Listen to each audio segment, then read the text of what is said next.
Okay, Council, I think we're ready to start. Before we start today, I want to take a moment to recognize a following colleague of ours. Representative Ron Howard passed away a few days ago after being ill for a very long time. He was deathly ill this last session and he was missing most of the time. He took his job very seriously, and he made it up here for what he felt were the most important moments of his life, and that was to vote on the Value Them Both amendment and to be here for the veto overrides in the House. He did that against medical advice. He came up here, could barely move or even talk. That's how important this job was to him. His services are tomorrow, and I regret that I'm not going to be there for him, but if there's a reason not to be there, one that he would understand, it's being here, doing the work for the Kansas people. So I'm happy to be able to do that for him. I'd like you guys to take a moment and think about him and say a prayer for his family. Our prayers for him have been answered. He's in a much better place now, but his family is not, so we take just a minute to think about that. Thank you.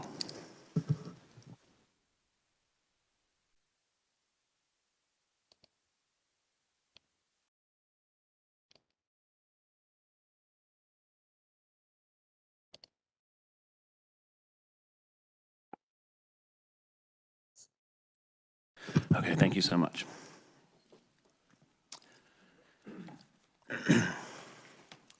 We'll go ahead and get started. First thing on the agenda today is a presentation on unemployment compensation systems from Magnus Hines with Geographic Solutions. This is the company that we heard about in such a positive light from the state of Nebraska. And so I felt it important to be able to ask the company specific questions that we would have and kind of get a good look at the system and what we could be looking at, being that the companies that have presented to the RFPs are precluded from talking to us before we make a recommendation. I felt it important to talk to a company that was similar in nature and a company that was successful in other states, several other states. So with that, we'll turn it over to Magnus Hines and his team. Thank you very much, Chairman. It's an honor to be here today, and that you found out about us from one of your neighbors, and it's a state that we've made a big impact in, and we've had a great partnership with over the last few years. Just a little bit about me. I know time is short here. My background is in unemployment, about 15 years. Most recently, I was a UI director of Florida. I was there during the financial meltdown of the last decade. I wasn't there for PUA and last year. So I don't know exactly what you all have been through and what your UI department's been through. It's unimaginable. But we have some ideas on how to get through that if that were to happen again, and to improve the experience for your customers, for your claimants, and for your employers. Just a little bit about what we're going to go over today, about our company, the many states we've worked in, what we do. Our president, Paul Toomey, is going to give us a demonstration of that claimant process, filing a claim, the ease of it, the intuitiveness of it. Then we're going to hear a little bit from Dr. Nicole Little, who's going to take a look at it from the employer perspective, some of the tax issues. And I know employers have their own issues with unemployment, and we're trying to alleviate some of those concerns. And UI fraud, which is huge in every state. Whenever the government is giving out large amounts of money, there's always going to be fraudsters trying to get in there and get a piece of the action. And we have some ideas on how to stop that.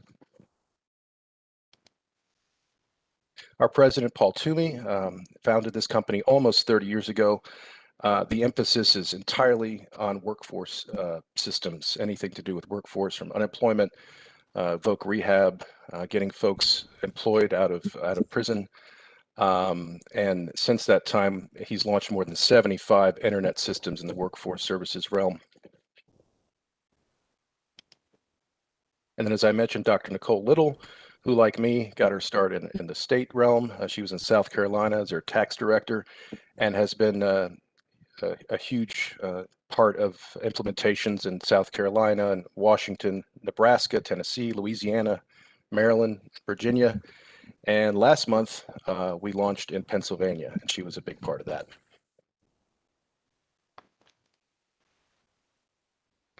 Our company is in Palm Harbor, Florida, which is just in the Tampa Bay area.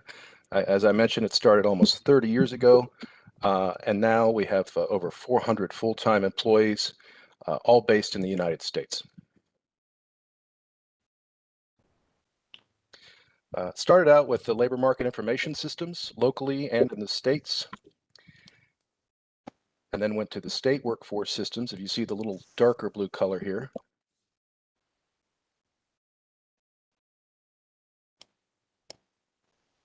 then the state UI systems, and this includes our PUA systems that we launched in a rapid amount of time last year. So you see in this, starting out with an LMI system just about 30 years ago, it's been a rapid growth for the company.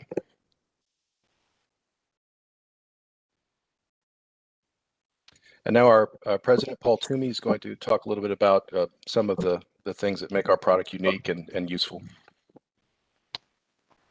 Thank you, Magnus. Good morning, everybody.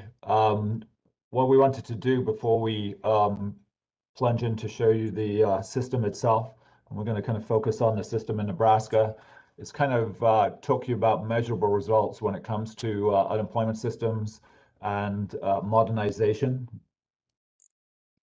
So obviously, when you're looking to upgrade and modernize a UI system, you're looking to make sure that you have the appropriate functionality for that system to do the job necessary to handle, obviously, the unemployment benefits and tax. In terms of our system, we refer to it, you will hear us talk about GUS, which stands for Geographic Solutions Unemployment System. That's a commercial off-the-shelf product. We actually call it a modifiable off-the-shelf product. In other words, it's a standard system. The same system exists in each of the states where we work in, but it allows us to have a very robust and scalable solution that is flexible and is continually enhanced. So we look at this as a product versus just a project, if you will.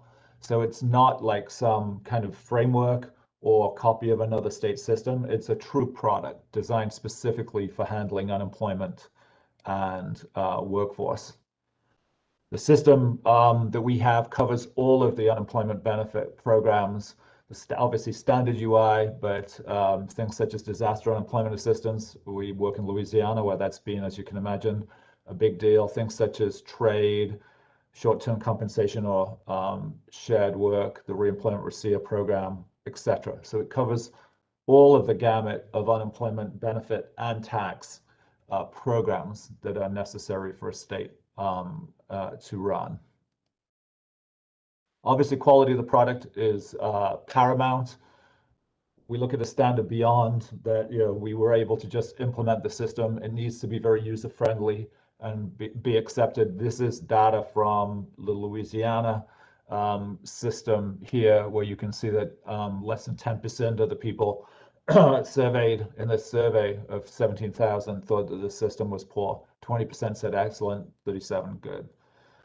So we very much pride ourselves on having a system that's user-friendly and has good customer satisfaction.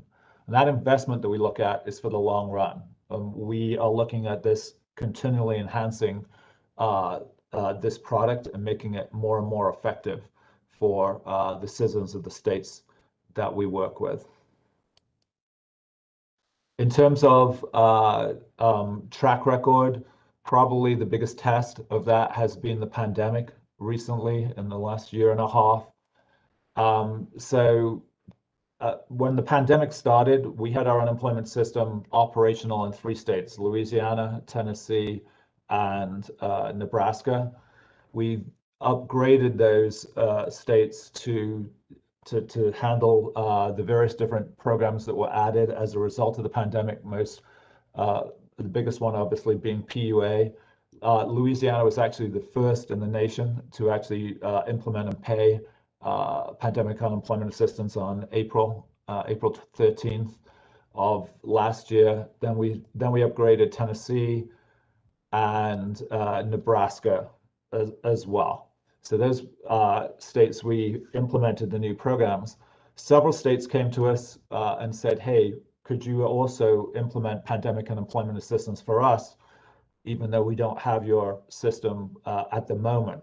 So in the period of just under 2 months, we implemented an additional 6 states, which included Pennsylvania, West Virginia, Arizona, Nevada, and interestingly enough, in the islands, Guam and the Marianas had never had an unemployment program. So we actually implemented PUA there. It was the first unemployment program implemented in those territories as well.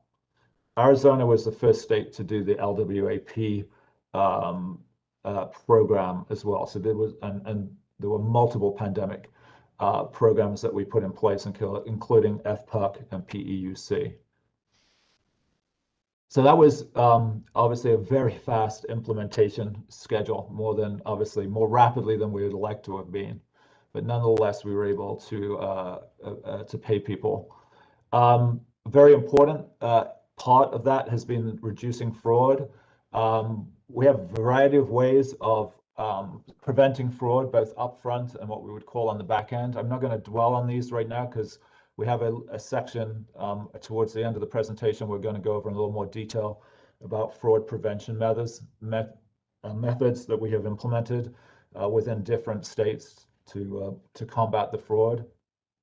Just to show you some of the numbers, last year, out of those systems that we just went over, we paid out nearly $42 billion worth of benefits. We were able to stop 10.7 billion in fraudulent attempts to get paid on those systems. So we'll talk about that after we've done a little bit of the demonstration in more detail. One of the things we focus on a lot is trying to lower improper payments. This graph, going back a little ways, one of the things that we do in states like Louisiana, Tennessee, and Nebraska is we integrate the workforce system with the unemployment system. That helps us eliminate some common forms of improper payments that occur in unemployment. So for example, there's a requirement that you are registered in the employment service system. As soon as we combine those systems together, we basically eliminate that improper payment. It's very similar to with the work search requirements. Because you're in the same system, it means that those improper payments are either reduced or eliminated as well. Obviously, improving efficiency and timeliness of payments is very important. If you look at the data from the feds for 2020, Tennessee, when it came to non-monetary determination timeliness, was actually top in the nation in what was obviously a very difficult time. Louisiana was 5th. And then on appeals, also, these are higher authority appeals. Louisiana was 2nd in the nation in terms of the length that it took, only an average of 8.1 days in terms of higher authority appeals. One of the things that we obviously aim to do is trying to make the system more efficient, eliminate all the paper and mail as much as was possible to do so.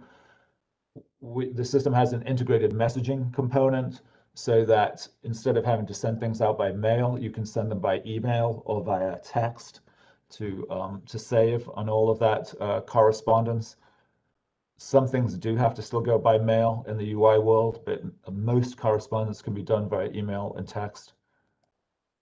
We also allow digital signature and remote digital signature of documents to make it more efficient. Again, reducing the use of paper.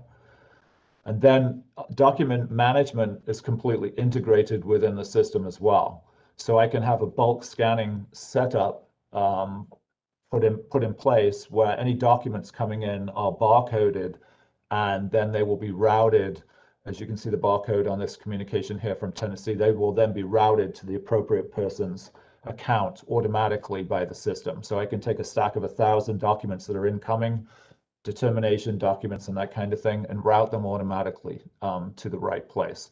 You can also just use very cheap desktop scanners as well if you want to just scan documents directly as a staff member too. Improving the customer experience is obviously very important to us as a company. As we'll hopefully show you, we have a very modern web-based system, which is easy to use, emphasizes a lot using step-by-step wizards to make it data entry that's required for filing your claim and weekly certification very easy. We provide single sign-on so that I can use shared credentials with other state systems and those sort of things. One of the things that we have emphasized in the implementations we've done in places such as Louisiana and Tennessee is increasing the number of claimants that are using the internet versus calling in, obviously using some form of IVR, voice recognition. So in Tennessee, when we implemented that system a few years ago, we were able to pull up the usage of the internet all the way up to about 96% of the claimants in Tennessee now use the internet to file a claim. In Tennessee, they actually eliminated the use of the phone system, the IVR system, the automated phone system itself.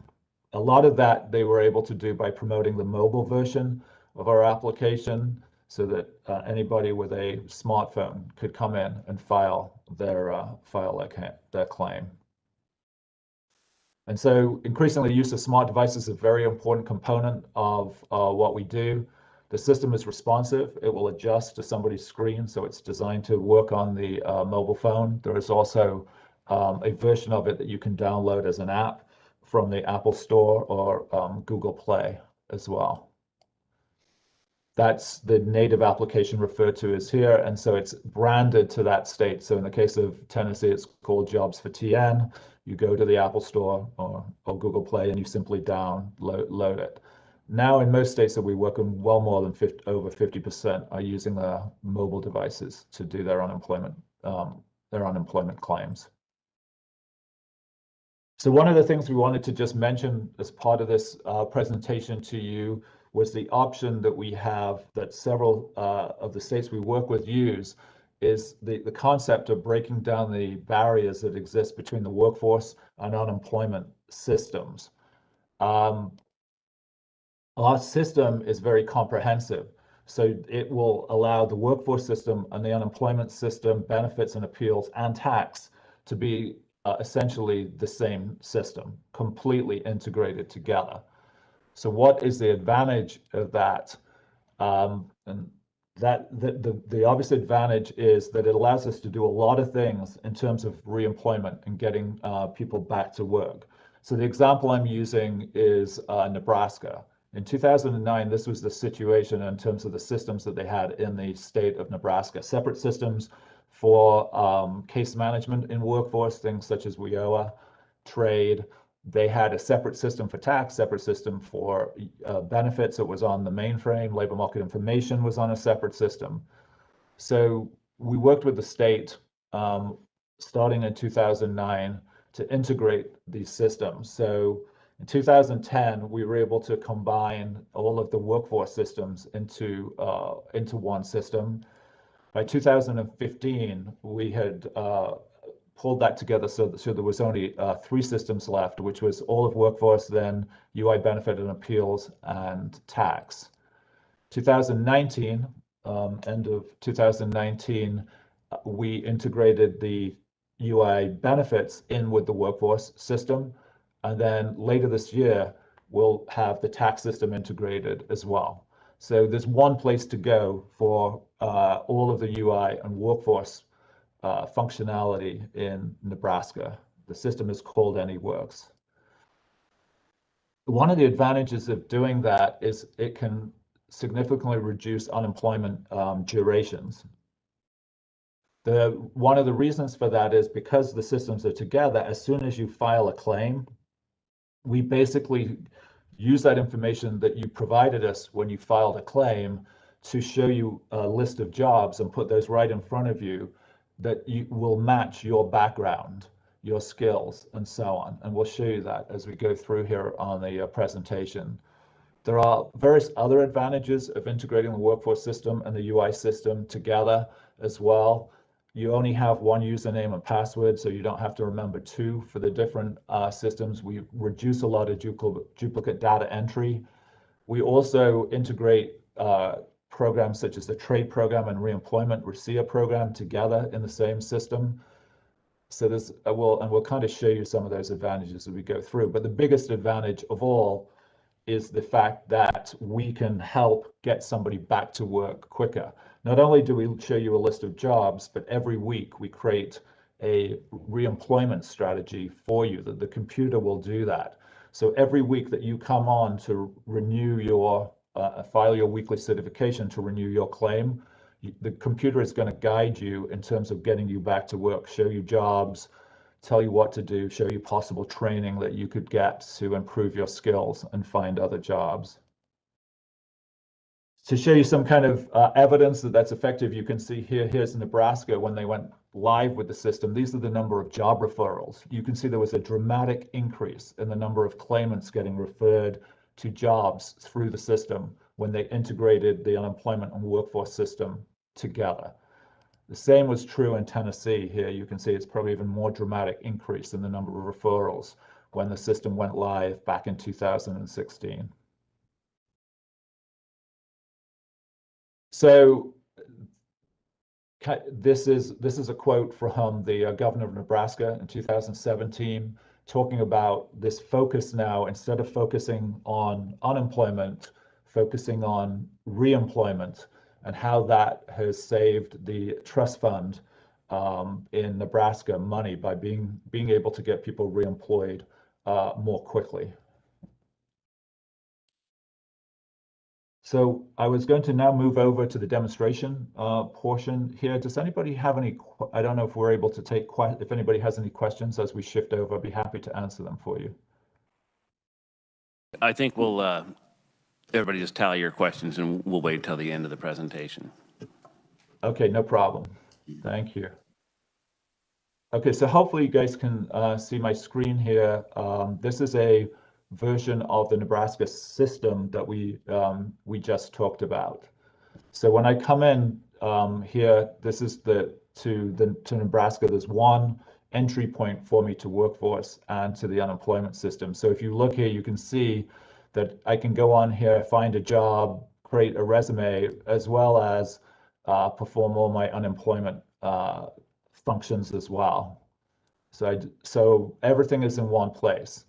The system is responsive, as we talked about. You'll notice here when I start to act like I'm on my phone, the system automatically adjusts in that fashion to show me everything in one column. I can also run the system in other languages, so I'm switching to Spanish right now as well. So that's a manual translation into Spanish of the system. So somebody who comes here, maybe filing a claim, they can also look for a job. So for example, right now I'm entering that I'm looking for a job in central Nebraska, and I'm just putting something pretty generic as server. So when the system goes out, it's pretty intelligent. So it's saying, well, wait a minute, are you looking to be a server? Are you looking to be a waiter or waitress? Or are you looking at servers in terms of computer equipment? So I can choose, and I'm going to say, actually, I was looking to be a waiter or waitress, and it's going to show me a list of jobs here in central Nebraska that match my requirements. And as you can see here over on the left, I can just say, you know what, and I really want to work at Wendy's. So this is now going to show me the jobs here at Wendy's in the Omaha area. Should I want to apply for one of those jobs, I can just click on it, and it's showing me this job was pulled off of Wendy's corporate site last night. So we aggregate all these jobs from over 20,000 sources into the Nebraska system. So if I'm interested in this particular job, I can say, okay, this looks like a good job at Wendy's. I like the location. I like this. It looks like it suits my needs. So I'm just going to apply for that job. At that point, I've been a guest on the system. I now can, if I'm new, register. I can use my resume to do that. I'm not new, I'm actually on the system already, so I'm actually going to sign in here. You'll notice that reCAPTCHA, Google reCAPTCHA, that's part of the fraud prevention that we'll talk about. It stops robots coming in, as I'm sure you've clicked on these things before as not being a robot. So now I'm looking at this particular job. If I actually wanted to apply for it, in this case, it will take me off to Wendy's corporate site to go through the application process for that particular job, because this is a job at Wendy's, as you can see here. But I just wanted to show you that because this is relevant in terms of monitoring work search. So I've applied for that job at Wendy's now. If I go back to what we call a dashboard, this is a custom homepage basically for this claimant, where it has all of the functionality that they need to do unemployment and find a job. You'll notice that there is what we call a job contact and reemployment activity log. So that job at Wendy's is now logged automatically in the system, as you can see it right there. So integrating the workforce system in Nebraska with the unemployment system, there are a lot of benefits. I didn't have to manually enter this work search that I did because I use the system to look for a job. It automatically is tracking that I've looked at that job and I'm going to apply for that particular job. In Nebraska, in terms of your work search requirements, you have to look at 5 jobs. You also can do what they call reemployment activities as well. So for example, you can go in and say, you could say that I'm looking at doing job, in here you can go in and put in that I'm doing a job club or job fair, creating my resume and so on. The system will automatically track those as well. So just to give you that idea, if we go back to that, if we go back to our dashboard right now, and I'm looking at, you'll notice that these little widgets are movable. So it's like a custom homepage here for the individual.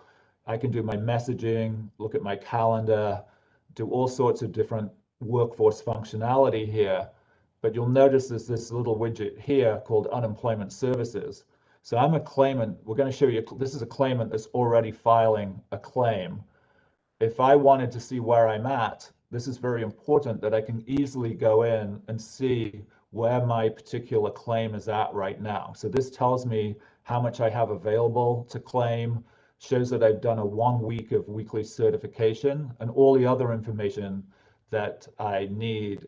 I haven't been paid anything yet, but here are the employers that that are being charged for my claim as well, and they're quarterly base periods, essentially. So we make it very easy for the individual to find out the status of their claim. That's important because we want to minimize traffic, phone traffic coming in to the unemployment help desk this way.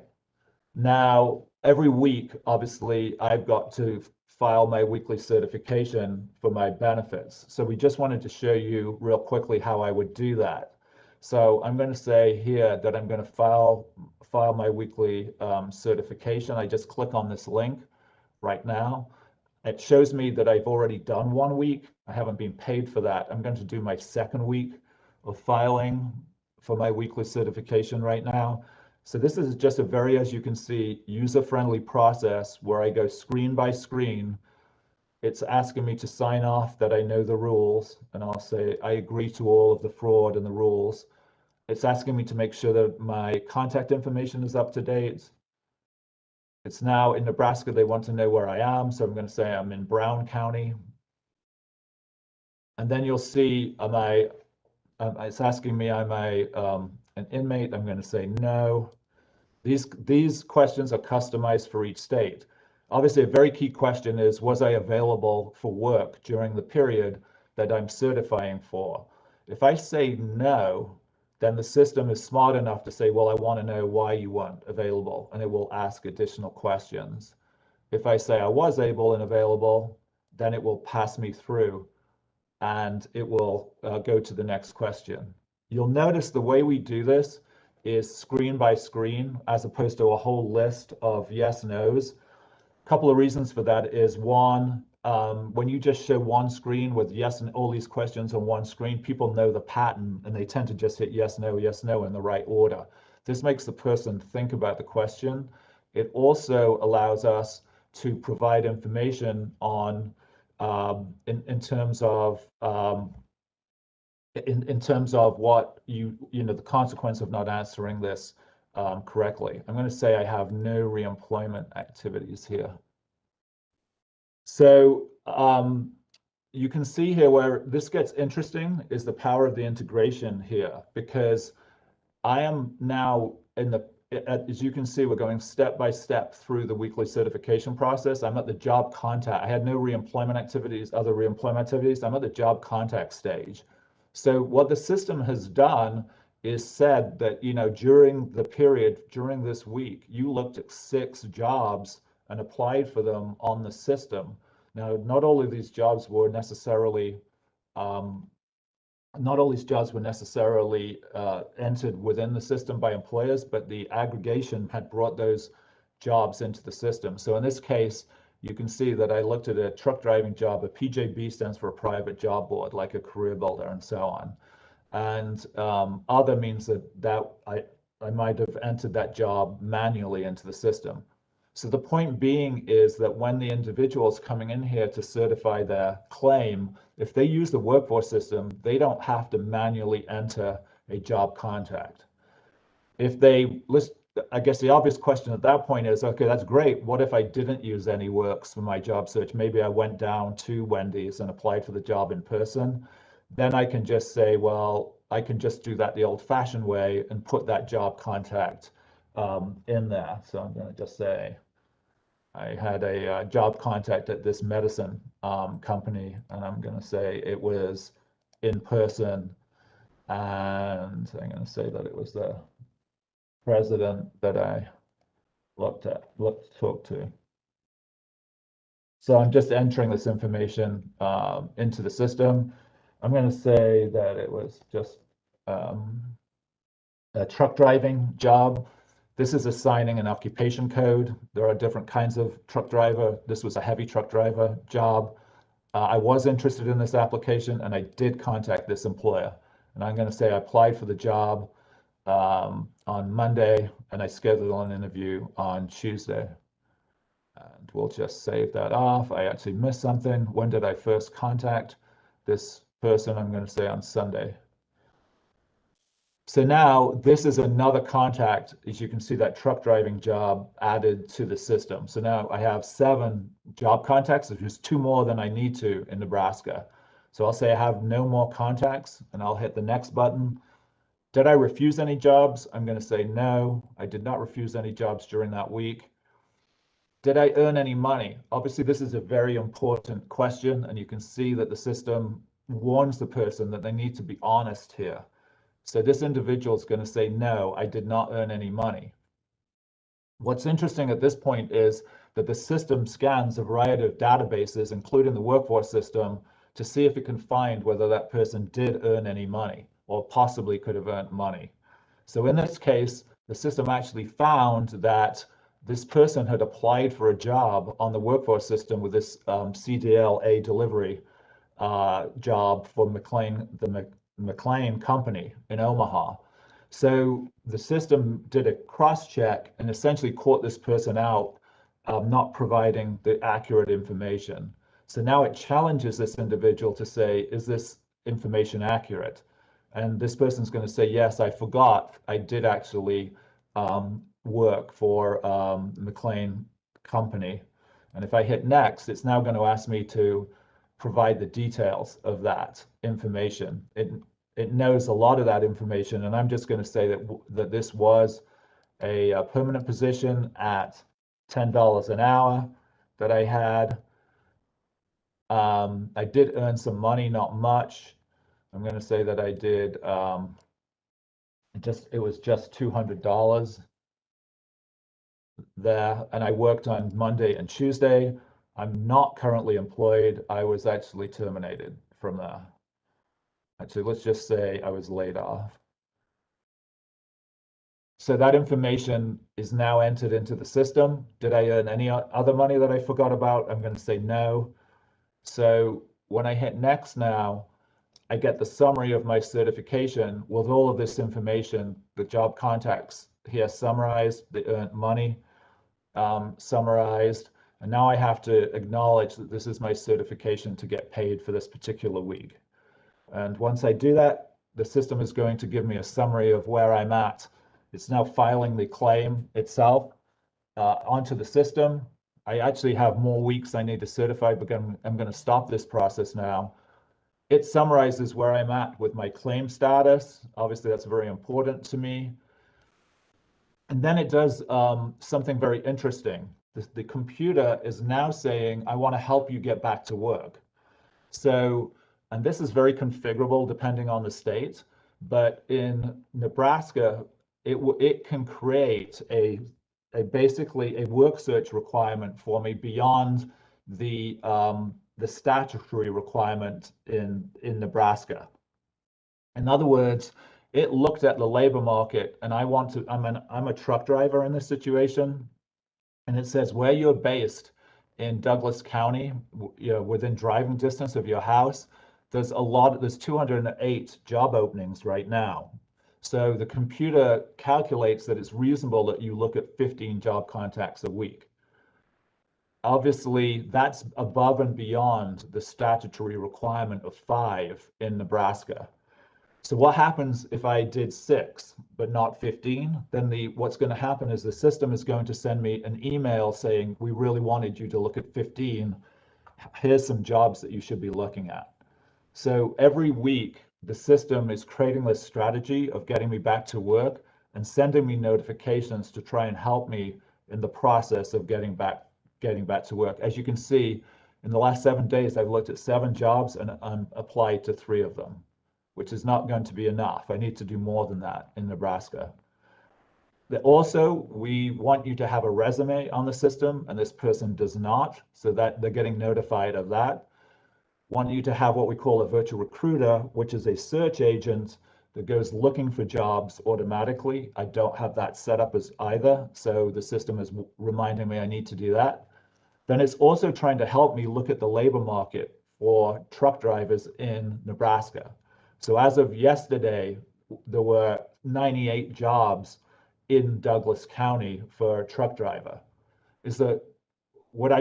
Should I move to Lincoln? Are there more jobs there? Actually, not surprisingly, there are not. And then these lighter shaded areas are counties with even less truck driving jobs, and the ones shaded don't have any listed at all. So, it might tell me that it's, if I'm living out here in York County, really I should be looking at Douglas County for jobs right now.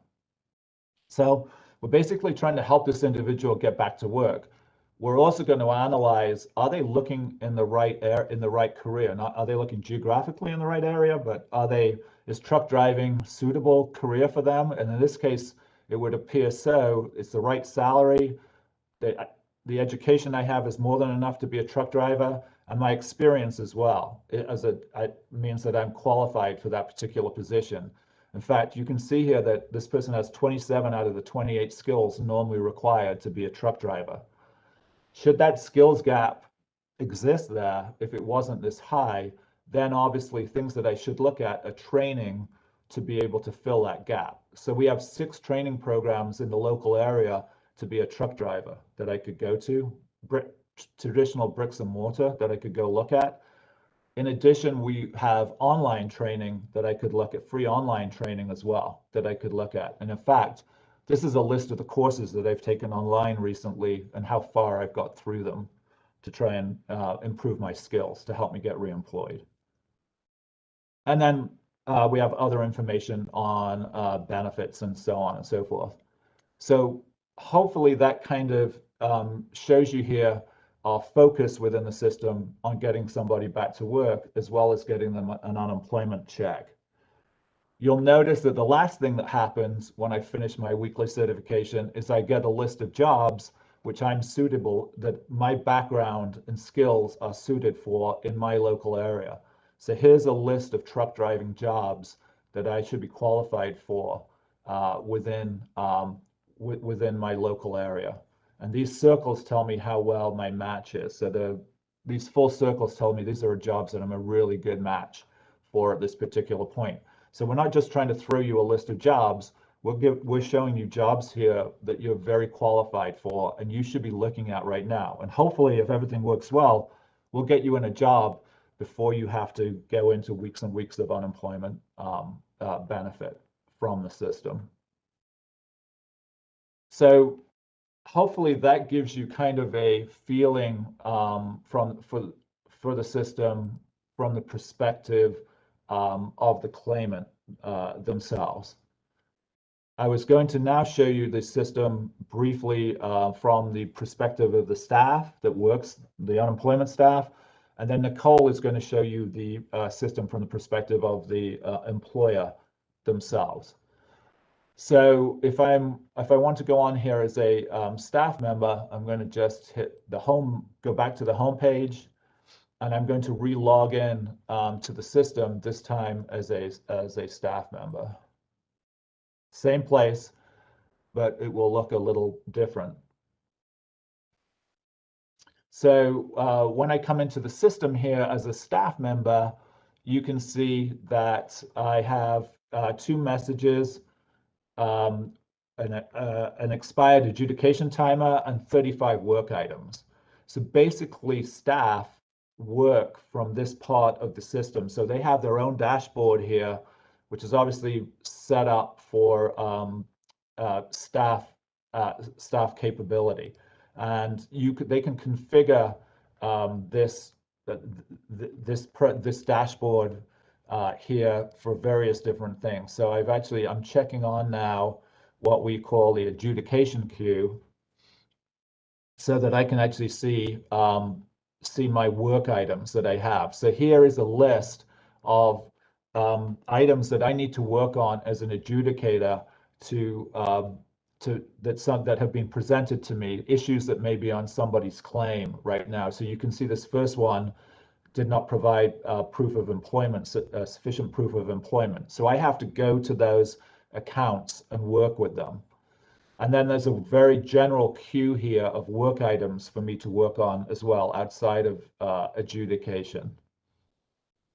So the system is set up here to allow the staff member to effectively work with an individual.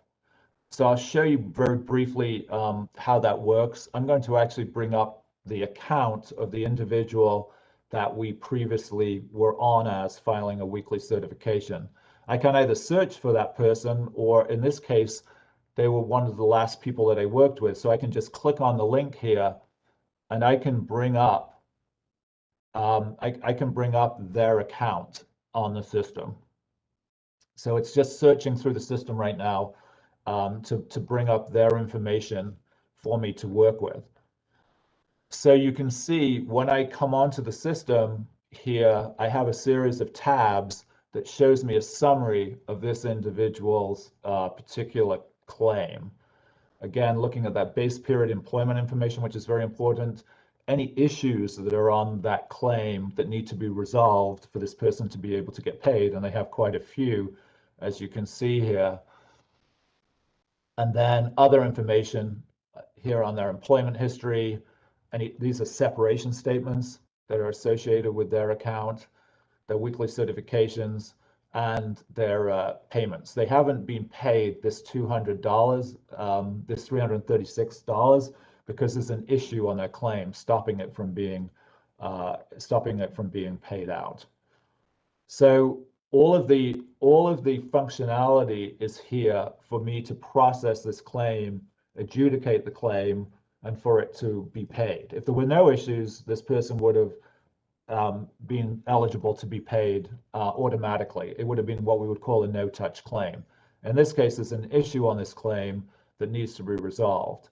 And the system has these specialized tabs to look at things that are monetary issues that need resolving, and non-monetary issues, and so on. So these are specialized areas that staff will work in on this particular claim to resolve any issues or deal with any things that go on with that claim. I won't go into all of the nuances, obviously, of how, what staff will do. We don't really have time to do that, but all that functionality is there. What's interesting in the system here, because it's Nebraska, is that you can look at the person holistically as well. So if I come up here to what we call the general profile, this is a file folder for the system showing me overall information about this individual. Details in terms of the name and address and some demographic information. If I switch this panel here to what we call chronological case history, in this one place, I can see everything that's been going on with this individual across the workforce system. So I can see that they applied for a job, which we just did, if you remember today, did what we call an outside job referral. That was to Wendy's right there. So these are Wagner-Pfizer essentially program services that are going on with this individual. But because in Nebraska, everything's integrated together, I can also see anything that this person did under other federal programs, such as Workforce Innovation Opportunity Act, WIOA, UI, and so on and so forth here. And if I'm just interested in the unemployment side of things, then I can filter down to just show the activity that occurred on the unemployment side of things. So you can see here various different issues that are on her claim and so on. So obviously this is privilege based. Certain staff can't see this information, but in this case, I'm a very high leveled staff member that can see everything that's been going on with this individual's claim in one place. I can also see any notes across programs that may exist for this individual as well. So if I go to the case notes section here, you can see that there are 2 case notes in the system associated with this individual. One of them is associated with the Wagner-Pfizer program, one's associated with the trade program. So I can go ahead and I can look at that particular note, which is a case note warning me that this person is a possible threat if he comes into one of the local offices right here. So the case note system we have is very flexible. You can create templates to use the same to pre-fill these case notes to make it very very efficient. And those notes can cross the different workforce programs. Very similar to that is the document management that we referred to in the presentation in the PowerPoint that we did. One of the nice things here is that all of my documentation is integrated into the same place. So you can see here that there is various different notifications. So this is a separation request, which actually I don't have the privilege to view that particular document, and maybe I'm on here as someone that doesn't have the privilege. Let's see, I have the privilege to see this particular document. So this is the person's birth certificate. So I can actually view, I have the privilege to view this document. I think I also have edit privileges on this particular document as well. So I can go in here and I can add notes and I can redact things and so on and so forth on this particular document. This document was actually added to the application under the Wagner-Pfizer program. So it's nice that I have the document, for example, and I can start manipulating it in real time here. That I have that capability across programs as well. If we just go back here, let me cancel this. And if I wanted, I can annotate these documents and then save it to a separate layer if I want to do that kind of functionality as well. So you can see here, I have a whole bunch of documents associated with this individual of one form or another. If I go to my identity issues tab, what this shows me is some of the fraud that we're going to talk about in a little bit. This person has been indicated that they are possibly fraudulent the routing number they used in the bank account's been used multiple times within the system, which is starting to give me an indication that this could well be a fraudulent claim right here. And it will tell me if there are issues with their social security number that we've picked up on from calling out to Social Security. This is a knowledge-based authentication, which they actually did get correct, that it's showing me that that's good. Are there any possible duplicates out in the system for this person? There are like at least 5 accounts that look like they could be very similar to this person. It's also interesting that this person is supposed to be in Nebraska, and they're actually filing in Florida, which is where I am right now. So that weekly certification that we just filed on Yolanda Herbert here as the individual got flagged because clearly the IP address was not in the state of Nebraska. So that's a bit of a red flag right there. And then also when they filed the claim, we actually asked this person to verify their identity, which they did by providing their driver's license. And you can see that here. We scanned the back and the front of the driver's license, and then we read the barcode on the driver's license. And the person that was on the driver's license and the person who registered are not the same. The address is wrong, and so on. And that's flagged by these this red text right here. So it would appear that this person is not who they say they are, that it's a fraudulent claim. They don't match the identity verification at all within the system. So you can see that we have some powerful tools here to be able to look at what might be a fraudulent claim, and we can put a stop on the claim and so on and so forth here.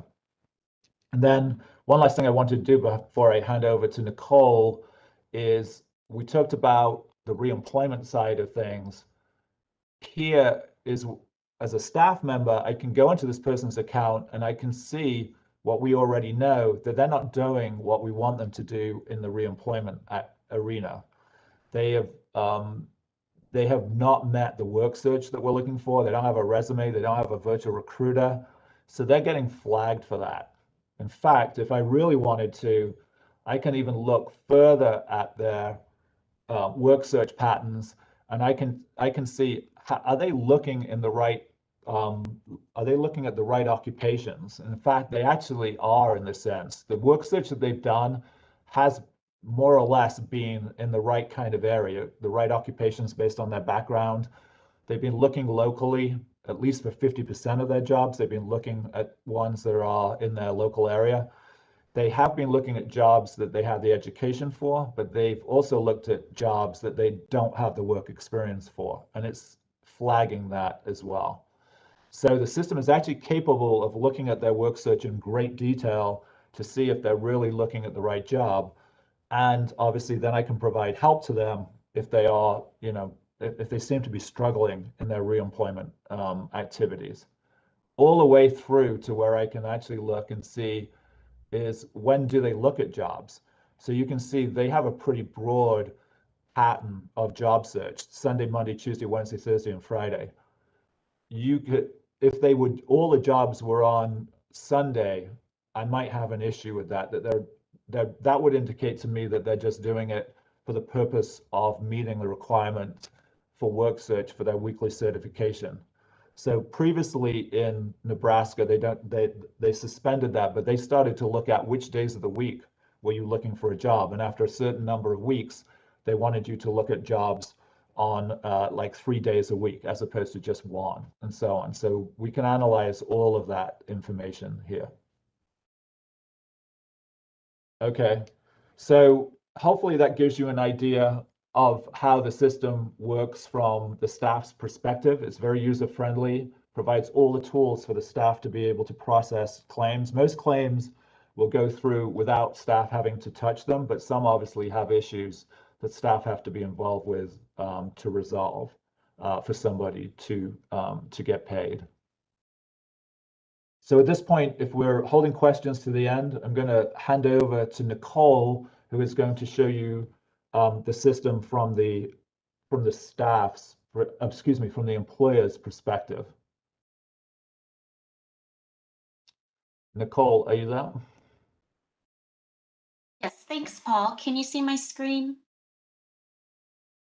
See it. Yeah. Good morning, everyone. As Paul just mentioned, my plan is to provide the tax demonstration from the functionalities from the employer's viewpoint. So this overview will include a brief discussion of the employer registration functionality. Also, we'll log in as a registered employer so that you can see the employer dashboard, and also we'll look into the tax services so that you can see what the employer sees regarding their status account maintenance, their wage reporting, their payments, their tax rate, and their documents. So to start us off, here we're on the home page. We would go into sign in, and I'm just going to talk through this a little bit. I'm not going to show an actual employer registration for the sake of time, but I wanted to highlight a few things. So once I clicked sign in, it took us to these three options. We're going to look at option 3, which would be to create a user account. What I like about this is it's very user friendly. It gets straight to the point. So for employers, they would know that this middle section is where they would register their account, and their agents if they wanted to register the account for the employer. Another cool feature is that we also estimate the time it takes to actually complete the registration. So this lets the employer know if you have 8 minutes available when you want to register your account, you can do so. And then we have some brief information. So once they click on this, it will take them to the employer registration. And some key points about the employer registration is we have a comprehensive online system with all liability service scenarios based on employer type. So your regular, your agricultural, your nonprofit, rather than having many different ways for the employer to register, it's in one comprehensive registration that's based on the way that they answer the questions, and then the system will set up the employer correctly. We also have we allow for employers to include their corporations, whether they're sole proprietor, third-party administrators, multi-units, and PEOs. And lastly, another cool feature is that we do allow employers to do partial registration, registrations. So for example, if they thought they had 8 minutes and they really didn't, they can come back within X amount of time and then finish their registration. The staff is allowed to set the amount of days for that, and usually it's around 7 days, and then the system will have them restart that information if they don't come back in that amount of time. And so that's just a little bit about our employer registration section. But what I'm going to do is go to option 1 and talk about an already registered employer. And so you would enter in your username as well as your password, confirm that you're not a robot, and then you would sign in.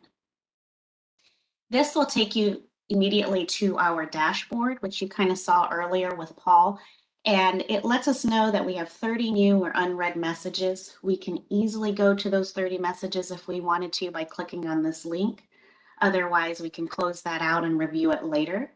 And as you've seen before with Paul's presentation, is that the widgets here are some very quick access tools to jump to certain things that you would like.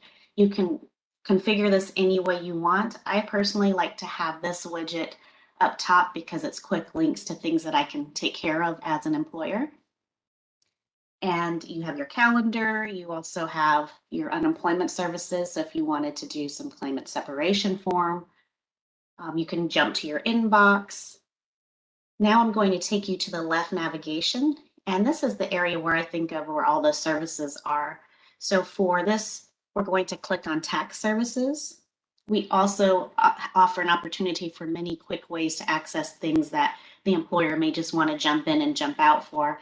So if they wanted to inactivate or activate their account, here's an easy link to do so. Also, if they wanted to file their tax and wage report, another easy link. Or if they wanted to request for waiver of interest, penalties, and fees, they can jump to that as well. So we're going to go to the unemployment tax file to display that. And what this takes us to is the actual tax section. and you'll have your subset of folders here. And then you'll have your tabs, which are here where it says account summary status, tax and wage report, payments, tax rate, and tax documents.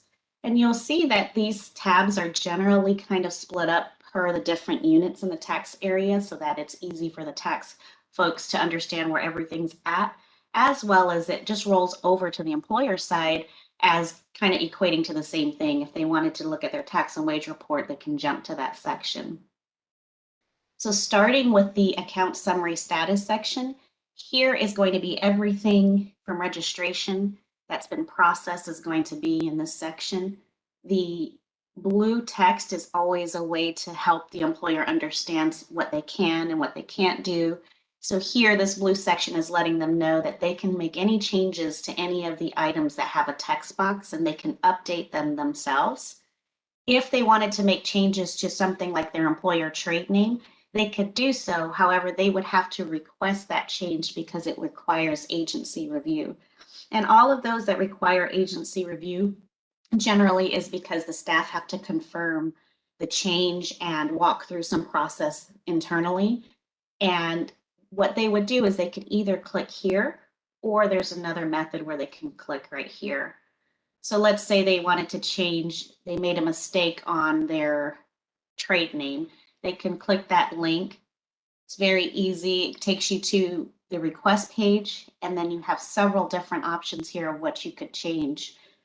Another cool thing about the system is if you wanted to make multiple changes, it opens up all of those changes here for you. And it lets you know what's the required information that staff needs to be able to make that change or make a decision on that change. Once they submit it, then a work item is generated to staff so that they can review that file or that request. So I'll take you back to that page we were just on, which is the status account, or the account summary status page.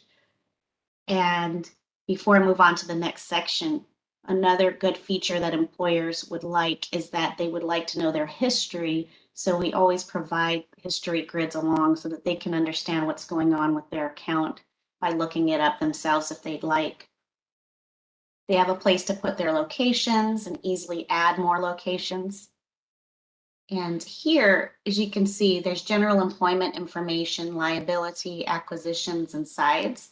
These are all in what I call an accordion style. So it is saving space on the page so that an employer doesn't have to scroll and keep scrolling. But if they wanted to view the information, they just open it up and go from there. So this is more registration information that was collected. Another history grid regarding the NICS code information. With this particular state, there's a process where the tax staff have to approve it and then the LMI staff.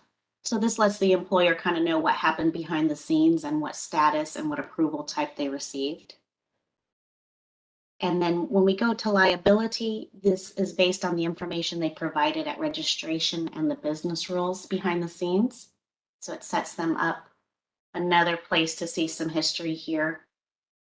And then you go, if you had an acquisition or a transfer, you would be able to look that up here, and any sides information as well. The next section here is a tax and wage report section. So this is probably one of the areas where the employer would be in the most to report their quarterly reports. And the cool thing I like about this is the pending reports grid is up top. This quickly lets the employer know that these are the quarter ending dates. These are the due dates for these reports. The items in red mean they're past due, so they likely want to jump on those quickly. And the one that's not in red is upcoming. It will be due soon. And they're able to file their report here. So the action side allows them to file that report. We offer many different ways for the employer to file their report. We understand there's all different types of employer sizes. So if we go in here to file the report, and you have maybe a small business that doesn't really, they have a zero payroll report to file, there's an easy method here where they can file their payroll, their zero payroll report. If they click yes, it won't take them through all the other steps that are unnecessary for a zero payroll report. And if you click no, it opens it up for you to file your regular tax and wage report. You could either import your employees from your previous quarter, so you don't have to retype, So if you did that, it pulls over the employees from the last report you filed, and then you would just enter in the gross wages and the gross out-of-state wages. This also lets you know that if you haven't put in all the information and you're going back, that you're going to lose any data because you have not saved it. So it's just letting me know that I have not saved it. Also, you could do regular data entry, which is where you just put in the employees. So you put in their first name, their last name, whatever you required here is marked with a red asterisk. The other items are optional, so you can have them put it in there, or if you don't want this seen, you can take it out. Another thing we do is we allow them to save after each entry. So if they have like a power glitch or something and their internet goes out, they don't have to re-enter everything they saved.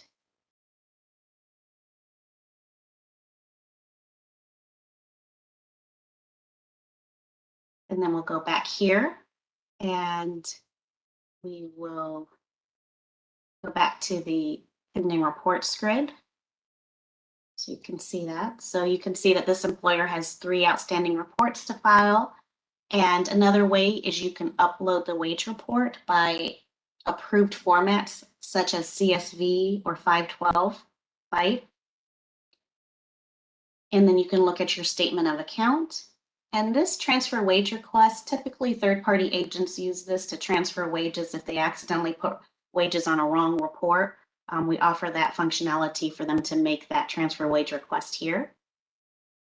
Scrolling down a bit, you have your reports details. So this is for all the reports that have already been filed. It gives you the basic information. So as an employer, if you just wanted a quick snapshot of what you've reported for the past few quarters, you can look at this grid and easily tell that. You could also pull down on the drop down here to see the more specifics. And if you wanted all the details, you just click on the quarter ending date and it will actually pull up the report so that you can scroll further and look at more specific information. So on this one, we can tell that they submitted the report and that they had excess wages, etc. If something looked wrong here and they wanted to amend the report, they have that option right here at the very bottom. And they can also print the report for anyone that just likes to keep paper files. And they can always tell when they submitted their wage report and their confirmation number here at the bottom. So it gives them all this information on one page and allows them to have that right in front of them if they needed it. So going back to the tax and wage report section, there's also the IRS 940 documents. So they are able to see this information here if they need it. And taking us now to the payment tab, this is where the employer is able to see their balance information and also if they want to make a payment. It displays the current balance, past due balances, and it includes the total amount, as you can see here. And it also is an access point for them to make payments via credit card. They can do ACH, EFT, or they can request a refund if they had a surplus amount here. The next part is the balance detail. And as you can see, as I mentioned before, all of these sections here, they could be open or to save real estate on the page so they can easily get to each of these. They can close them. But if you open up the balance detail, same look and feel as the other grids, you're going to have your basic information, so their summary. They can pull down any drop down. And if they wanted to see the specifics, they would just click on the quarter end date here and it would take them into the specifics of that. We look at payment history, they can easily pull up their payment history so that they can match up all their payments if they wanted to. If they had any refunds in process or that have been processed. Something really neat that I liked here is called the installment payment agreement. And what we did is behind the scenes, this particular state has it's called an IPA for installment payment agreement. They have business rules behind the scenes.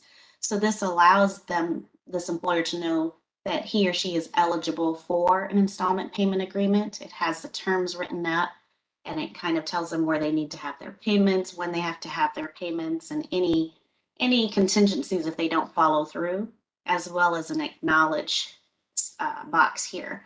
Once they submit that request, then they'll receive something after it's processed on whether it was approved or if they needed more information. It's a really cool feature there.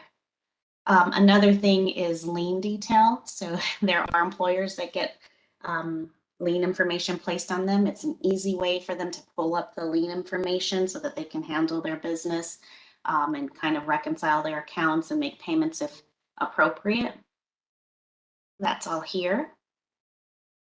And then we also have the certificate of contribution. Some states may call that a letter of good standing, but they can request that part here, and that would be provided to them once generated. So that is our payment section. The tax rate section is going to allow them to see their calculations of their tax rate. And we do support experience rating, benefit ratio, the different tax rate calculation systems across the nation. So that is something that would be specific to your state. And we would provide here a snapshot of what their actual rate would be and their previous tax rates. They'd be able to look at that as well as their experience rating. And our last tab here is the tax documents tab. During registration, the employers have the opportunity to upload information, tax documents. If they uploaded anything, it would be found here. If it was required at registration, their registration wouldn't allow them to finish until they uploaded that. However, I think that we only have one maybe in Nebraska, if that requires them to have it at registration. Generally, they can upload it after. So that's all based on your business rules, and they're always able to upload it here. So these are the primary tabs. A neat feature is that if you see it from the staff perspective, as Paul was showing earlier, the tab setup is very, very similar. So that way the tax staff are able to, if an employer calls them and has a question and they're saying, well, on this screen, it's showing me this, the tax staff will understand what they're talking about and where to go look, because their screens are set up almost identical, with the exception of the tax staff having more functionality than the employer. I'm going to go back here to the tax services just to show you a few little neat features. Again, as I mentioned, we try to make it easy so that the employer can easily handle their business without having to take a large amount of time. So if they wanted to inactivate their account, their small business, and they're inactivating at this time, we provide that quick link. They say yes, they have to fill out a few pieces of information and they save, and then that would go to staff for staff to either close the account, or if it meets certain business rules, it would close automatic or activate automatically. Just kind of depends on the business rules for your state. Another item is they could jump straight to the tax and wage reports so that they don't have to go through the tax profile, and it'll take them straight there so that they can file very quickly. And also they can request for waiver, which is pretty popular. They could go here and either pick certain ones, or they can pick one or two, but it's really simple. They click that and they put request to waive. It goes to the staff for them to review. And then if they wanted to go back, I was going to show you the communication center. Actually, this is where all of their messages. So earlier you saw that I had 30 messages to review. This would have taken me here if I would have clicked. And you can see that there's some collection letters. There was an audit. This account was selected for audit. So they have this archives where they can keep it here. And so if you were to click on that, it kind of lets you know what this is, and you can open up the PDF. So you have a file system here as well. Open that up here. So you would see your actual statement here, and you can print it or you can just view it. Then take you back to the employer dashboard. And here, if they wanted to conduct any benefits services, they can do that here. They can view and protest employer charges. There's a ton more here that they can go to that would have some quick links And so pretty much just to recap everything, I know I talked kind of quickly. We went over this employer dashboard. We looked through the status account, maintenance, tax and wage reporting, also how to see how much you owe and if you wanted to make a payment, as well as see a little bit about tax rates. And then we looked at the tax documents. So this is in a nutshell some of the basic functionality that most employers are going to be wanting to see and to do. So that wraps up our quick high-level overview of our employer perspective of tax functionality and also the quick links to the benefits sections. So at this time, I think that Paul is going to talk about fraud. Is that correct, Paul? I am. I'm going to just go through a quick presentation on the kind of things we can do to prevent fraud as well. So I will hand it back over to you, Paul. I'm not sure if you grab it or I have to click something here. Yeah, hopefully. Can you hear me okay, Nicole? I can hear you, yes. And can you see the screen? I cannot see your screen. Okay, let me. Oh, Hey, here you Paul, I go. just want to remind you that this is a public meeting and that it is recorded on YouTube and will be posted. And so any kind of confidential information on how you prevent fraud that you don't want out in the public, you should probably reserve that. Okay. No, yeah, we're aware of that, so I appreciate that. So, before we do the fraud prevention, I did want to quickly just talk about a couple other things.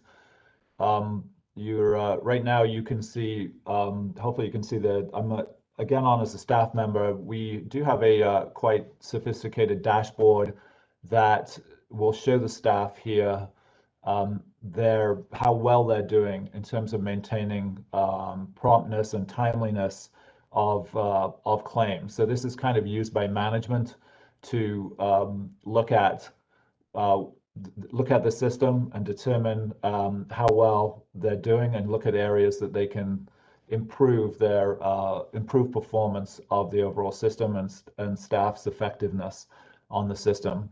The system also has a variety of different reports that I can run to look at that kind of performance and see how things are going, as well as also running all of the various different federal reports that I have to run as part of the system. And I'm required, which are numerous monthly, weekly, and quarterly reports and annual reports that are created from the system. So anyway, switching back to the subject of fraud, just wanted to, let me bring back up the PowerPoint here and start that back up.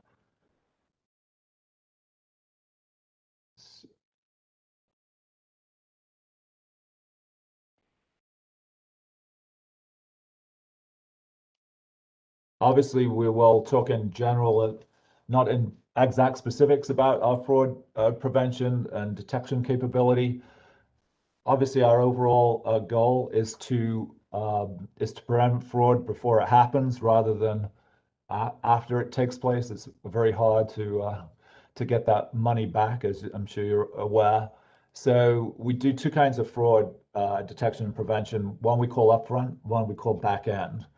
Upfront is essentially meaning that we're trying to prevent fraud either before or during the claims filing process itself.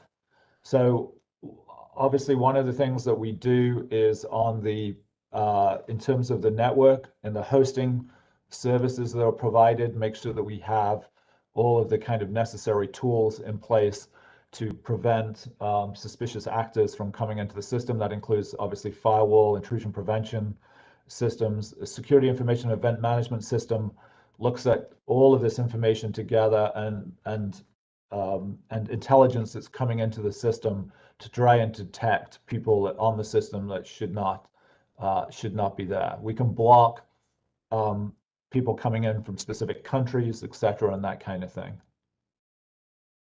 One of actually the most effective measures for fraud prevention is the use of Google reCAPTCHA. Everybody's familiar with that. It's where you say, I'm not a robot, and if it detects that you might be a robot coming into the system, for example, to throw multiple usernames and passwords at the system, it will ask you, it will give you those 9 pictures where you say, show me where the traffic light is and that kind of thing. So that's actually quite an effective measure to stop people using, automated tools to be able to access the system and automatically file claims. We do look at various things, prevention measures, looking at whether someone's using phone numbers multiple times. Is the cell phone number valid? We can look at consumer information on those numbers to see if they're, if you just basically obtained that phone number yesterday, that could be an indication of fraud. Same with the email address and the domain of the email address. We can look at whether that email address has been used multiple times. Is it a valid email? Has it been indicated to be used in fraud in the past? Is it brand new? How old is it, etc.? We have we can use various different services that are available to look at identity. So a company called GAct is one of those services, very effective. It can look at consumer records and various other data that's out there when looking at the person's name and address and date of birth and social security number to see have there been recorded issues with that person's information in the past, have there been consumer reports associated with it, and so on and so forth. So that will return to us a level of risk associated with that particular claimant's information.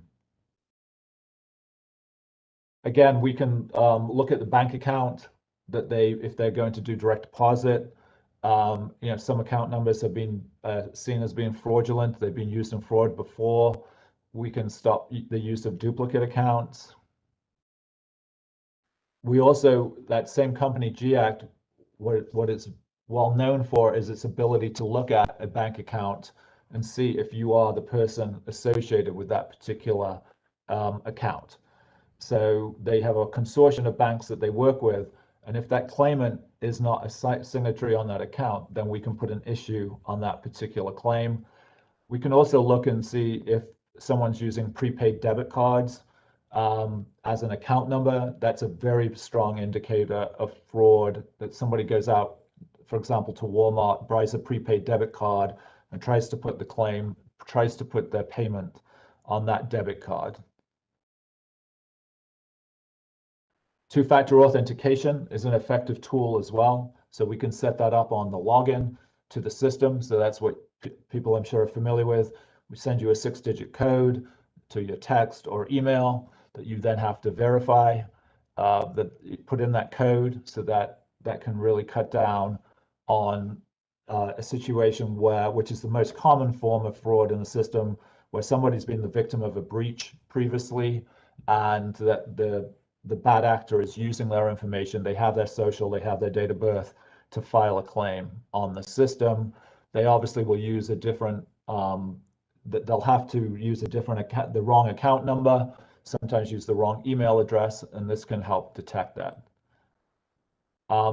The other obviously tool in our toolbox is to use identity document verification. I think you saw me show that a little bit in the demo, where when someone files a claim, we ask them to provide a copy of an ID document, like a TSA valid document. That could be a driver's license or a passport, and then we can scan that document to see if their information on the document matches their registration information. We also interface with a company who you may be familiar with called ID.me. They will verify documents, but the service that they provide beyond that is, if there's an issue, then they will go and do a video call with the individual to try and verify that document. We can do that on the front end of the claim filing process, which means to file a claim, you've got to pass through the ID.me process. We can also do it on the back end. So in Arizona, for example, it's on the front end. You can't file a claim until you've passed the ID verification under ID.me. In Pennsylvania, it's been on the back end, where you can file a claim, but then we're going to ask you to verify after you filed the claim. Also, we can use knowledge-based authentication. So people will be familiar with that. For example, LexisNexis, where we ask, what was the color of your first car, and then if you don't meet that challenge, then there's going to be an issue placed on the claim. We also have interfaces with the NASWA, National Association of Workforce Agencies, has an integrity hub where they have a repository of suspicious SSNs. They look at things that have happened across states as well, where there's been fraud alerting. So we also interface with that hub as well. Then other measures that we can use, which we normally do, is go out to the Social Security Administration and see if the social and name match the records that Social Security has. Obviously, a lot of these data breaches are significant enough that the bad actor has all of that information. We can cross-check against correctional facilities data. Third party called APRIS looks at all the jails and the prison records to see if somebody's incarcerated. Obviously, vital records, see if somebody's it cross matches in terms of births and deaths.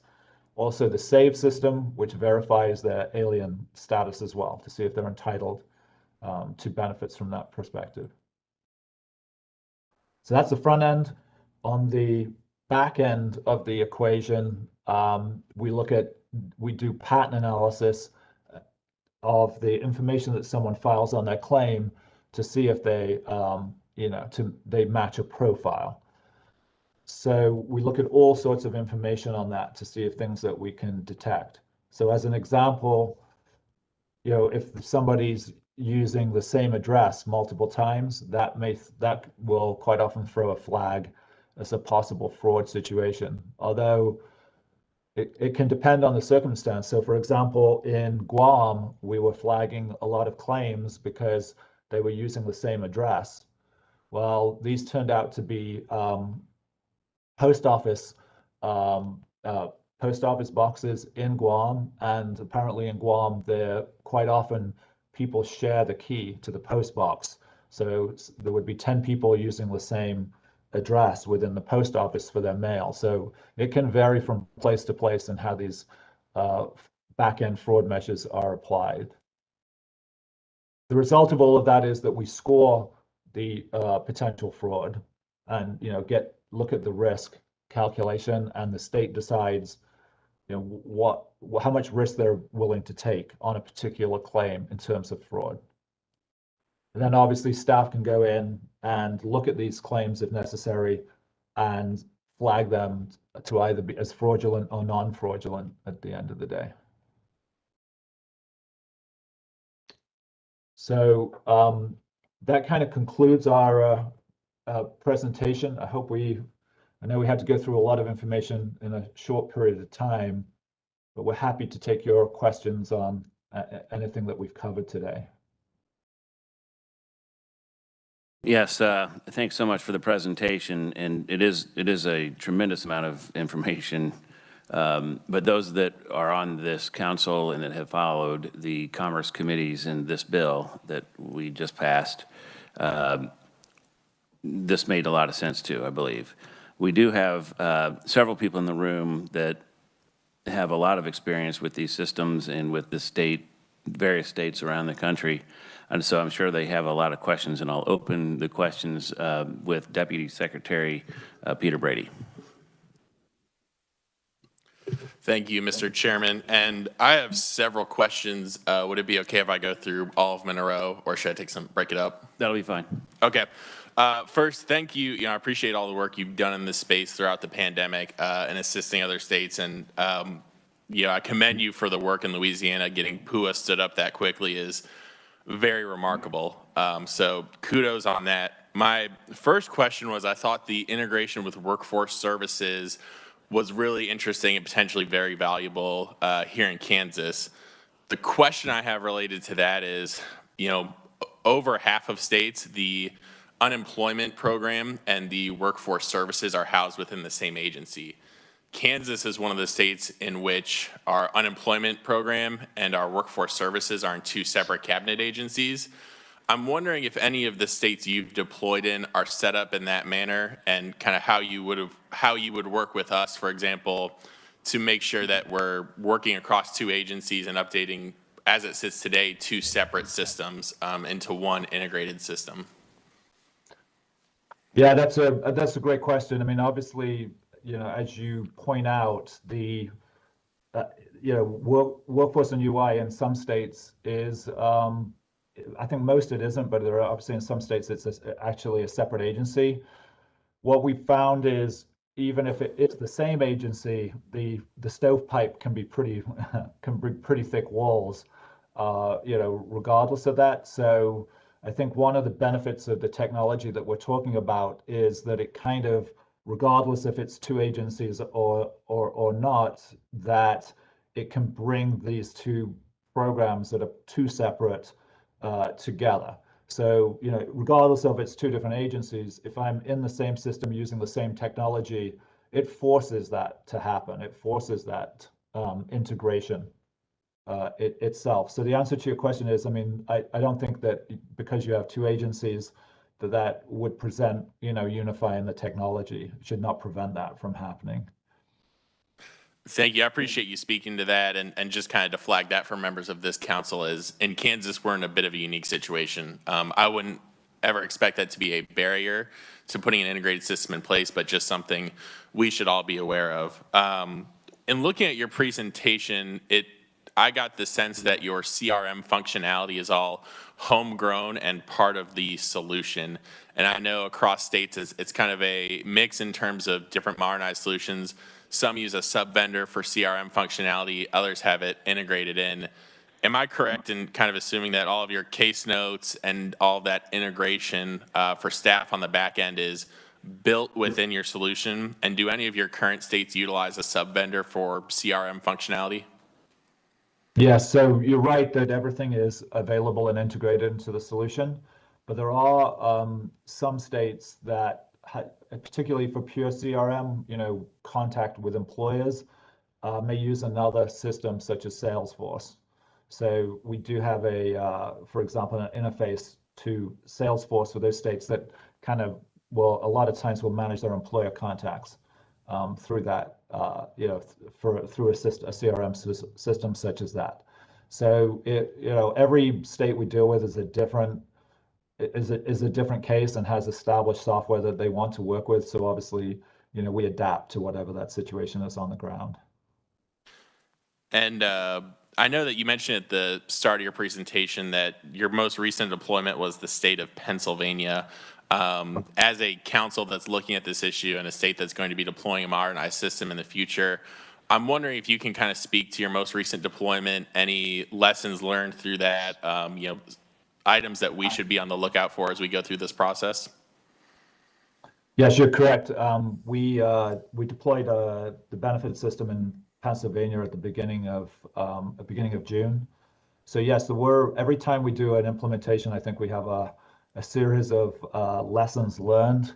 I think probably a couple of the most valuable ones that we saw in Pennsylvania is, I think the Commonwealth of Pennsylvania did a great job of pulling together a team and group of individuals who are like a hit squad, if you will. They went out to the regions of Pennsylvania and pulled in, just kind of almost like an elite group of individuals that were then stationed and housed actually in Harrisburg for a couple of weeks. And during the implementation, they were in a war room with a big screen, and they were using social media tools such as Facebook to see if they could determine, if something came up on Facebook, it was like a leading indicator, canary in the coal mine, if there were any issues.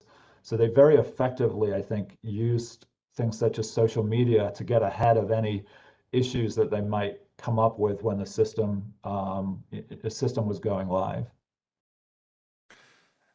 And kind of along the same lines, talking about deployment, from what I've seen, it looks like you've been deploying benefits and then tax systems separately for all of your kind of ongoing partnerships.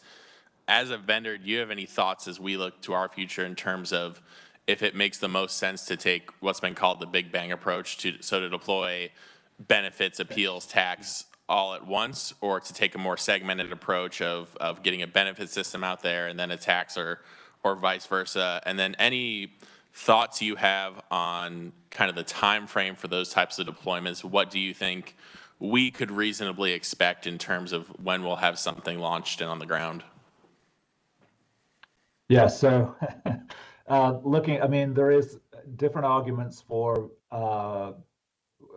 as you refer to as a big bang versus a phased approach. So the advantage of a phased approach is obviously you kind of allow yourself to focus your resources on the phase one and then move them to phase two.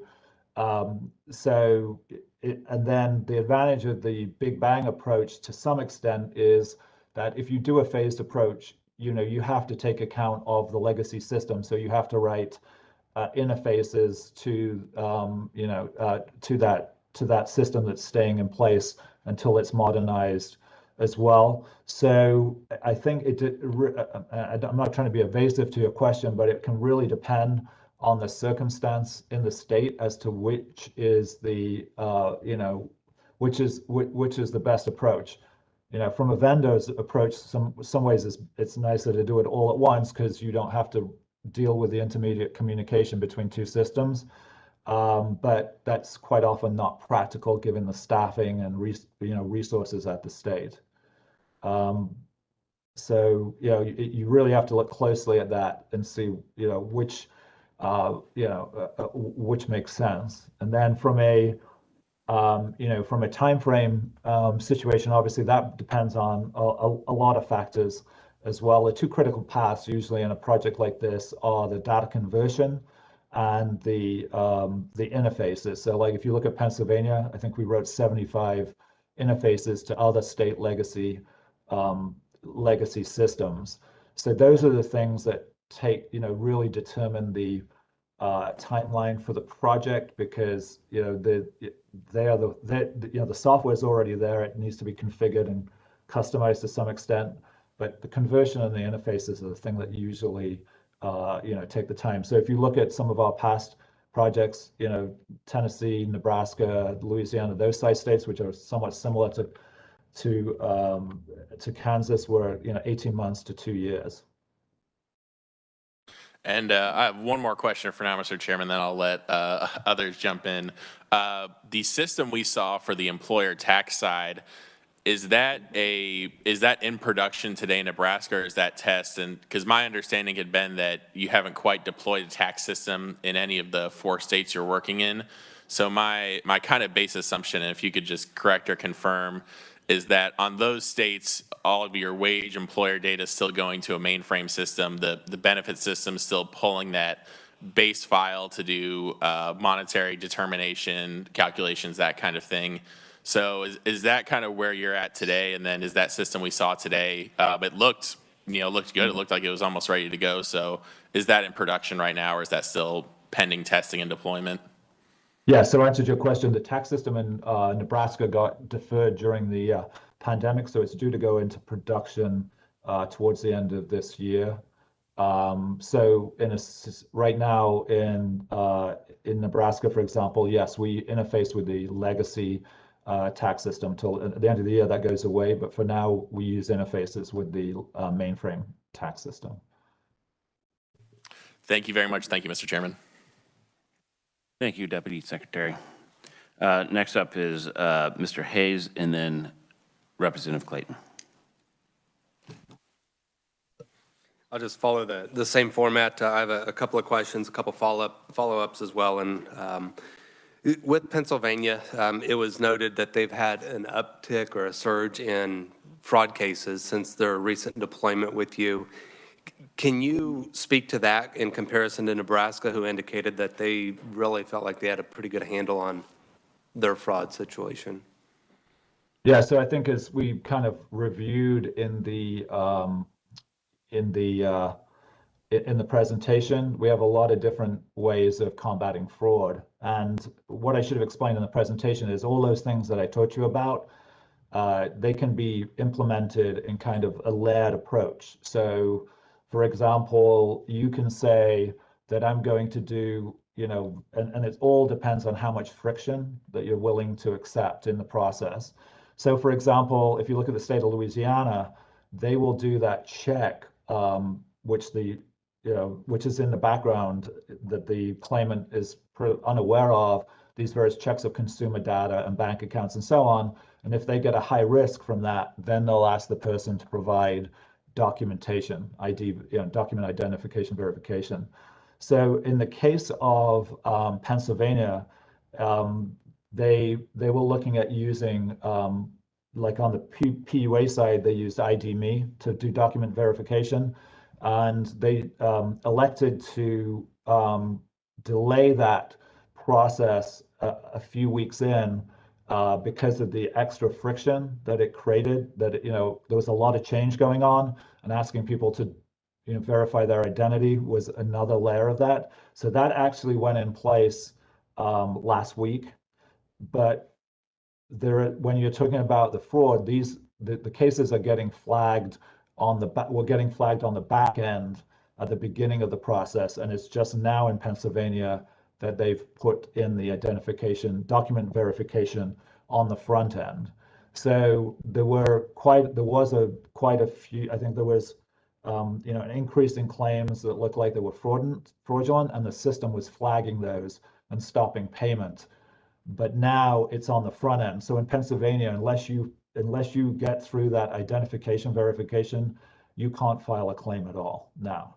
So the decision was made that might be too much, in the first couple of weeks of the system. Thank you, I appreciate that. As a follow-up also to Deputy Secretary Brady's comment on the phased approach versus Big Bang, has Gus been deployed in a Big Bang approach in any state?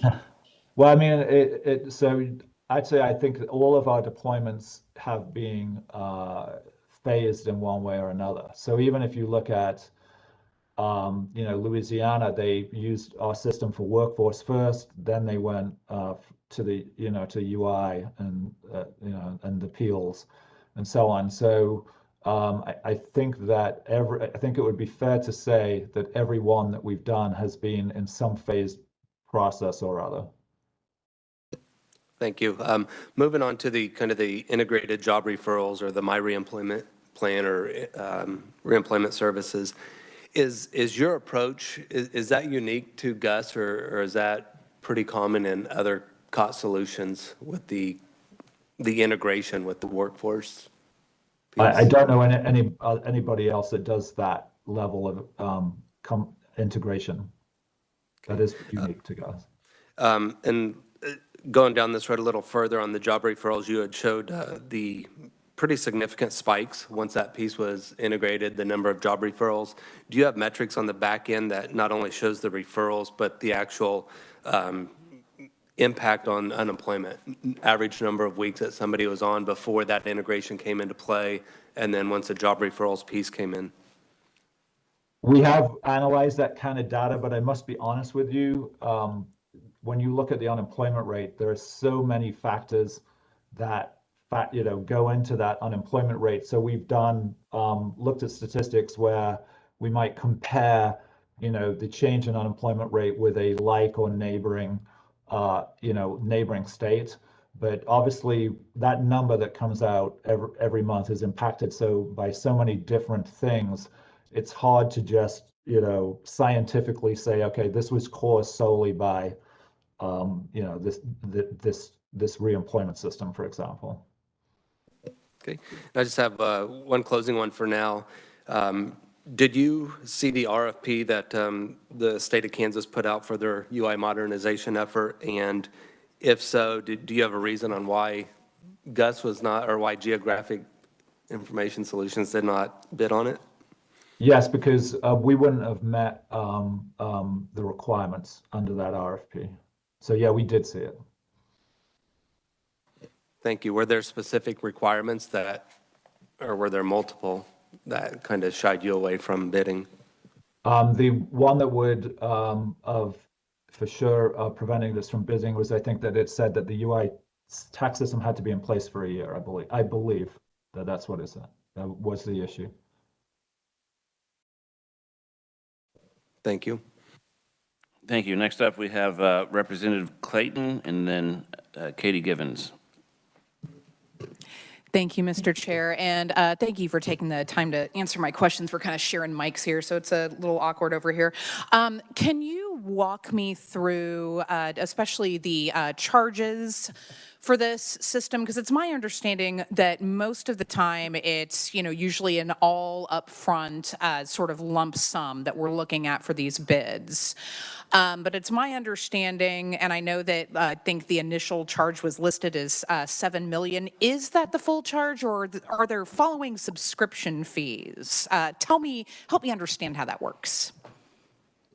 So obviously, when it comes to one of these implementations, a lot of that cost is going to vary. So in terms of our pricing model, we have a system of about 90 modules, so it depends.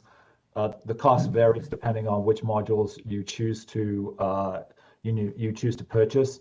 So there is obviously an ongoing. I mean, it's a COT solution, software as a service essentially. So there is a ongoing fee, which obviously covers the hosting and maintenance and support and continual enhancements of the product.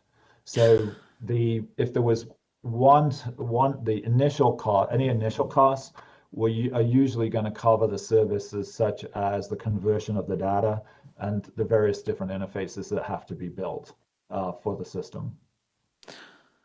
All right, so this is essentially when we, because I've heard a lot of things being said about the low upfront cost, but what you have told me is that we would put this into place and then those costs may vary. So that might make it a little bit difficult for those of us who have the responsibilities of appropriation on this committee to really plan ahead, as opposed to looking and paying, for one lump sum. And of course, I understand when it comes to software implementations, you have to change the services you provide for varying reasons. So I get that, but also it's my job to be cheap here. So second question is, when we talk about what we get for our purchase, would the state really own the code? How much belongs to the company? How much control lies with the state? And I am especially thinking about this from again, like planning for worst case scenarios. So, and I intend no insult when I say this, but again, I've said this before in this committee, not every company lasts forever. There are no guarantees. It's our job here to, really look forward with sort of a negative attitude when it comes to potential disasters. So tell me about the type of security that we're purchasing here. How much belongs to us? How much belongs to you? How does that work if you all go under? Thank you. Sure. So our system is a proprietary COTS system, just like other software that you buy for the state, SQL Server and that kind of thing. But the protection that we put in place for the state is a pretty comprehensive escrow agreement, and to the level that in a state. A state such as we just signed an agreement with Iowa, they actually will, probably annually test that escrow agreement. So basically, if something happens to us, we go out of business, then then they have they receive the software, the source code to be able to keep going and maintain the system. All right, thank you. And just, if I may, Mr. Chair, one follow-up to not this last question that I just asked, but the one prior. So can you give me any sort of an idea what we could expect in regards to any fluctuations for the, so to speak, the year-to-year subscription? Are we looking at, $1 million here, $1 million there? Is it less? Any sort of assistance you can give us when it comes to planning ahead would be greatly appreciated. Thank you. Yeah, so in answer to your question, the subscription, is a fee that obviously is determined ahead of time, and so we are one of the things as part of our subscription service that we do is we guarantee that we will modify the system to meet changes in legislation that take place. So that kind of levels out, allows you to plan effectively for the cost year to year. I don't know if that answers your question, but. I mean, it sort of does. Of course, I know how often legislation can change. We love doing that up here. So, but I do appreciate you taking the time to answer my questions, and thank you for being here today. Thank you, Mr. Chair. Thank you, Representative. In regards to the cost of the off-the-shelf systems, I think they're all kind of similar. But the state of Nebraska did indicate that their upfront cost all in on unemployment only was 4.7 million. With the tax, it was 7 million. And then each year currently ongoing for the subscription, it's $1.2 million for all changes, and all the new programs that were put out were included in that maintenance fee. That will go up to around $2 million a year on an ongoing basis for maintenance. And I believe in the RFP, I'm not sure, I guess Kyle or Representative Hoffman could probably correct me, but I believe we're asking for a 5-year contractual commitment that would lock them into a certain cost per year, but I'm not quite sure how that works. Representative Clayton. Thank you, Mr. Chair. And just a point of clarification, how long has Nebraska had this system in place? I think it was about 18 months, yes, fairly recent. Okay, so fairly recent. Thank you. Next up is Ms. Givens, and then Mr. Oswald. Thank you, Mr. Chairman. I just have a couple of questions that follow up on Deputy Secretary Brady's question and Phil's question on the integration. I do, out of fairness to the committee, want to disclose at the very beginning of the presentation where it showed Kansas on the map. I am a previous employee of the Workforce Alliance who's the customer on that map. So I wanted to let you know that. So I have knowledge of the system on the workforce services side of it. But my question on integration, I think it's so important for the job seeker, and the product and how it integrates is very neat and advantageous to look at that because of the legislation in my reemployment. But how, Mr. Tomey, how deep does the integration go? I know with the Kansas Labor Information Center, which I believe you guys power as well, that spiders into Kansas Works, who is the current provider, is the provider of workforce services, and you can pull up jobs through that site. So you have that area where it spiders into the system. But like when you talk about case notes, and can it go even deeper than that to where both of the systems are talking to one another? And have you been successful going that deep? Yeah, so the answer to your question is it really depends how deep you want to go or can go. So, you know, for example, Pennsylvania does not use our system for workforce. We purely do the unemployment benefit and appeals there, whereas if I'm looking at Tennessee, everything is in the same system, including labor market information. The huge advantage of that, obviously, which we really didn't demonstrate, and we probably should have, but you know, when you have a job seeker out there, it allows you to pull all of that information in and let them make a really informed choice. So, and for employers too. So, you know, if I'm posting a job, if Geographic Solutions was posting a job in Kansas right now, I really don't know how much programmers make. But if I was using our system, then it would tell me, you know, the average wage is this much, and you know, and then I know where I want to post my job. So we call that in context labor market information. So it really kind of would be, you know, a Kansas decision, or it's a state decision as to how deep you want the integration to be.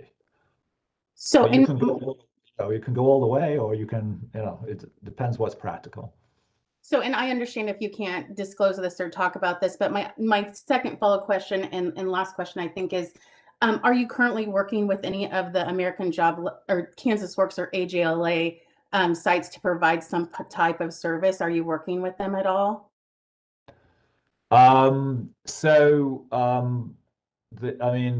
we it's I'm trying to think if any of, I'm not sure that any of the sites that we have that we work in right now have AJLA as the job systems. We did just convert Alabama from AJLA to our system, but I think that's a little different than what you're talking about. I right off the top of my head, I don't know a state that's using AJLA jobs and us for the UI side. In the case of Pennsylvania, they're using a system from Deloitte. Okay. Thank you very much. Appreciate it. Actually, but let me just take that back. I believe we did the PUA system in Arizona, which is an AGLA site. So it just came to mind. I'm sorry. Thank you, Mr. Oswald. Thank you, Mr. Chairman. Ladies and gentlemen, I appreciate you taking the time to talk to us about this. And full disclosure, I operate a third-party administrating company for unemployment. And so I've seen just about every system that's come out in the last 20 years, both the good and the bad. I do want to compliment you. I think that the Nebraska one is one of the most user-friendly and functional systems I've seen. Usually when you have one of these systems come out, it's either too detailed but not very functional, or it's not very detailed but pretty user-friendly, but you don't get much out of it.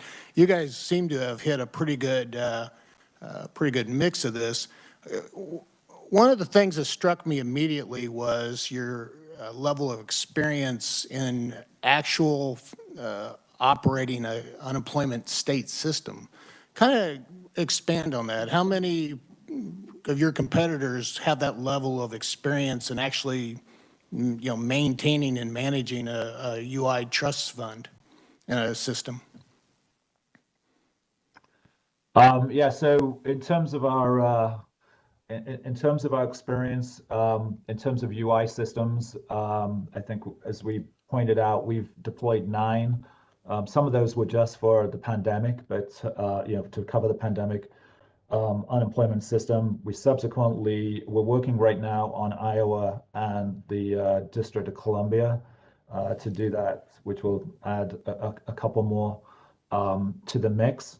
Obviously, there are other vendors. So probably I think the vendor that's had the most experience in addition to us is probably Deloitte, that has done, I think, Florida, California, Massachusetts, Minnesota. So, and I can't really speak for them, obviously, but there are obviously other vendors that have been involved in this modernization. Now, one of the things I want to kind of piggyback on Deputy Secretary Brady's questions about the tax issue, the tax portal. Is that the actual? I know it's not live yet in Nebraska, but is that what you would actually see if it went live tomorrow in Nebraska? Yeah. Yes. That's what you will see in Nebraska at the end of the year. Okay. And as I've said, I've seen a lot of these systems roll out. Your rollout in Nebraska, Tennessee, and I believe Louisiana were without a blip, in my opinion anyway. Pennsylvania has been a little bumpier. Can you kind of elaborate on what would be the difference between the Pennsylvania systems and the other 3? Because just on the face value, your Tennessee, Nebraska, and Louisiana systems are pretty common. They're pretty, but the Pennsylvania rollout and their system has been fairly unique. What factors went into that, why there's such a variation? Yeah, so what's interesting, I think, if you talk to the people at the state of Pennsylvania, I think they think the rollout was very smooth. Obviously, with any system implementation of this magnitude, and this size, there's going to be issues that you have to deal with after go live. I mean, what makes Pennsylvania a little different than the others is just simply the size of it. It's I guess the second largest state to modernize after Florida. So we converted, I think, 980 million records in Pennsylvania. So I think that Commonwealth has been happy with the rollout. We've made some adjustments on some things. I think they were able to pay millions and millions of dollars within 24 hours of the rollout. So any one of these systems, including obviously Louisiana, Nebraska, Tennessee, there are issues that are going to arise. I think in Pennsylvania, it's a little bit more under the press microscope. So, I think things are somewhat magnified in Pennsylvania, I think it would be fair to say. If you, one of the things that last session, we had Commissioner Albin give us kind of an overview of their, their conversion and everything. One of the things he suggested was that data conversion, data integration was a big issue there. Kind of elaborate on what you would do to kind of, minimize that process, and what would you suggest if we were going to go forward with this? Yeah, so that's a very good point. Data conversion is everything in these implementations. I mean, the system is extremely data driven, and as I'm sure you're all very aware, and this unemployment benefits business is very, very complicated. Lots of different business rules, and and all these different circumstances that occur. So the data conversion is by far and away the key, the key process. So the things that we do for that, firstly, we have a department of, I think it's about 15 people. That's all they do is data conversion. Very key to the process is to start the data conversion immediately. As soon as the project is underway, the ink is signed, that we we look at that start on that process. And key to the process is making sure, obviously, that you have available staff in the state that has knowledge of the legacy system. That is so key. And obviously we're talking about often 30, 40-year-old mainframes, and a lot of the people that knew the mainframe have long retired, and as you know, it's hard to find people with that knowledge. So and then as part of the conversion, it's very important to thoroughly test the results. I think Pennsylvania did a good job of that. And in a lot of ways, we do some automatic things for checking the quality of the data, run it up against reports, but there's nothing that replaces, getting somebody who's knowledgeable of the legacy system and having the old system on one screen and next to it the new system on the other, and simply doing side-by-side comparisons of the two data sets, and continually running mock conversion after mock conversion, creating the scripts, running it, having that tested, figuring out where the discrepancies are, fix it, run it again, and so on. I mean, it's a laborious process, but I haven't found any easy way around it at all. Thank you. You kind of led into my next question. That is, some of these rollouts tend to look like they didn't have any end user testing at all based on the results. It's amazing sometimes how basic functionality is abandoned, and it seemed like to me it would be just a simple matter of testing it. Kind of explain and describe your end user testing. I know you got unique, 3 unique systems, that you have a claimant side, you have the state side, and then you have an employer side. Kind of explain, you don't have to go into great detail, but kind of give us an idea of what your testing is like. Obviously, I think a key to the problem you're alluding to is, first of all, to have a true, commercial off-the-shelf solution. So one of the things I think that's an advantage for us is that we do that, and then as part of the process, we use an agile methodology.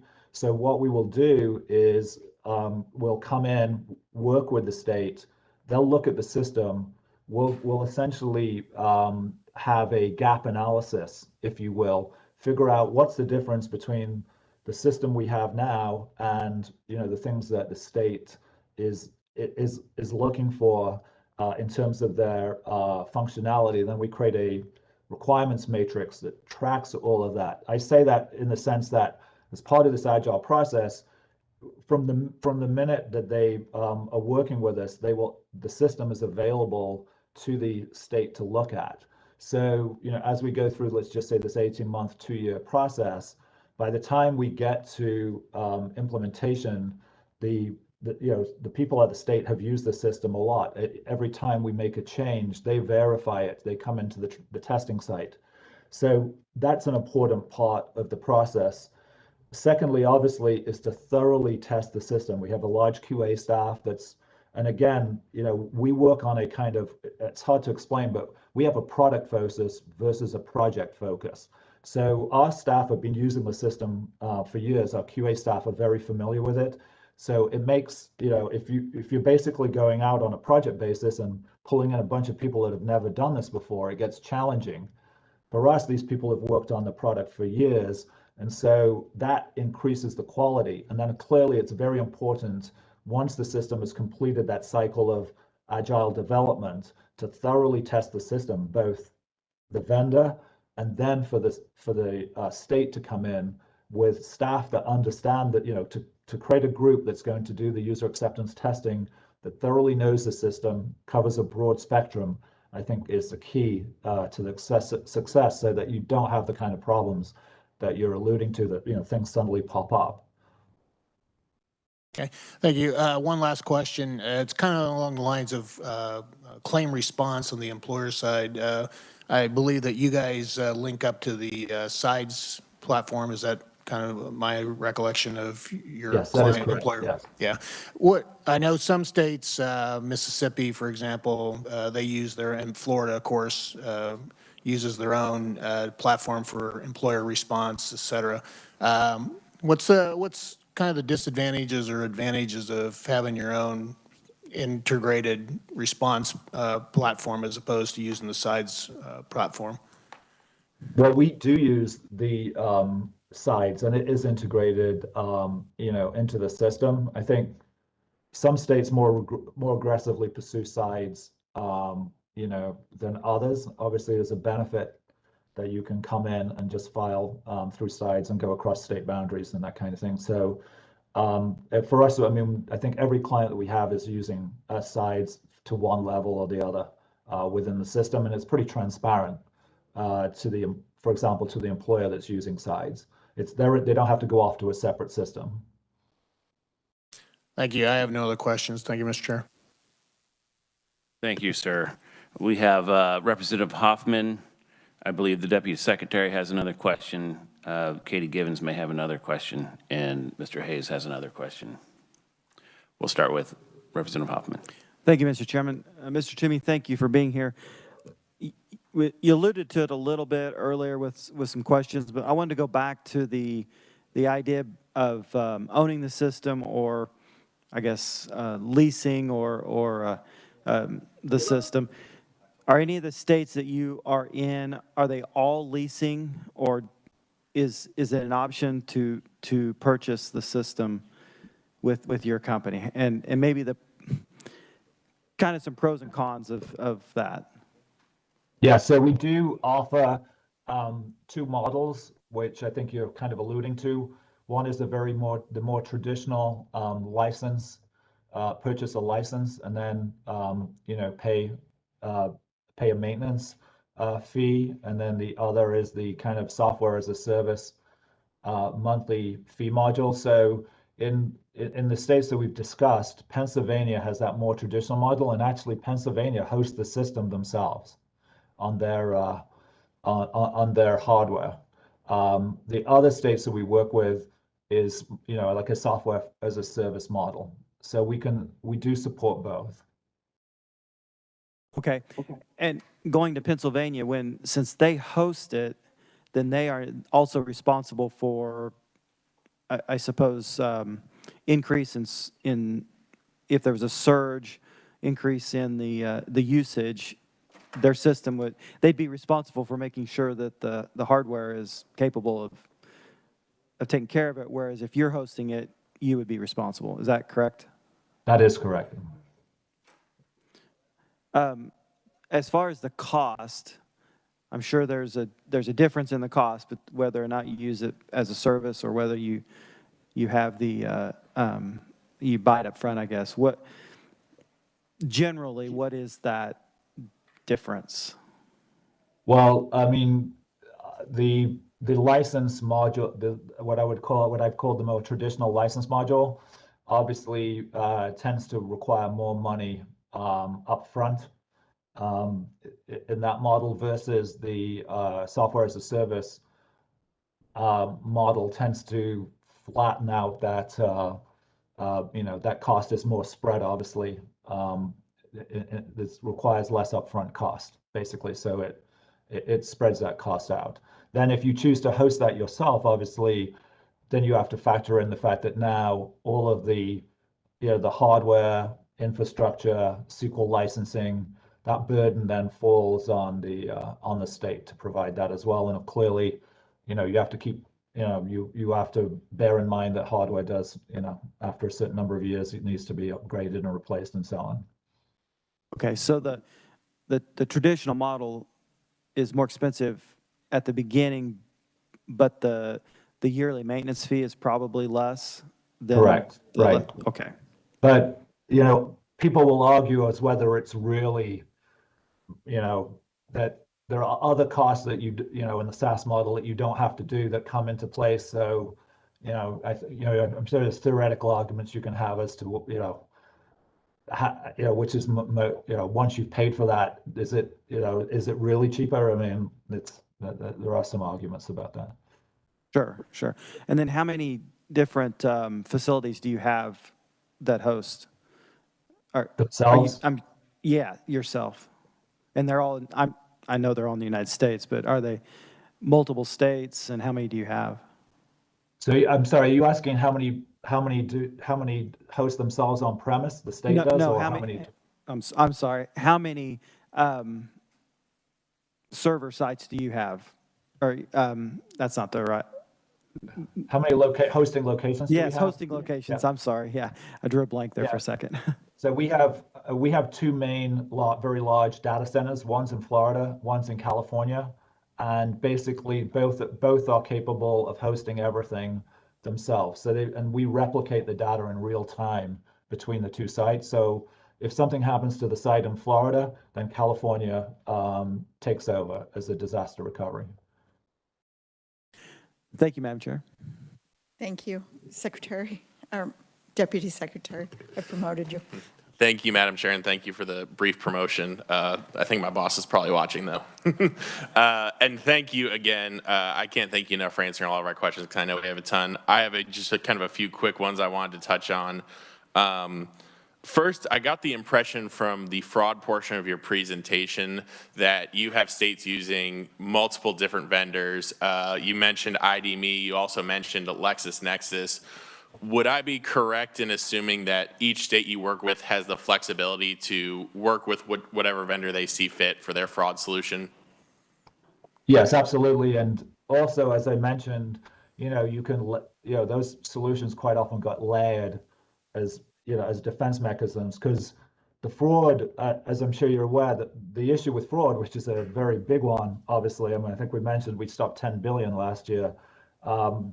It's a balancing act between how much friction that you give the claimant versus obviously stopping fraud. So when I went through those options, some of them have no friction, some of them have a lot.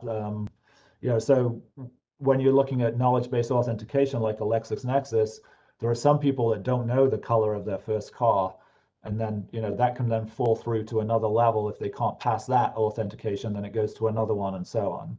So yes, the answer to your question is, different states that we work with use the fraud, different vendors for fraud detection.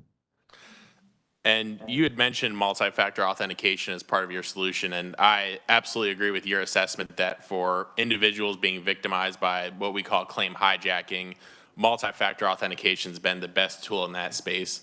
Is that portion of your solution homegrown as part of like a module in your solution, or is it sub-vendor provided? It is homegrown. It is part of our solution, and most states that use it, they put it on the initial on the sign-in to the system, and then there are options, but most states will only you'll only have to do it once unless you change device. So if you switch to your mobile phone from your computer, then it's going to ask you to do it again. again, trying to, minimize the friction versus prevention of fraud. But you're quite correct. Multi-factor authentication really is a very good tool for stopping a lot of the fraud. And just one final question from my end. I think one of the most interesting things about the solution you've discussed is your commitment with the states you work for to address changes in federal or state law as they come up, particularly thinking about the last 18 months. One of the things that I noticed across the country was in December when the Continued Assistance Act passed, a lot of states struggled to get those extensions done in a timely manner, including Kansas. I think I saw from USDOL about a third of states saw little to no delay in benefits, whereas 2/3 would have seen a delay. And then when the Rescue Plan Act passed in March, states had a little bit more time and generally had already done extensions once, so eliminated or substantially reduced the delay in payments to claimants, again, including here in Kansas. I'm wondering if you can just speak briefly to those two extensions, how your company worked with your partner states to get those extensions in place and reduce or mitigate the delay that claimants could have potentially seen in benefits.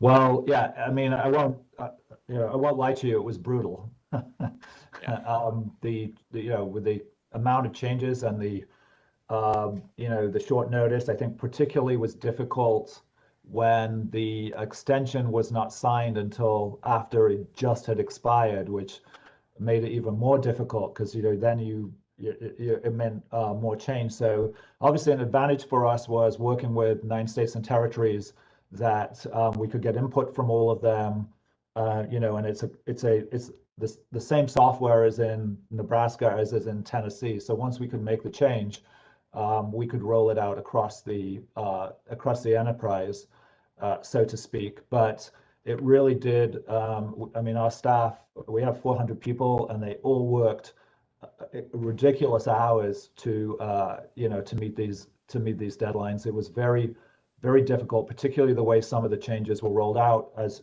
I'm sure you're aware, in Kansas, it took, obviously, as you would expect, a while for the feds to interpret some of this new legislation. Some of the states we work with chose to plow ahead prior to federal guidance. Some waited for federal guidance, so we kind of had a mixture there. So yeah, it's but I think that again, it was kind of a testament to having a true COTS solution that we were able to do that across so many states and get people paid, and also to our staff and their knowledge of the system that they were able, the changes were pretty significant, but we had the talent and the knowledge to be able to do that. Thank you very much, sir. Thank you, Mr. Chairman. Thank you, sir. Katie Givens, you have another question? Thank you, Mr. Chairman. My question, and this might be towards you, and I apologize if I've forgotten. When you were talking about costs earlier, that was just for the UI system. Did they share with us in Nebraska what the entire cost was for the integrated system? They did. They said that the unemployment alone was 4.7 million, but all in for tax and unemployment, it was around 7. Did they share with us with the workforce integration to it? I think that's included in that number that he's referring to. Okay, thank you very much. Any further questions?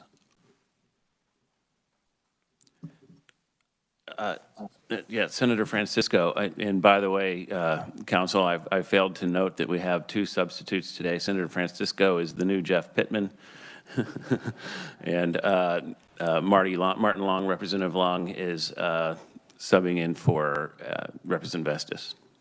Senator Francisco.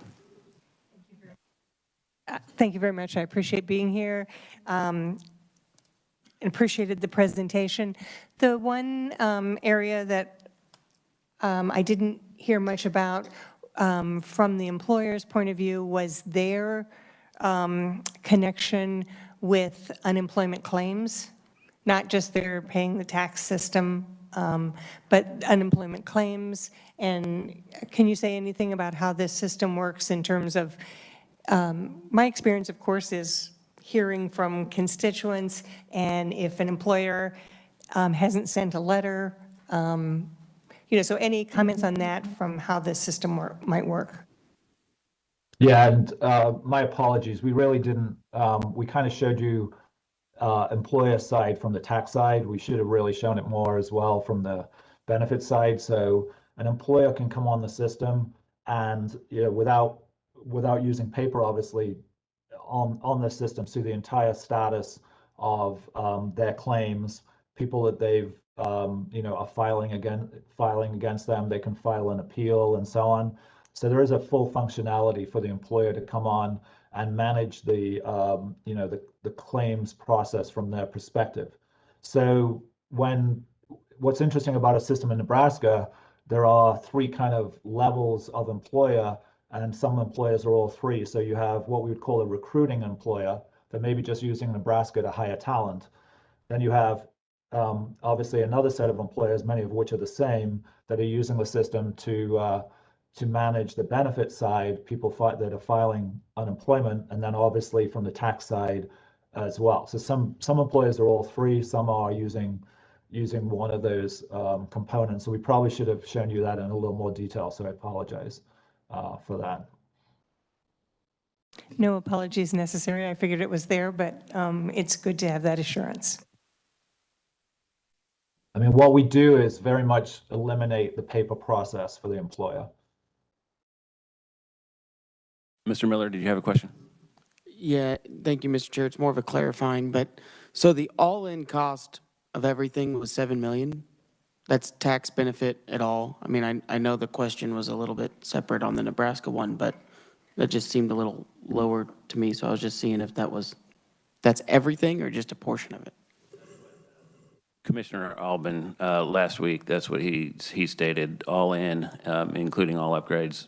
Well, so it's 4.7 million for the unemployment. This is the state of Nebraska, obviously, which is different than Kansas. And this was 18 months ago, but their contract was for $4.7 million, according to the commissioner, for unemployment only, and including tax, it brought it up to $7 million for the initial contract. The ongoing maintenance is $1.2 million for unemployment and $2 million, a total of $2 million once the tax comes online. And that includes all the software changes and upgrades and new federal programs that probably will be changing here again in September. Okay, thank you, Mr. Chair. Any further? Deputy Secretary Brady. Thank you, Mr. Chairman. And just, I want to make sure that I'm understanding this correctly, I think, and everybody on the council does as well. The Nebraska model follows the software as a service model that we had discussed, and it sounded like the secondary option is similar to what Pennsylvania is doing, and kind of the preliminary thought that I heard was that that would have more of an upfront cost and potentially a lower ongoing cost. So I think that's how I understand it, and just wanted to clarify that those are the two possible avenues that exist today. Paul, you want to opine on that? That is accurate. That is accurate. Mr. Oswald. Kind of a follow-up on that. Maybe you've stated this. If you do it the way the Pennsylvania does it, does that impact your service as far as support for doing other federal programs like the PUA and stuff like that, or will that still be integrated? How does that work? I'll further complicate the Pennsylvania issue for you, and the fact that the regular UI system was, is hosted by Pennsylvania. The PUA is hosted by us. We had to do that because of the rush to get. We put that system together in 3 weeks, the PUA. The answer to your question, in Pennsylvania, the ability to meet new federal guidelines and so on is just the same as if they were on the SaaS model. The fact that Pennsylvania hosts themselves, I mean, probably the drawback is obviously if something goes wrong at 1 o'clock in the morning, we're relying on access to a Pennsylvania staff possibly. Whereas if we're providing that SaaS model, that all falls on us, and we have 24/7 coverage and so on. So I mean, all those are the factors that you would look at in that decision. It would seem to me, just based on what I'm listening to and my experience, is that Pennsylvania kind of deviated from the normal model that you would have had in the past. Is that a fair statement? Yes. Okay, thank you. That's all I have. Thank you. So, Representative Clayton. Thank you, Mr. Chair. And again, thank you so much for taking our questions here. So it's my understanding that you all did not put in a bid because you didn't qualify under our RFP because our RFP asked that you all had had taxation implementation in place for 1 year.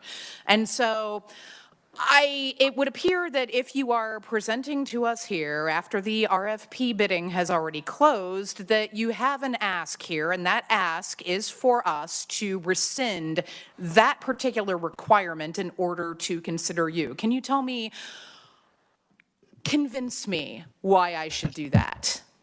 Representative, before he answers, the ask was mine. I reached out to them. They were reluctant to come present because they did not respond to the RFP, but I felt it important to get as much information in front of this committee as possible. So Can you convince me? Well, we don't have anything to compare this to, so there's really no convincing yet. I just wanted to, we needed to know for our report tomorrow what some of the capabilities can be. Paul, if you want to go ahead and answer that, convince her. I mean, I'm always very hesitant to, to talk or about a particular procurement that might be, still in progress. We responded to the request to be able to show, what we can do. So we're not here to, question that process or, and so on. I mean, that's not a role we want to take. Would we love to do a system for Kansas? For sure. Do we think we have the best solution? Obviously, yes. But we really can't kind of address the procurement process in Kansas.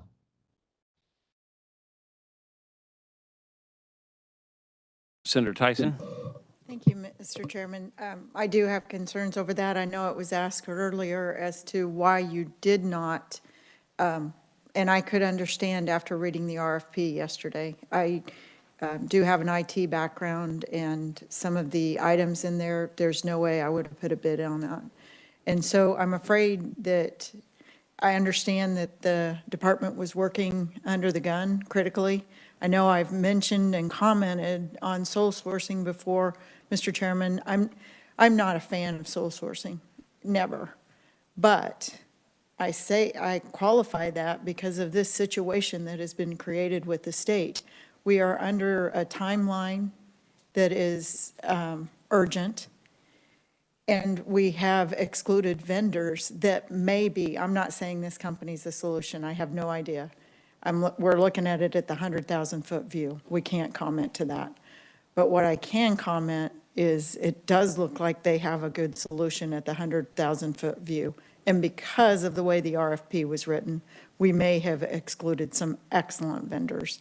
And that's my concern, Mr. Chairman. So thank you very much. So noted. Thanks for that. And we'll have an opportunity to go through the RFP a little more on a deeper way tomorrow. And I think it's a concern that a lot of us share. Deputy Secretary Brady. Thank you, Mr. Chairman. And after we kind of had the discussion on Pennsylvania and knowing that they recently launched, I went ahead quickly and did some Googling for the news, figuring that it was reported somewhere in Pennsylvania. And it's being reported that the contract with Pennsylvania and Geographic Solutions was $35 million. That is certainly in line with estimates that we had testified to previously and what we've seen in other states for purchasing the solution. We'd kind of quoted the very broad range of 30 to 50 million, so that falls within that. So I just wanted to highlight that for this council, that the other path that Nebraska did not take but Pennsylvania did, the cost kind of falls in line with what we expected to see from vendors. Thank you. Thank you for that. And it also sounds like there is a third option out there, a kind of a hybrid contract that should something happen to the company, that the state could own the code and the right to the software. And so we can explore that as well. Seeing no further questions, thank you. Thank you for coming today. Thanks for the information. I think you've opened a lot of eyes here, and we've got a lot to digest. Council, we've got a lot to digest before we form this report on what we are looking for tomorrow afternoon. Hopefully, sir, we can have you or your team back in the future.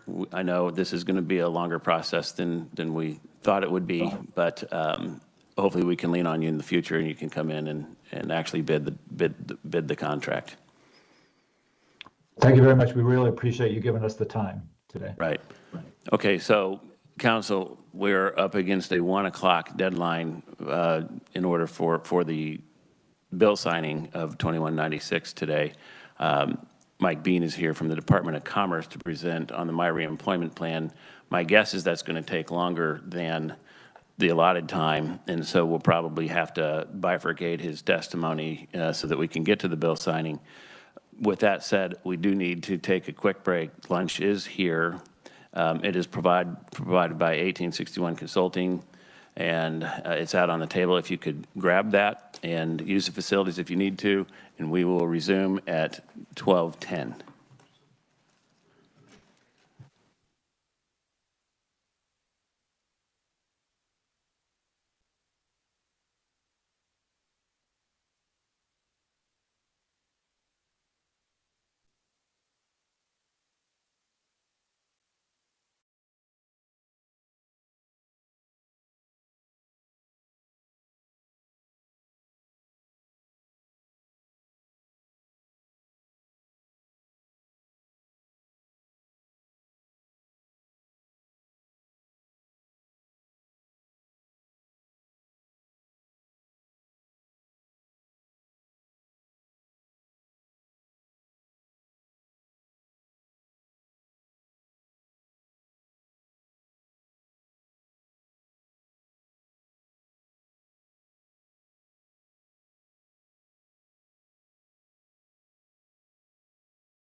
we'll get online here in just a second. I didn't realize everyone was back in the room. Okay, everyone's back in the room and we're ready to go. I'll turn it over to Michael Bean to give us an update on the My Reemployment Plan and the number of individuals that are in limbo because of the resume requirement, work history requirement. I'll turn it over to you. And thank you for being here. Oh, no, thank you. And I think the challenge for each of you may be who cannot get barbecue sauce on their front of them prior to the picture. So good luck with that. And thank you, Representative, for inviting me today. Just to give a brief update, and we can follow up with questions if any of you have any. I think last time I appeared in front of the committee, you were made aware that almost 15,985 individuals were notified of the My Reemployment Plan within the first, I'll call it a batch or first round of notifications. And remember, that's for individuals who have received 3 consecutive weeks of unemployment benefits. We ran the compliance interface. When I say we, it's the IT professionals at KDOL and Commerce that ran the interface last Friday. That interface resulted in almost 7,000 individuals not in compliance with the My Reemployment Plan, followed by a disqualification of benefit notice emailed to them Monday this week, followed by snail mail notifications that were mailed Monday and likely received within their mailboxes at home Tuesday or Wednesday. As you can imagine, our activity within the workforce centers jumped a little bit on Monday and Tuesday and also yesterday. A little over 1,200 people engaged the system during those 3 days to get, I'll call it, back in compliance. We started looking at some trends of where sticking points were, if that makes sense. And one of the sticking points was with the resume, having an active resume. Active is the word, and we call it active or published within Kansas Works. A handful of people that we looked at had built or uploaded a resume to Kansas Works, but didn't take the additional step to push public to make it, or publish to make it public to the employers that were searching the system. So that's one area that we're placing emphasis on this week and will continue throughout the week. I will look back historically, back in 2018 and 2019 when we had the My Reemployment Plan initiative. The trends are very similar back to that time. We knew that roughly about 50% of the individuals would do the activities required with My Reemployment. The other 50% obviously would not. And that's historical trends and same trends that we're observing today. Also, as an update, this week we notified a little over 1,700 individuals that they are new participants in the My Reemployment Plan, with some added social media going out today to address that. So with that, I'll stand for any questions. And I also make the comment, and Peter and I talked about this earlier this week, is the activity of a work search requirement is almost a cultural shift for people right now because they've gone so long during the pandemic without having that requirement, or most recently a somewhat loosely interpreted requirement. So it is a little bit of a cultural shift for people to now start developing a plan to re-engage the workforce and also to re-engage with the resume and all of that. So we're dealing with somewhat of a little cultural shift for those people who have been long-term unemployed too, but working through those. Mr. Chair, I'll stand for any questions if you have any. Okay, yes. I want to ask you about that and I think we talked about this briefly before the meeting. There's a cultural shift. You say there's a cultural shift that now we're making them start to look for new positions, but that was part of the federal rate, the federal extension. I think back in November we were supposed to start doing that. Why did we not require that until just now? I will have to defer to Peter on that. Deputy Secretary.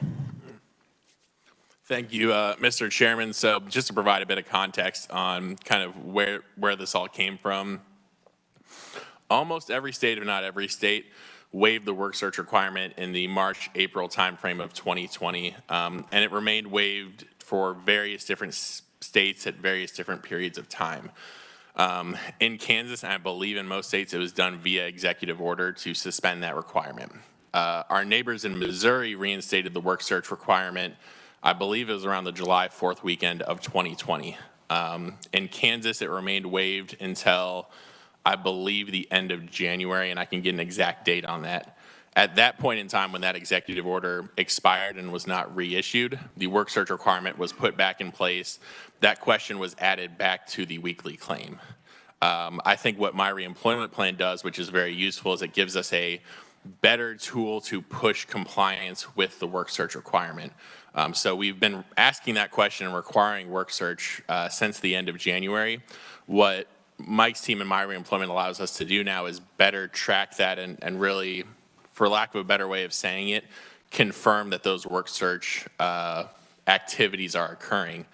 Now, I think the interesting piece, and it ties back a little bit to our previous presenter, is I'm sure members of the council can see and appreciate how much easier that is for claimants, for the agency, for workforce centers to track when you have a system as robust as that. But I think that kind of lays out the history. But the bottom line is Mr. Chairman, and I'd have to look at the federal law. I believe part of the initial CARES Act gave or strongly encouraged states to have the tools to waive the work search requirement as they see fit, just like we had the ability to waive the waiting week for the time period that we saw fit on that as well. Okay, thanks for that clarification. So we have been requiring them to look for work since November, the federal guidelines. It was January, end of January, when the executive order expired and the work search requirement was reinstated. And Mr. Chairman, in my next written follow-up to the committee, I can include the exact date of which that executive order expired. Okay, will that put our federal benefits at risk, since it was a requirement in order to accept the federal benefits starting in November that we had to reinstate the work search requirement? So the changes to the work search requirement occurred as part of the federal flexibility, I should say, on that. We're part of the Continued Assistance Act. That's the one we talked about a little bit in the previous presentation that passed on December 27th, right after the CARES Act provisions expired. While it changed many of the parameters, especially and particularly close to the PUA program, it still allows states the flexibility to waive the work search requirement if they saw fit. After that point, like I said, in Kansas, the governor chose not to reissue that executive order, so it expired and we reinstituted it. A lot of states throughout the spring took a very similar approach. There is a contingent of states right now, that I'd say about 10 to 15, that are just now here in May, June, July, reinstating their work search requirement. So it's been a mixed bag across the board. I'd say with us reinstating in January, we were about middle of the pack. And then to get to your original question, Mr. Chairman, no, it doesn't impact any of our ability to administer the federal programs. Okay, thank you for that. I'm sure there's other questions. I have a couple of questions regarding you, Mr. Bean. You said there were 1,700 new claimants people notified. New claimants that were notified this week right. that now have 7 days to Comply. Yep. comply. Yep. Is there a way, in order to keep this backlog from compiling, is there a way to notify a new claimant, somebody that's coming on today, that, hey, by the way, we're going to need a resume within 3 weeks or your benefits will be frozen? Is there a way to get that information to them? If we can get a resume from somebody today rather than tomorrow, we could get them a job quicker. Oh, as soon as Peter gets done eating his sandwich, I'll call on the things that they've initiated. Yeah, thank you, Mr. Chairman. Trying to eat while also answering questions is a bit of a challenge. What we are looking at is and you might recall, Mr. Chairman and other legislative members of the committee, a component of House Bill 2196 was that we added the tax withholding information to our KVIN 41. That's the initial monetary determination letter that every claimant receives. That was the first big change we had to make to that form to comply with House Bill 2196. We've talked with the folks on Mike's team about, can we also add a section of that to give, to your exact point, Mr. Chairman, a warning or, hey, this is coming down the road, compliance with my reemployment plan. So we're trying, candidly, we're trying to find the space on that form to not have it go over front and back to fit that information on there. The other component to this, I won't get super in the weeds on it, all of the forms for general unemployment get processed through the mainframe system. We have a specialty software that takes the data from the mainframe for whatever claimant information we need to mail out and then puts it into a form and generates it. So it's a little bit more, it's not undoable, it's just a little more challenging than updating like a Word document to get these forms changed. So that's something we're trying to work on. I also know that Mike's team and our team has pushed very aggressively through media and social media to get information out about my reemployment plan. The other component I'd add to, Mike mentioned that 1,700 number. Any members of the council that look at the unemployment weekly review will kind of see that, I mean, for probably about 2 or 3 months now, we've been at a very stable rate of 1,500 to 2,000 new initial claims per week. That's fairly in line with where we were pre-pandemic. So what we'll kind of see is we had this first huge batch that we, have been working to get into compliance, and then I would suspect every week as new claimants hit that 3-week mark, it's going to be around 1,500 are selected for my reemployment plan based on that criteria. Representative, to follow up on that a little bit, it's one thing to deal with the first wave, and now, as we progress, dealing with that 1,500 to 1,700 per week. Once we settle down from that first wave and get our bearings after that wave, our plan is for staff to make direct contact with those 15 to 17 a week to put the reminder in their ear that, hey, you need to get this done, and here's how we can help you get there. Earlier, Senator Francisco talked about constituent services and issues with claimants and ease of use. 7,000 people is a lot, or 6,800, whatever the number was, is a lot. And I know that you did everything you could to ramp up and be prepared for the phone calls. Can you let us know? I mean, I haven't as a representative received a complaint yet that this has happened to someone. So I'm assuming that your pre-planning actually worked and these people are able to get through on a phone line to contact you? Yeah, I won't say the pre-planning worked perfectly as planned, but we had a couple instances, for example, and this is really a success of the My Reemployment program. The Wichita Workforce Center hosted a job fair for Textron last week, which had a little over 500 people participating in, and then one this week that had almost 600 people. So it was needed staff to help navigate that, and we had to pull staff off the phone lines. But any message that was left in Wichita, as an example, was returned within 24 hours to the claimant. We've still had some interaction and stuff like in complaints. What we're doing with those is staff will follow up directly via phone call to help resolve those. Mr. Miller? Thank you, Mr. Chair. And I have a couple questions. If you don't mind, I'll go back to back. So first, when we get these updates, I don't know if it would break any rules or anything, if you guys can even disclose it, but I wonder if we could have something that might show, of the 1,700 people, kind of, I don't necessarily need their background, but, are they a nurse? Are they a general laborer? Anybody like that? And on the flip side, if we could see kind of who those employers are that uploaded those resume banks.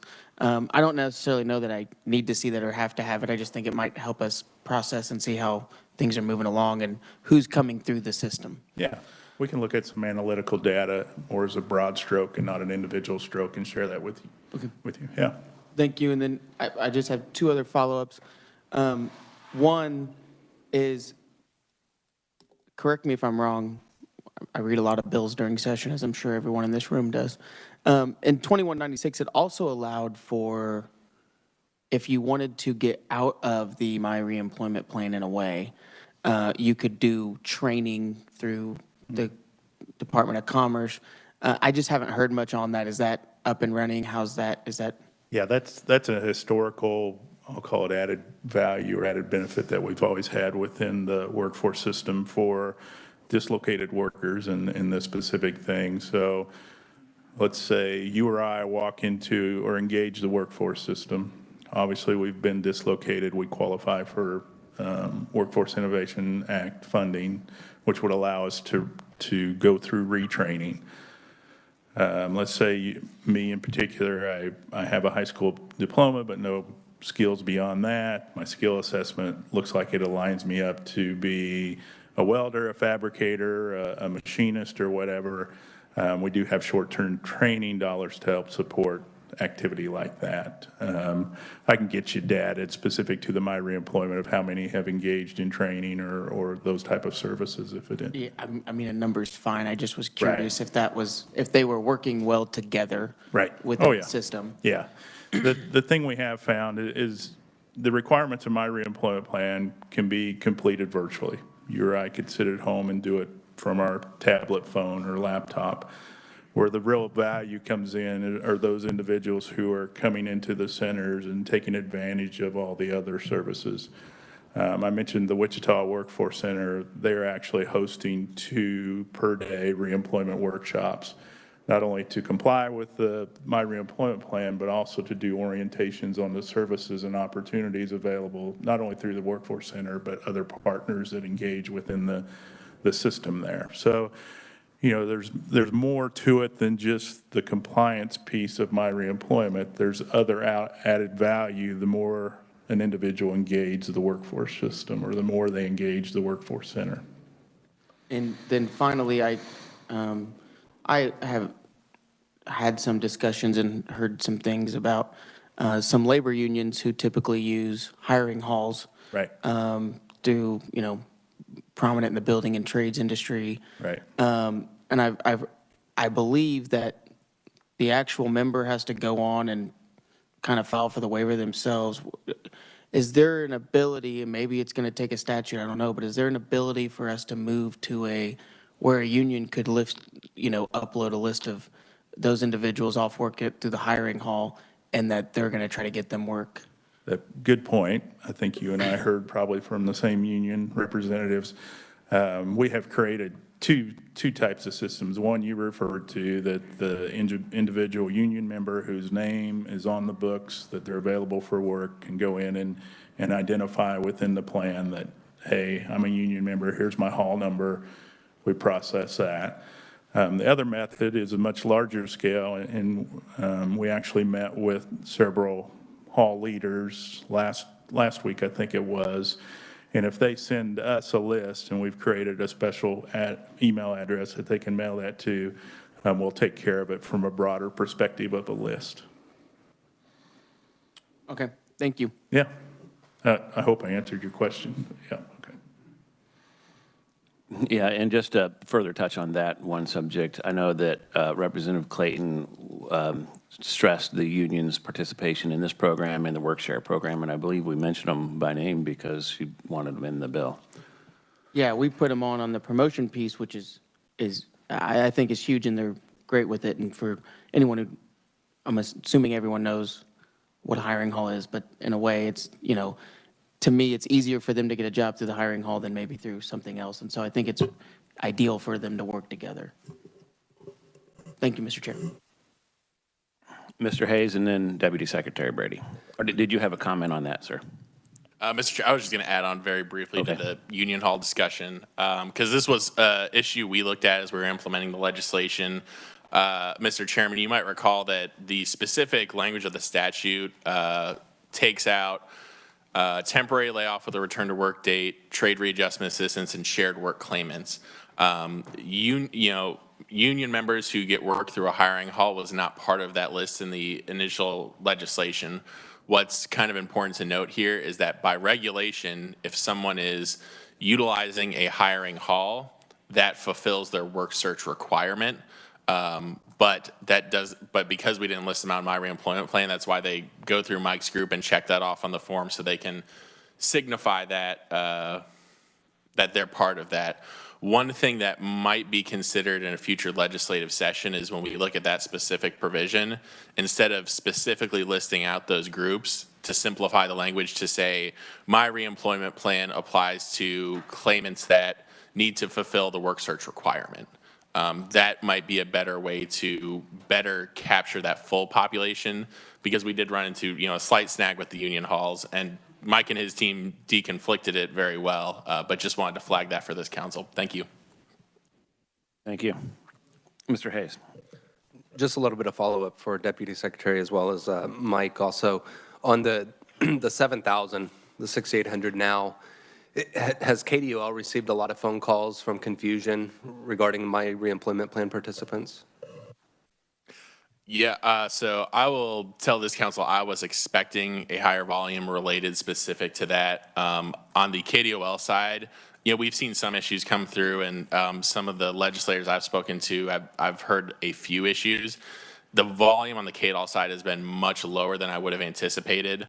One of the things that we recognized very early on was that, as a state for which the unemployment system and the workforce services are in two separate agencies, we had to make sure we were very deliberate and clear in communicating to claimants to say, you need to work through Kansas Works for this specific portion.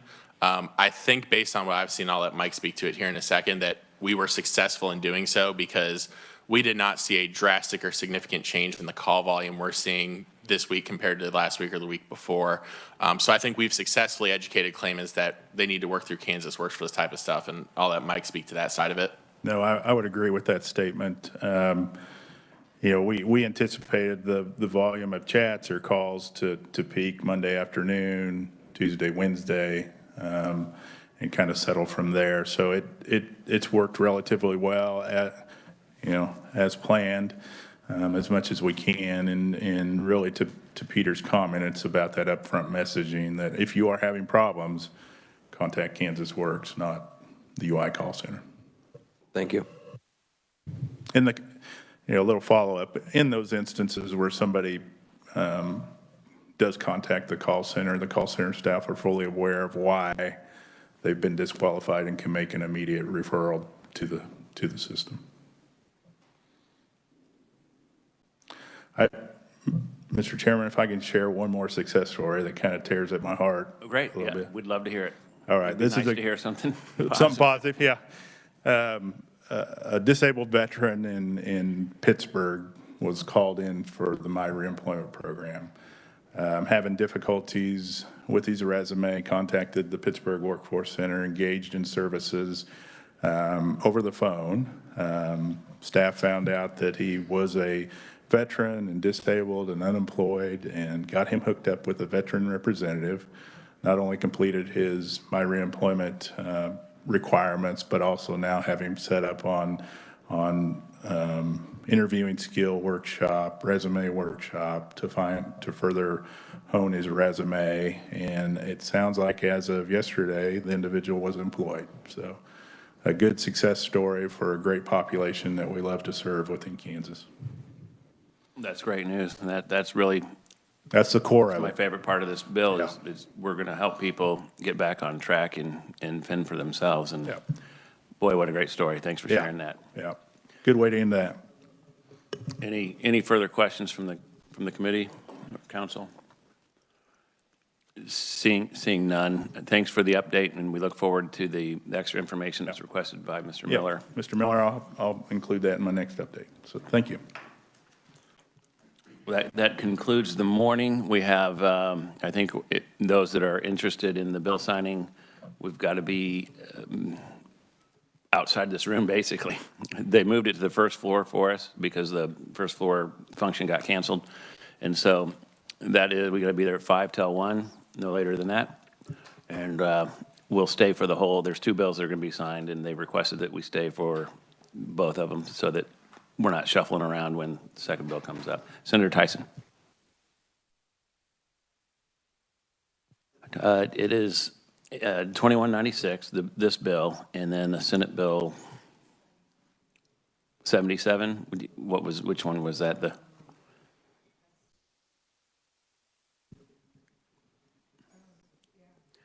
disability bill? Yeah. Yeah, interstate compact. We'll see you back immediately after the bill signing adjourns. Thanks.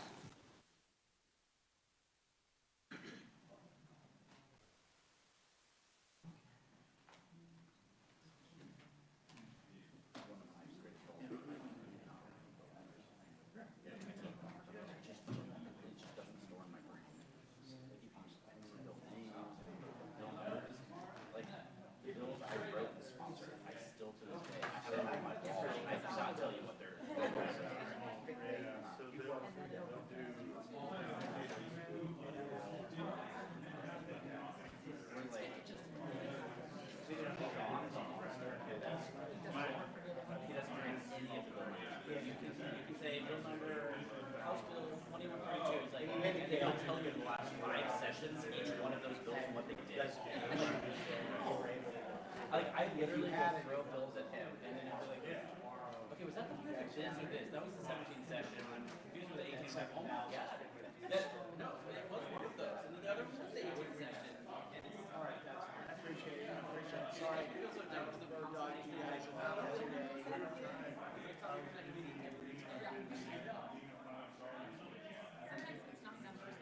Yeah, because I was getting my brain just doesn't sort of. As Jay was saying, never has. The reason we use so much 7-digit stuff is that your brain is naturally designed to produce more 7-digit information. And that's why if you think about it, if you try to reduce 7 digits, that's hard. 8 digits, it exponentially. Your brain naturally falls off on the 8 digit and replaces it. Mine does work. I figured that out when I read that. I was like, yes, but like, and I can do my phone number growing up, and then one friend's phone number growing up. I don't remember any of the others. And like, I always have stuff where I was writing. I just had like a little note where I wrote them down. I just my brain hates to store that. It's the weirdest thing. But then but here's the thing. My mind is that I can tell you every teacher I ever had, every classroom I was in, the order I had them, and where my desk was. Going back to kindergarten, I sat there, and then we moved here. But if you ask me for a 7-digit combination, I'm like, I don't know, I gotta go. Also, safest person in the world. I bet it's really crazy to ever remember a locker combination. Oh my God, yeah. I would forget about that. I would forget it all the time.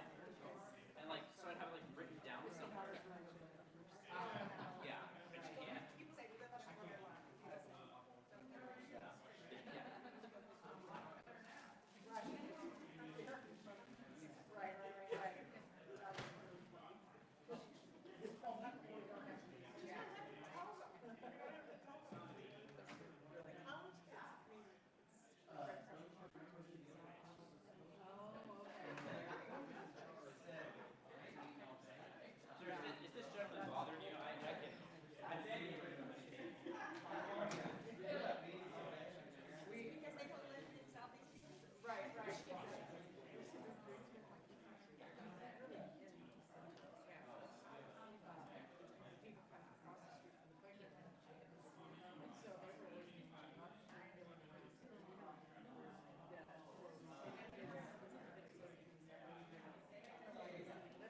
Okay, Council, let's go ahead and reconvene here. You all have in front of you the vouchers for your time up here. There are several outstanding questions on that. A little bit of confusion, so just hold on to those for now. We'll get everyone's questions answered, and we'll go through it a little bit more thoroughly a little bit later this afternoon. So let's move on and start with Department of Labor update from Peter Brady. Thank you, Mr. Chairman and members of the council. And what I'm going to do today is pretty similar to what I did at the last council meeting, which is kind of provide a briefing of some of the topics that came up at the previous meetings, the answers we have from the agency. And then just like I did last time, I will be following all of this up with a written communication to the council that outlines and provides more detail on everything that I bring today. And then additionally, Mr. Chairman, I think we had talked about it for the previous meeting, but if any members of this council have requests for information or anything that I can ask on behalf of the council to the National Association of State Workforce Agencies, please do bring that to my attention, and I'll try my best to get those answers quickly. So I'm just going to kind of go through my list here, Mr. Chairman, and I'll take questions after that. So one of the topics that came up as we were discussing the audit on fraud and the RFP, and I thought it would be a good place to get started, was internal controls and background checks related to the agency and contract staff. So I'll start by saying, we looked at our contracted staff and what background checks they go through at the time of hiring. And the following are all in place at this time. So criminal, felony, and misdemeanor check going back 10 years, a federal criminal history check also going back 10 years, widescreen plus national criminal database search, global sanction and enforcement check, or GSEC, social security number trace and validation, a 5-year employment history report, and then a report of that individual's education post-secondary. For our KDOL employees, every employee that's hired at KDOL is subject to a pre-employment background check that's conducted through KBI. Additionally, any employees at the agency that have access to Treasury Offset Program data, or what we call FTI, federal tax information, are, in addition to their KBI background check, required to go through a fingerprint background check with KBI. What the agency is doing now is also compiling a list of the audits that we undergo with the IRS, SSA, the other federal partners that we utilize for some of our data. So that will be included in the written response, just which audits occur and at what intervals. And I can pause there quickly if there's any questions specific to audit and internal controls, as I know we'll be discussing that later today. Mr. Oswald. Thank you, Mr. Chairman. Peter, obviously doing a background check's a great thing and all that kind of stuff, and you hire good people, I know, but nobody can prevent when an employee goes sideways. What kind of internal controls do you have to maybe monitor activity after the hire? Yeah, I think that's a good question. I'll kind of point to something that I read, I think, between these two council meetings that was interesting, and it may have been brought up previously. In another state, there was an employee of that state labor agency that was committing fraud by coordinating with an outside bad actor to assist their fraudulent claims from going through and getting paid. So I agree with your point and assessment that, we can have all these controls and checks in place, but we also have to have other measures that we're, checking and verifying what our employees are doing. So kind of a few quick notes on that. One, and it'll be included in the written follow-up, is, part of these audits is looking back at the transaction history within our system, identifying and searching for anything that would be off or not make sense or, is otherwise unexplained by normal system processing. Additionally, within our system, I'm going to try not to get too technical, but everybody is assigned a employee or CSR number that tracks all of their activity as they navigate the unemployment system, conduct transactions for claimants, anything of that nature. So we have the ability, if we identify one of those anomalies or something that needs further investigation, to specifically track and trace, where that came from or who was associated with those transactions in the system. And I assume that, just a follow-up, assume that any kind of modernization would give you even better tools. Yeah, so what I'd say is what we have now works, and we use it to the best of our ability. I would strongly suspect and expect a modernized system to give us a easier to use tool for those purposes. All right, thank you. Thank you, Mr. Chair. Senator Tyson. Thank you, Mr. Chairman, and thank you, Deputy Secretary. I really appreciate your work. I don't think I could say it enough, although I've tried. You know, I'm so disappointed, Mr. Chairman. I made comments about the human factor and security last time, and it was reported in the newspaper as if it was a battle against us, against the administration. And that was not the intent at all. And what Peter has just demonstrated and said was this is a real issue and something that should be considered. And I have requested privately, I'll make it public now, I have requested that the legislative post audit for KDOL security be moved up in the priority list if we can at all. I know there's other priorities in the system, but it's been since 2015. And I think the Deputy Secretary would be, I don't want to speak for you, but would be in agreement with me on this. This is and can be a major issue for any system, not just the unemployment system. It's not pointing fingers, it's trying to plug the holes, if there are any, and stopping any possible ones in the future. So thank you, Mr. Chairman, and thank you very much, Deputy Secretary. Thanks for clearing that up. I think we were all here when you made those comments, and I think that they may have been taken out of context when they were reported. Deputy Secretary, you have a comment?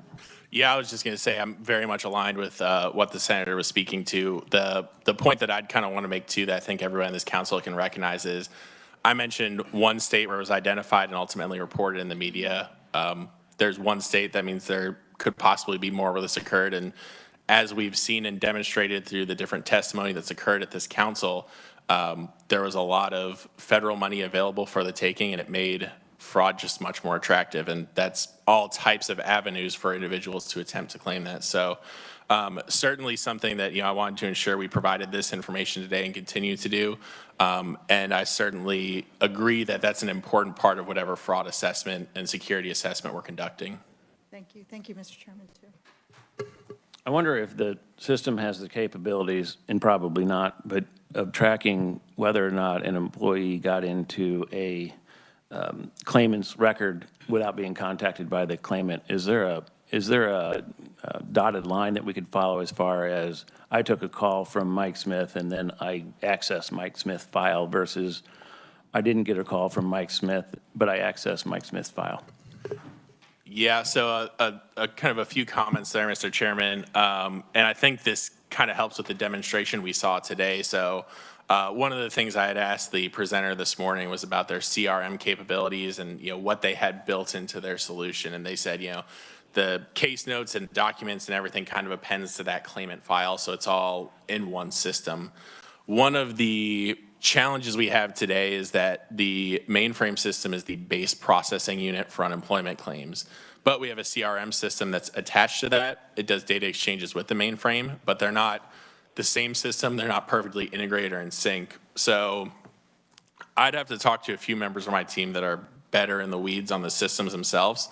What I'm thinking, just as I would look at a claim in our system, I could certainly, if I saw an anomaly, I can pull up the IVR information and see either when an individual called in or when an outbound call went to them from KDOL. I can then check the CRM for that same date and time and see if case notes were left on that call. And then I can also look at the mainframe and see when transactions occurred on that claim.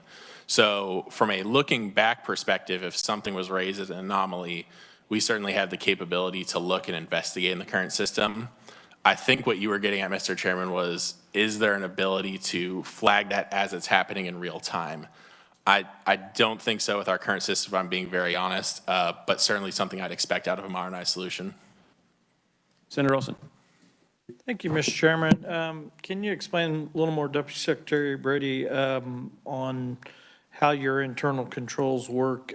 Do you have an internal controls person that's auditing a sample, and does she have or he have a schedule of, because you're not going to be able to audit everybody, you're going to have to do a sample. And in banking we go through our loans and we try to hit 10 or 15%. I mean, you try to set up different situations, like in banking. The tellers, most of the time the auditor's there Monday through Friday, but he's not there on Saturday. We'd have to send the teller or the auditor in on a Saturday every once in a while. So the tellers knew he might come in. And so they were always on alert that not do something. So I don't know, can you explain a little bit of the process you guys use and what your schedule's like and how you're working your internal controls through, following your policies, procedures? Yeah, absolutely, Senator. And I think the point you were making is on banking is correct. In unemployment, it's you can't audit everything. You look at samples and try and get something that's statistically significant to look at and identify anomalies. So one thing I'll say, and this is true for unemployment, but even broadly for Department of Labor as an agency is true for most of our programs. Most of the programs we administer are a federal-state partnership and funded almost entirely through the federal government. Our agency, I believe, gets just slightly over $1 million in SGF for the total agency budget. Everything else is either fee funds or federal grants. And UI is all federal grants for the administrative portion. So kind of with that context in mind, knowing that the federal government is the primary funding source, they want us to be very good stewards of the money that they're sending us. So a lot of our audit requirements derive from that. Specifically, Senator, we have a compliance officer that reports directly to the chief counsel of the agency and our legal group that is in charge of coordinating all the different audit efforts. So we have requirements that we need to meet for the Social Security Administration, for the data we have from them, for the IRS, and they require, I'm going to have the information when we send this in writing, I believe quarterly audits, but again, I'll make sure that I have the confirmed information all lined out.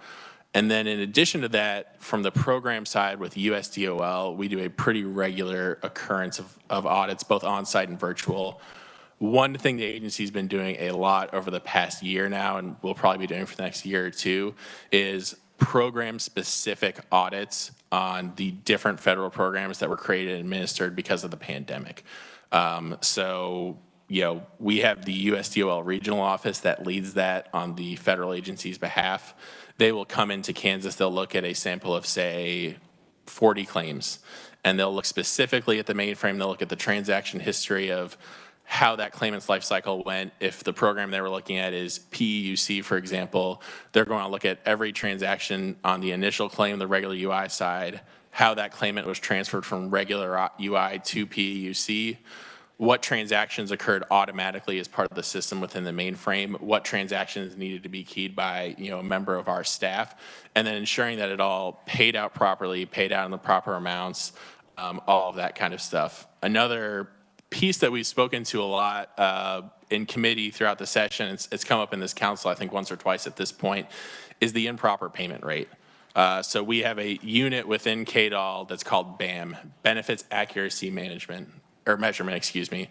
What the BAM unit does is every quarter takes a sampling of claims, does a very detailed dive into everything that occurred in our system for that claim life cycle I was talking about, but also conducts interviews with that claimant, potentially the employer they separated from, to go back and check, did the adjudications process work properly, right?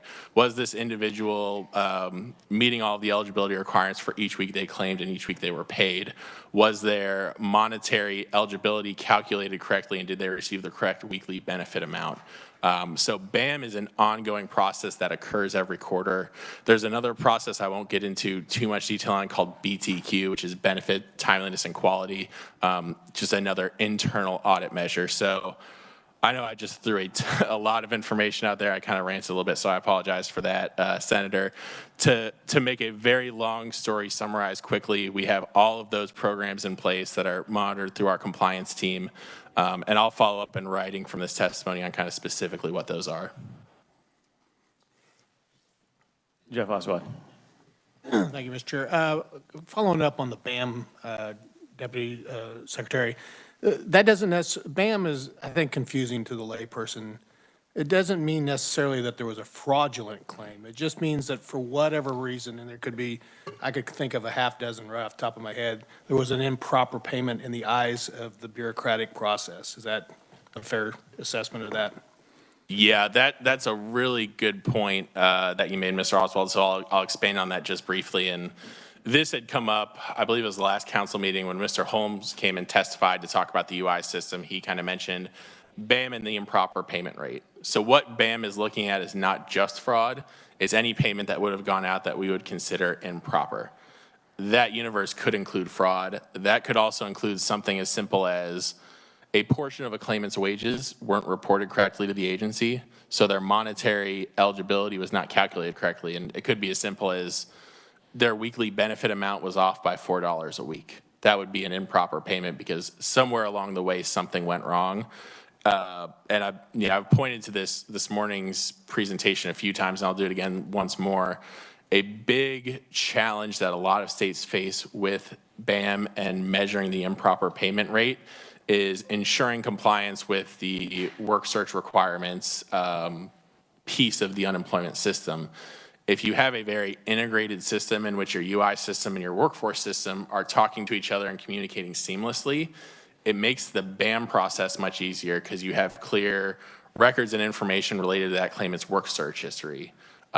When our BAM investigators are going through their quarterly cases that they're going to review, it's much more manual because they're having to call these claimants on the phone, speak to them about their work search history, all of that kind of stuff. But you're correct. I'd say, I think it came up previously in testimony in this council, the improper payment rate is really challenging in a lot of respects. And Mr. Holmes said when he testified, and I think I'd agree to it to a certain extent, that it's not the best measure of what we're not properly paying. There may be better ways to get to that, but it's been such an integral part of the UI system for so long that's not likely to change. Yeah, just, Mr. Chair, from my professional point of view, BAM has always been kind of like Monday morning quarterbacking. If somebody comes in after the fact with the full picture, not trying to deal with it at the time, and they're trying to criticize or critique what has occurred after. I don't think it's a particularly effective form of measuring the overall health of a trust fund or the adequacy of a system, but that's just my opinion, so for what it's worth. Yeah, I think I'd tend to agree with you. The more we learn about the process and how it works, and Mr. Holmes kind of testified to this last week, that it could be a testament to the department actually catching their errors, where the states with a lower improper payment may not be catching their errors, and therefore they're never reported, so they are continuing to make those payments, where a state that catches them early and has to report them as an improper payment, their improper payment rate is higher, but they've actually done a better job. Representative Clayton. Thank you. Just going to steal this from you, Peter. Thank you. So if BAM is not effective, then what is? I think that if we're looking at solutions here, then instead of just saying that what we're currently using is bad, let's talk about what is good and what could be a possible replacement. I'll let Deputy Secretary answer that, but BAM is not necessarily a system. It's a measurement that's inadequate. I think that what we saw this morning, and my guess is these other options, once that's all integrated, there'll be less improper payments flagged down the road because they just won't happen because it's tied together. Deputy Secretary, and then Representative Clayton. Yeah, so I'll start by saying at the end of the day, BAM is a federal requirement that we need to comply with. So to whatever extent it's accurate or useful, we still have to do it at the end of the day. I think from what I've observed in other states, I think the chairman's comment and talking about Mr. Holmes' testimony is accurate that in a lot of ways, especially states that are getting better at BAM, you're going to get punished on the front end because you're better before you start fixing the issues. So I think that's a very legitimate concern with BAM as a measurement. I think that in modernized systems, BAM does work a little bit better than unmodernized systems, especially once everything is really rolling. You know, I talked about the integration piece with different components of the workforce unemployment solution. I would suspect, and I don't have the information in front of me to support this claim, and perhaps Mr. Oswald or Mr. Hayes would have some input here. I would suspect that a lot of states, when they modernize and have that really good level of integration, their first few quarters, they see a much higher improper payment rate as they're more effectively identifying them. And then it starts to level out as they're identifying them and addressing them before they occur. In terms of what would be a better solution, my kind of thought here, Representative, is it's a lot like the question of fraud in general. There's no one simple tool or solution that stops and prevents all fraud. At every agency, it's a combination of having a strong front door, having a good system in place to stop claims at the initial entry point. It's having scorecard capabilities and analytics to look at your claimant population and determine any fraud that could have got through that front door or might be occurring, and all of the different types of fraud. So when I think about, how can we accurately measure both potentially fraudulent payments, but also just improper payments, BAM is one tool in a tool chest that a modernized system needs to provide to us so that we can have multiple different avenues of checking, various different quality and fraud, non-fraud measures to make sure improper payments are as low as possible.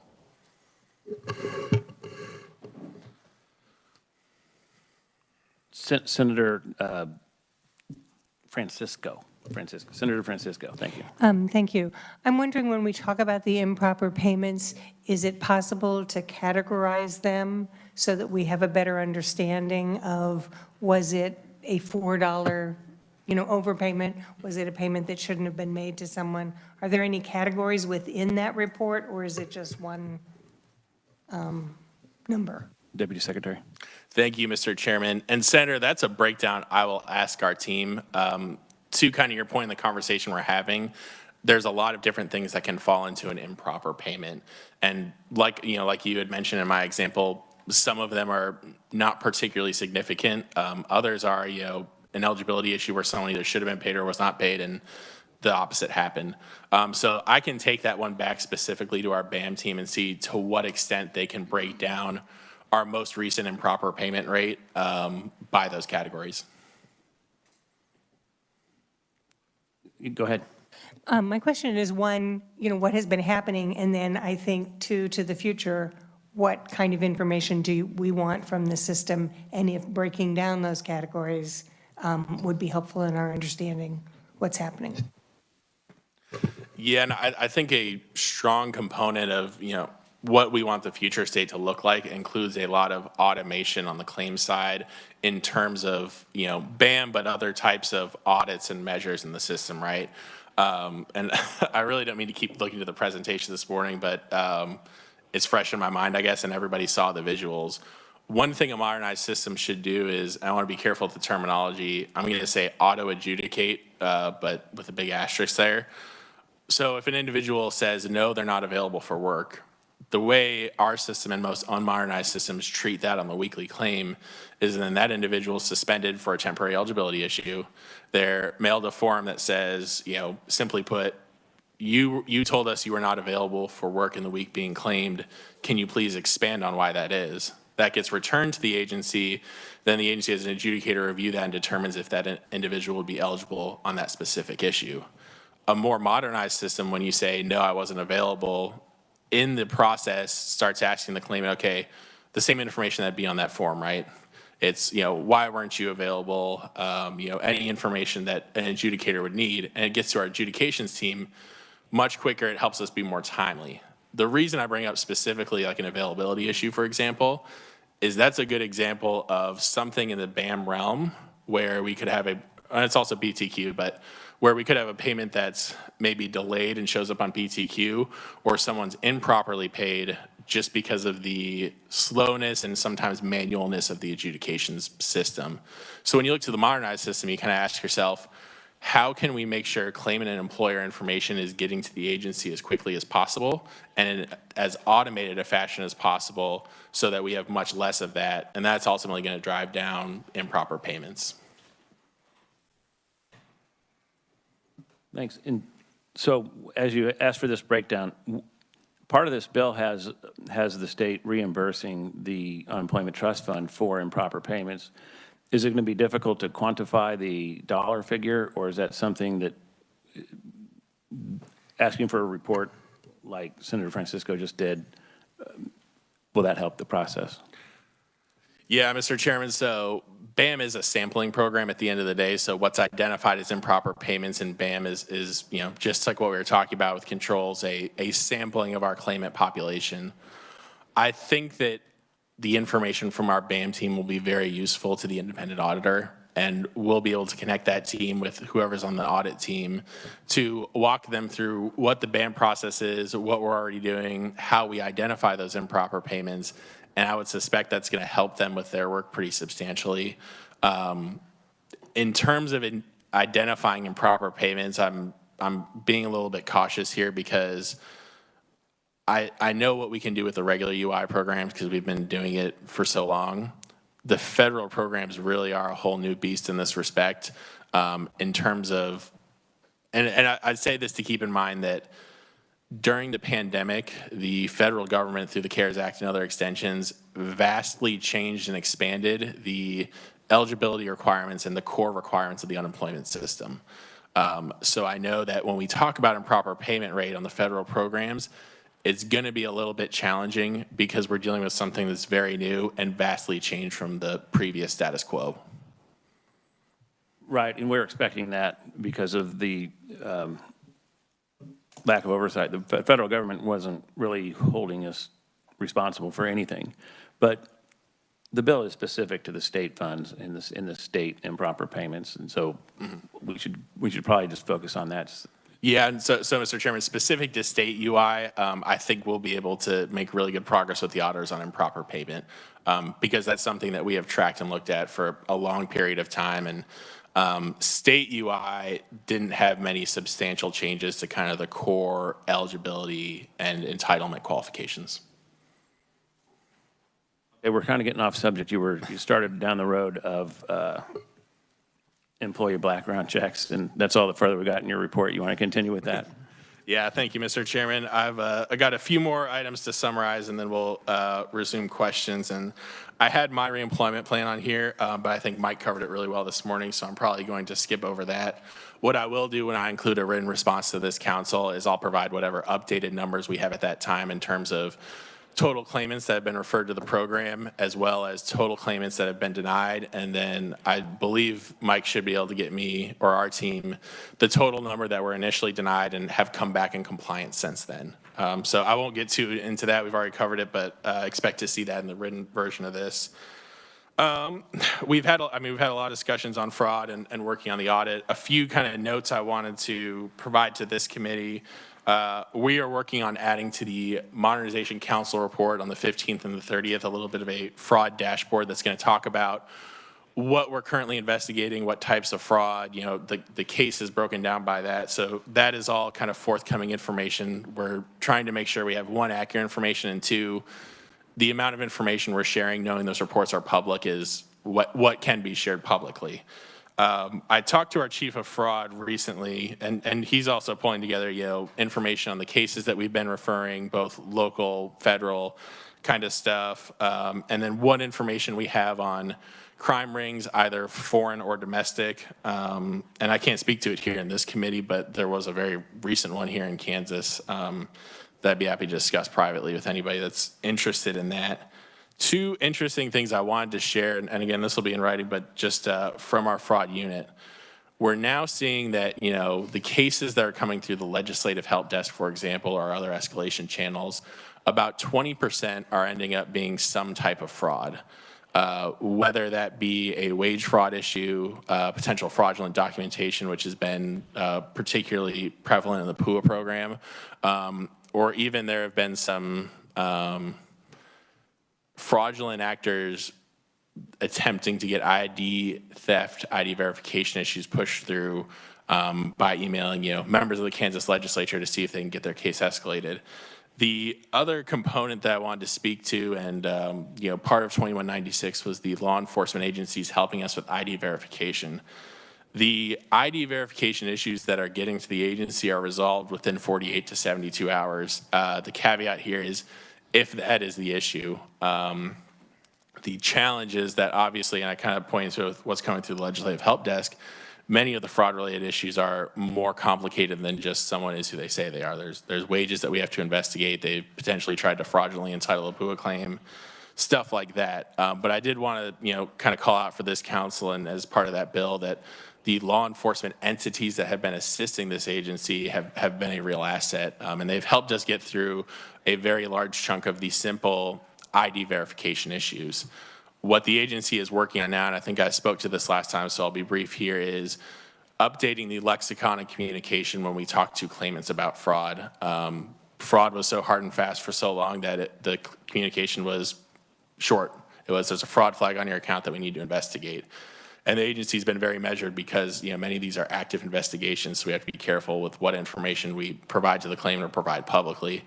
What we're now trying to get to is better claimant communication that says, you know, we're investigating base period wages reported by an employer for the same time frame, for example, for which you made weekly unemployment claims. And that's an issue that needs to be investigated. That's an issue that requires us to obtain information from the claimant, obtain information from the employer in question, match all that information together, and then determine if fraud occurred, what the appropriate penalty would be under the law, and then what overpayment might exist that the agency would need to start collecting. And then I kind of wanted to talk specifically, and Representative Estes had asked a good question of me, I believe at the last council meeting, looking at our data and our claimant population, you know, who's not getting paid today. And I said at the time, it's challenging to get that data out of the mainframe, but we think we can get to somewhere. So I worked with our data team, and what I did was I had them pull the week ending July 10th. And I'd had them pull the entire population of individuals on the PEUC program. The reason I chose the PEUC program is in regular UI, especially in the first 21 to 30 days of a claim, that's when the issues are getting sorted out. If there's an employer separation, you know, we're getting the statements from the employer, we're getting a statement from the claimant. If there's an eligibility or availability issue on the initial claim, we're sorting through all of that. So the regular UI population is a little harder to measure. But what I wanted to get at is if we're looking at the today claimant population, someone who has gotten through the initial claim process and is now filing weekly until they become reemployed, who's getting paid and who's not getting paid. So I took a specific week. That was the week ending July 10th. So for that week, 8,799 weekly claims were filed. And of those filed claims, 7,718 were paid. So that's 87.7% of all claims filed that week were paid to those claimants. And this data was pulled last week, so that's within a week about. So to look at the other 12.3%, you know, why did these claims not pay? So 340, or about 3.9%, were not paid because there was a fraud flag or a pending fraud issue. 360, or just over 4%, were not paid due to a non-monetary temporary suspense. That could be anything from a claimant indicated they weren't available for work on their weekly claim, some other type of issue arose that questioned that person's eligibility that required the agency to contact them or send them a form to get additional information. 112, or 1.27%, were not paid due to a non-monetary denial. In this case, that claimant is denied either for that week or denied on an ongoing basis for a eligibility issue with their claim. And it's important to note as we talk about this data, if you are a claimant and you've been denied, that doesn't stop you from filing weekly claims. We actually encourage you, if you are pursuing an appeal, to continue filing those weekly claims, because if your denial is overturned in appeal, all of those weeks are already in the system, and then we can process them and pay them if you are found to be eligible on appeal. So when I talk about these not, you know, there's 12% of these not paid. Some of these are individuals who a determination has been made on their case, but they're still continuing to file weekly claims. The other large portion of that unpaid population, 222, or about 2.5%, were not paid due to insufficient claim balance for payment. What that means is every time we've extended PEUC, for example, you'll recall that the CARES Act was 13 weeks, CAA was an additional 11 weeks, and then the rescue plan added 24 weeks. Each of those are what we call an extension block. It's a block of code on that claimant's claim that says, add 11 weeks here with this weekly benefit amount and this total benefit amount. So when a claimant reaches the end of one of those extensions, the balance is going to be zero. The next week won't pay out because the balance is zero on that. What our mainframe system does is if the claimant is still eligible for benefits, it automatically creates the next block. So if you were on the CARES Act extension of 13 weeks, once you hit the 13th week of that, the balance hits zero. The next time batch processing occurs, the mainframe is going to see that and then add the 11-week block for the Continued Assistance Act, and then put your next weekly claim under that block, and then continue paying for 11 weeks. That happens in an automated fashion. It doesn't happen all the time, and it doesn't happen perfectly. So there are cases in which, for whatever reason, the mainframe doesn't quite identify that that's what needs to happen. That's when some of our more trained staff on the UI and mainframe side can go in and manually add that block of code so that that claimant can continue to be paid. The other issue that sometimes we see is that the weekly claim will not fall to the correct block. So sometimes, even though the mainframe is creating the new block of code for that extension, it's putting the claim under the old block, which is exhausted, and that weekly claim won't pay because it's looking at the zero balance on the old extension, not the new balance on the new extension. Again, it happens in an automated fashion in most cases, but it's a good example of the mainframe doesn't work perfectly, and sometimes it requires that intervention. So I hope that that kind of breakdown there provides a lot more information on kind of the current status of how we're paying individuals on a continued basis. The other part of that request from Representative Estes was a more historical look at our adjudications and payment history. That's ongoing work with our team that just takes a little bit longer to get that much information over the kind of the time period of the pandemic. The last piece I wanted to hit on, Mr. Chairman, we talked a lot about modernization at the last council meeting. One of the kind of questions that came up is what has the agency done throughout the RFP process and to where we are today. And I'll hit this at a pretty high level. I know that Kelly Johnson from our office and Representative Hoffman are going to speak a little more to this tomorrow. But we had those identified subject matter experts that reviewed all of the vendor proposals without seeing the actual vendor information. So they saw vendors A, B, C, and D. They did their scoring and evaluation of those proposals. After that, and after we had presented, we then sent the subject matter experts the full proposals with all the information, narrative, including the company's names, for them to fill in any gaps or missing information about those vendors to ensure we had the most accurate score. That has occurred. All the subject matter experts got that feedback back to the project management team. There was a meeting earlier this week which included all three members of the procurement negotiating committee, so Kelly Johnson from our office, Representative Hoffman, and Rick Betty from D of A, to brief the findings of that further look and which vendors appeared to be good matches and which ones maybe didn't quite meet the criteria. At this point, moving forward, the PNC is now assembling a pro and con list that needs to be turned into D of A as part of the procurement process. Once that is assembled and signed off by the three members of the procurement negotiating committee and it gets to the Department of Administration, the Department of Administration can then release the financial component of those proposals for the PNC to review. And the intent there, my understanding of it is, and I'll let Representative Hoffman chime in if he has anything to add to this, is the process was designed so that the first review would be done kind of strictly on criteria and meeting the requirements in the RFP, so that that could all be laid out in paper. And then once the costs are revealed after that, you can compare how much something meets the requirements versus its difference in cost from the others, right? And we've kind of talked about this a little bit with other proposals.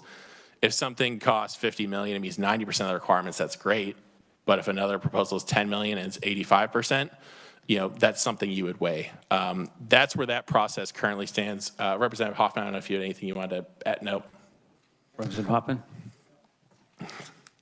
Thank you, Mr. Chairman. No, I think that covers it pretty good. That's where we are, and that is the reason why, once we get those financials, then we can start, looking at the financial compared to their requirements or their where they land in our list of 1, 2, 3, 4, I guess.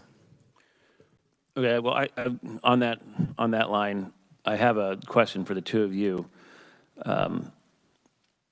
The RFP process was done separately from this bill. And this bill, during the negotiations, we wanted to make sure we didn't slow down the RFP process, nor did we want to stop it. We wanted as much information as possible. But during the negotiations, we put a 60-day window in there from the passage of the bill for us to put a report together to the LCC on a recommendation.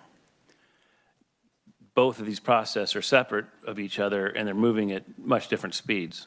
And so how would you suggest that we move forward in this report that we have to write tomorrow, because we're up against a 60-day window when we don't know almost anything about any of the proposals? So I guess, Mr. Chairman, I can start on that a little bit.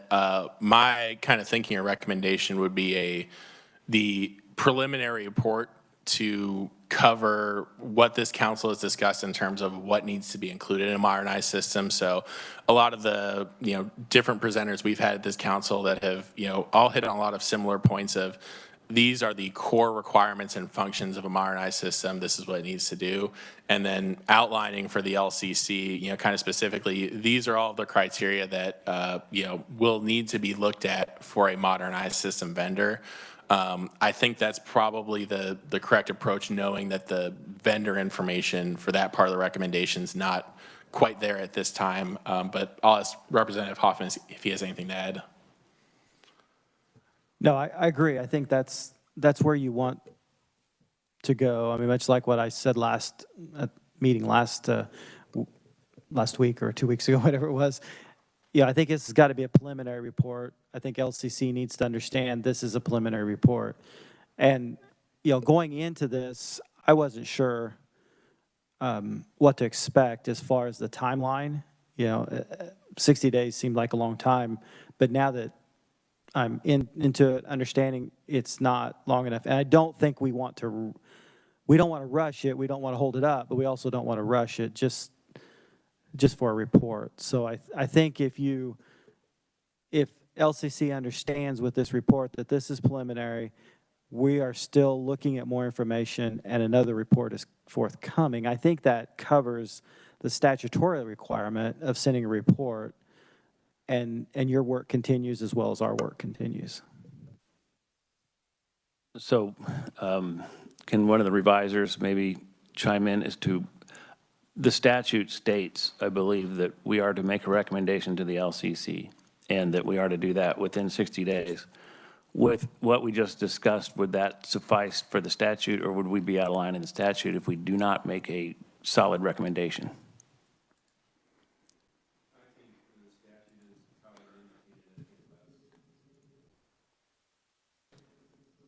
Charles Reimer.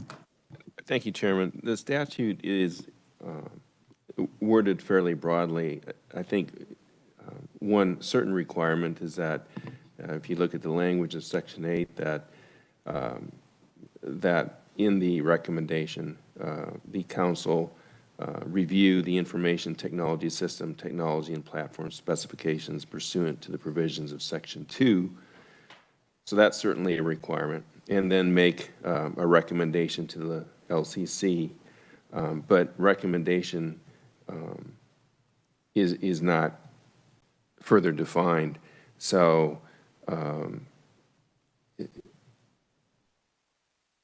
so that's basically the statutory language. And I think if the council would make, the fullest recommendation that it can at this time, with the information that's available to it, as long as we fulfill the specific statutory provision there that I just read, that would seem to be sufficient. Okay, thank you. Thanks for clearing that up. Deputy Secretary. Yeah, thank you, Mr. Chairman. And just one other note I had that I wanted to share with this committee, council, excuse me. So I had asked the National Association of State Workforce Agencies on behalf of the council to send me a list of all vendors that have successfully deployed a full system, which would be benefits, appeals, and tax in the past 10 years, successfully in at least one state. And they provided me this list of 7 vendors that have done so. The companies are Capgemini, Deloitte, FAST, HCL America, Solid State, Sagitech, and TCS, or Tata Consulting Services.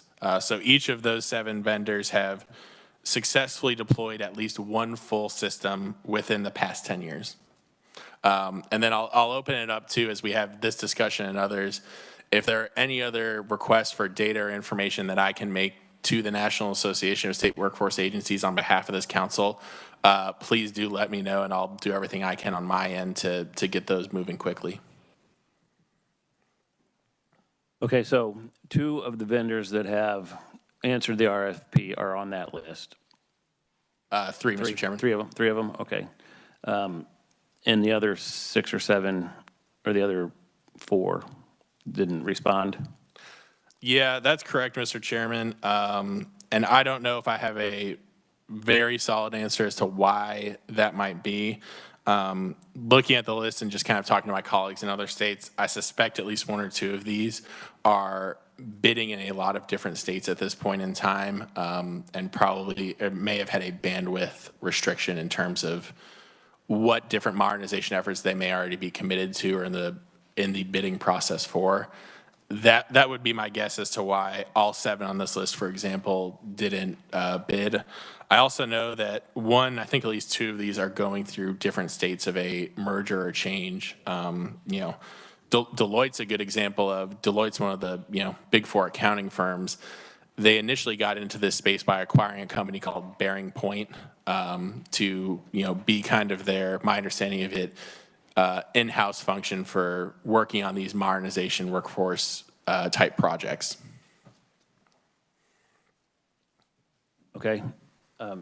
Senator Tyson. Thank you, Mr. Chairman. I would have a list of questions to expand on that. You did say that they were in at least 1 state. I think it would be beneficial for us to know how many states they're in, how successful, if there's been any major issues. Also, one of the things that I would ask, and it may be obvious, but when they were implementing, were they within budget, on schedule, that type of things? And just a minor checklist of what we would want to see as an accurate system in the state of Kansas. So, thank you, Mr. Chairman. Yeah, and Senator, that's I can definitely give first the number of states they've modernized, and I can get that pretty quickly. In terms of the other questions, so for the 4 vendors that have chosen to bid on the Kansas project, that's all something our team is working with D of A on. We're doing reference checks of both the states they have listed in their proposal as reference checks, but also other states that we know they worked in, even if it wasn't listed on the RFP, to get to those exact questions of how did the implementation go, how effective were they at staying within the time frame defined and the budget defined, all stuff like that. So, and I'm sure we'll be able to get that information to this council as we assemble it. Tyson. Thank you, Mr. Chairman. You made a statement there that I'm curious about, that they may have not listed states that they were in on their response to the RFP. That kind of seems like a flag if a state would do that. I think we limited them. We told them to give us 2 or 3 references 3. and no more. 3. It was maximum of 3. Right. So okay, so some states are in more than 3. So I do know, Senator, that at least 1 vendor has done full modernization in 4 states, and I believe they're in progress in a few others. So in the case of that specific vendor, there could be 7 or 8 states that they've worked with over the past 5-10 years, and we want to make sure we talk to as many of them as we possibly can, just to get the experience from that state's perspective and answer those questions you mentioned about coming in on time, staying within the defined budget, that kind of stuff. Okay, great. Thank you. So I think we can all agree that the testimony from the state of Nebraska was valuable. I've reached out to the state of Missouri. Because they're using one of the companies that bid on this, and I wanted to hear from their director of labor. I got all the way to her, haven't got a response back, so I'm hoping to be able to bring them in. If you could work with us to help, you probably have a much better way of getting to other states' departments of labor. Maybe we could work together to line up a few of these states to come, let the council ask them some questions about their experiences. I think that would be valuable when it comes time to make a recommendation. Yeah, Mr. Chairman, I'm happy to help out however I can in connecting with the right people and setting that up. We skipped over your presentation this morning on the NASWA stuff. Is that specific what you wanted to say, or were there more information that you got from them? That was all the information I had specific to vendors that have been successful in other states, and then my offer to the council stands of whatever additional information I can ask them in terms of modernization or any other questions about UI. I'm happy to do so. And I think it was the last council meeting we shared the information on what states have modernized and to what extent they've modernized. I think we provided that list out too as one of the written materials last time. Yes, I believe we asked for a list of recommendations as far as what they're recommending we look for in a system. I don't know if that was just a conversation I had with someone or if we discussed it in this meeting, but it all kind of runs together. But if they have specific recommendations on what needs to be involved in the system, whether or not we need to do the big bang approach like we were talking about this morning, or piece it together one at a time. And if we were going to piece it together one at a time, where would they suggest we start? And is it beneficial? How beneficial is it to include the workforce section? Yeah, Mr. Chairman, I will reach out to NASWA tonight and reach out over to the IDC folks to see. I would suspect they have a lot of that kind of pre-bundled for other states, so hopefully we can get that turned around quickly, but I'll make that happen today. Any further questions? Representative Hoffman. Thank you, Mr. Chairman. I wanted to go back to the those that haven't been paid, and a little bit of what you said, Secretary, was the emails that we're still getting. So we're how far now into? We're a little over a year and almost 8 months into when we saw this surge, and we've all been very frustrated with the payments and late payments and everything like that. But do you feel like that most of those now that have not been paid, there is a reason why they have not been paid, or is there still a backlog in the system? Yeah, thank you, Representative. So I'll kind of speak to a few points here, just, I guess, generally speaking on kind of the current claim environment and where things are at. I'll start by saying, where we are today in July is way beyond where we were at probably the worst times. February, March was particularly challenging with the CAA and everything else. And what I observe anecdotally, and what I hope that members of the legislature are observing as they interact with constituents, is that there's still a volume there, but it's substantially dwindled since kind of the really rough points. To your specific question, Representative Hoffman, I'd say generally speaking, yes. If someone is not receiving payments or an issue, there's some type of reason to it. The fraud issues, and especially the issues that are requiring investigation, are one of the bigger challenges right now. There's a few other things I'll just kind of touch on very briefly. So Mike Bean had kind of talked today about, with my reemployment plan, how much the narrative and information around unemployment has shifted drastically. He kind of talked about some of the mindset stuff related to workforce and work search. One thing that I have noticed, and I think it's completely fair on the claimant side, is that anytime there's even a slight hiccup, we see very quickly someone will start reaching out to the governor's office or their legislator or so on, if their payment's even delayed by a day. A good example of this was I saw a very quick spike in inquiries about payment around the end of the state fiscal year and the 4th of July holiday. And we had messaged out on all of our channels and to the media that, because the state fiscal year was ending and the accounting systems had to go down, there would be a brief delay in payment. And then because of the 4th of July holiday falling on a Monday, being a bank holiday, there was going to be another brief delay. In that case, I saw a significant portion of people reaching out to legislators asking, why they hadn't received their payment on the day they normally do. That wasn't something that was crazy or out of the ordinary. It was just a delay we have every year. But because there have been so many challenges and because so many people, have had to wait for benefits, there's certainly a mindset of very quickly reaching out as soon as they're in the earliest stages of a challenge. So I've seen some of that. The other thing too is, especially as we're seeing new claims come in, I've certainly seen a lot of claimants that need to be reminded or educated a little bit on the initial claims process, and that, it generally takes somewhere around 21 days if they have an irregular separation to get the information from them, get the information from their employer, have an adjudicator review it, and work through that process. And that's, again, part of the unemployment system. The other component that I'd just touch on really briefly, Representative Hoffman, is there are still challenges with the mainframe sometimes, and that just doesn't go away until we're out of the federal programs. And I tried not to get too into the weeds on the PUC issues I briefed earlier, but it's a very good example of the mainframe and the claims processing is doing what we're asking it to do 95% of the time in terms of moving someone from extension to extension.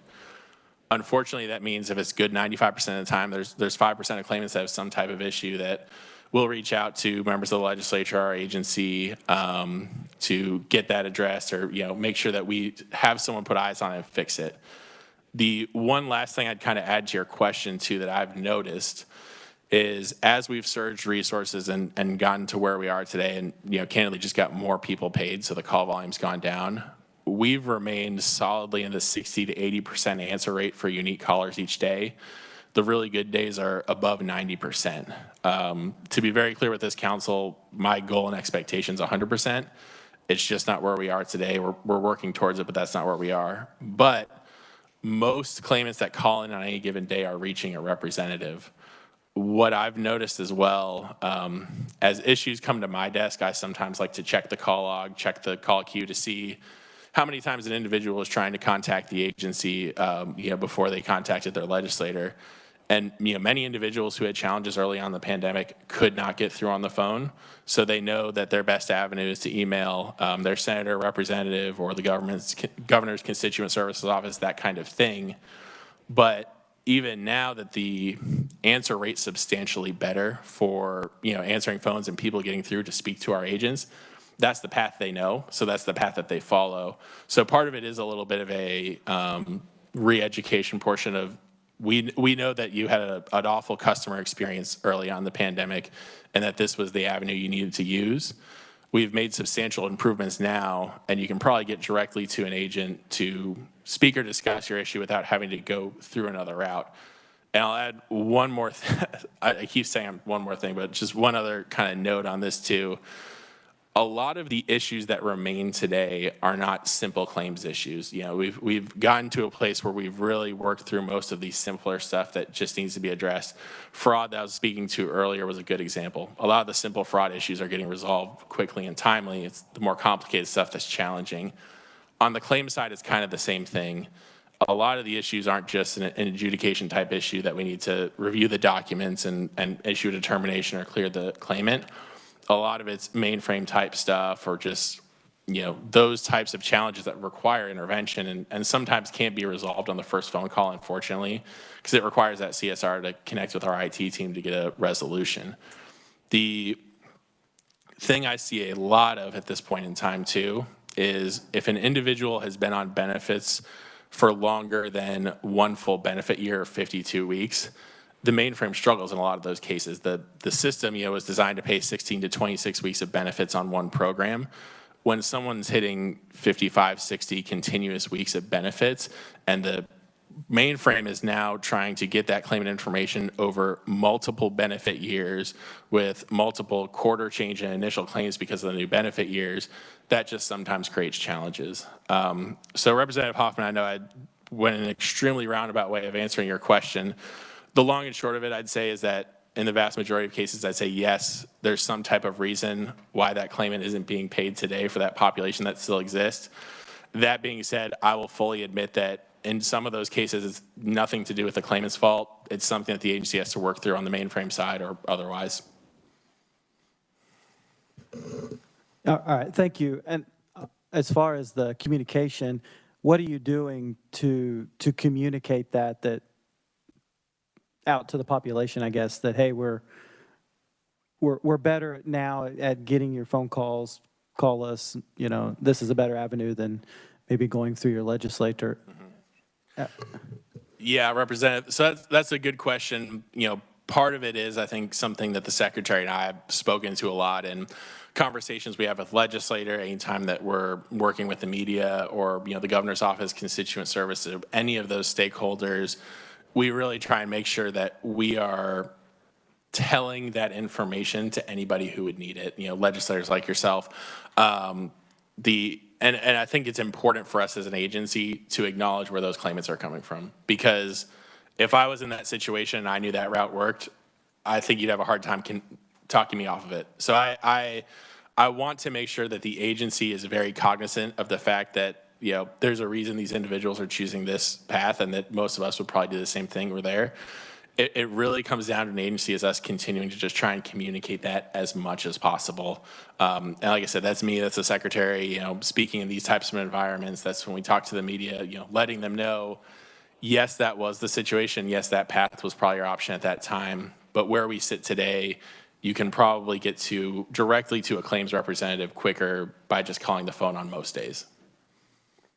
Okay, yeah, and I don't think most legislators mind, doing, I guess, being the middleman or whatever. But my point was, I don't want to be constantly sending you guys more work on someone who that's just they're not qualified. This is either fraud or some sort of that was my point. I was trying to get to was that hopefully we can be, we don't give you more work than what you've already got.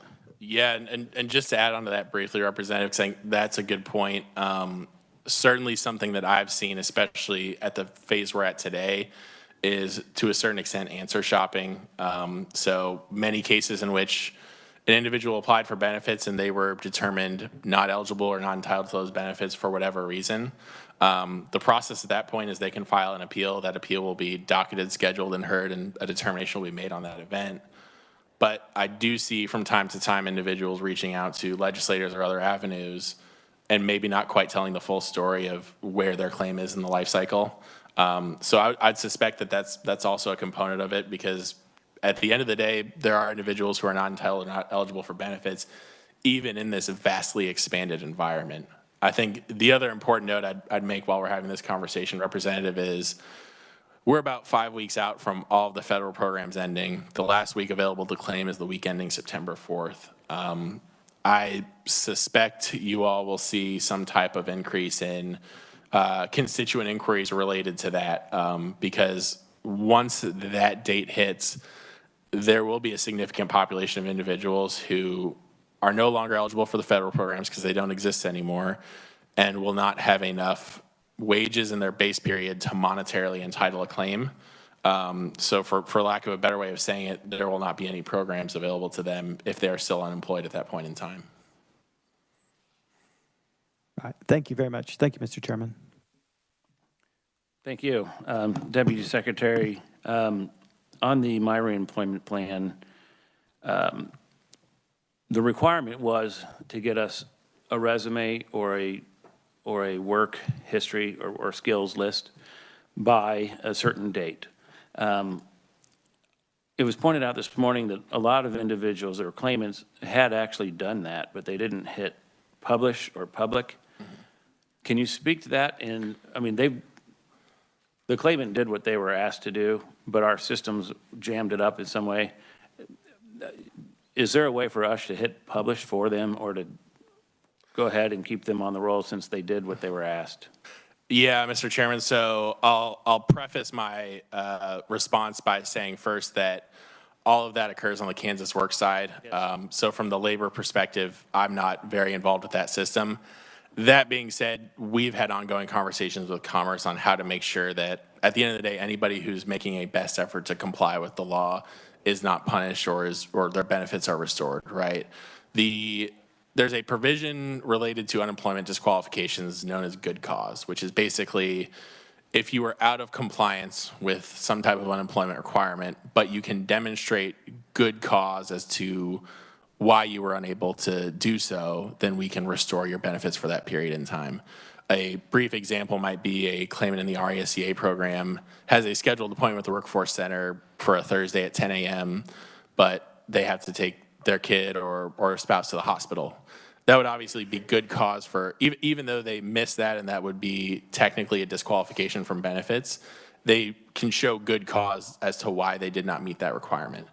So in the case of my reemployment plan, if there's individuals where, in the example that you mentioned, Commerce becomes aware that, yes, they didn't technically meet the requirement, but they made every good faith effort to be in compliance with it, that can be reported back to our agency, and then that issue can be redetermined to restore any missed benefits to those individuals. I'll have to talk to Mike specifically about kind of the published, unpublished type functionality of Kansas Works, because that's just a little bit outside of my scope. But to summarize briefly, Mr. Chairman, the agency and then the secretary in her capacity has the ability to look at those issues and determine a good cause or good faith effort from that claimant, and then ensure that those benefits are not lost and restored. Okay, thanks for that. And then I want to go through the numbers with you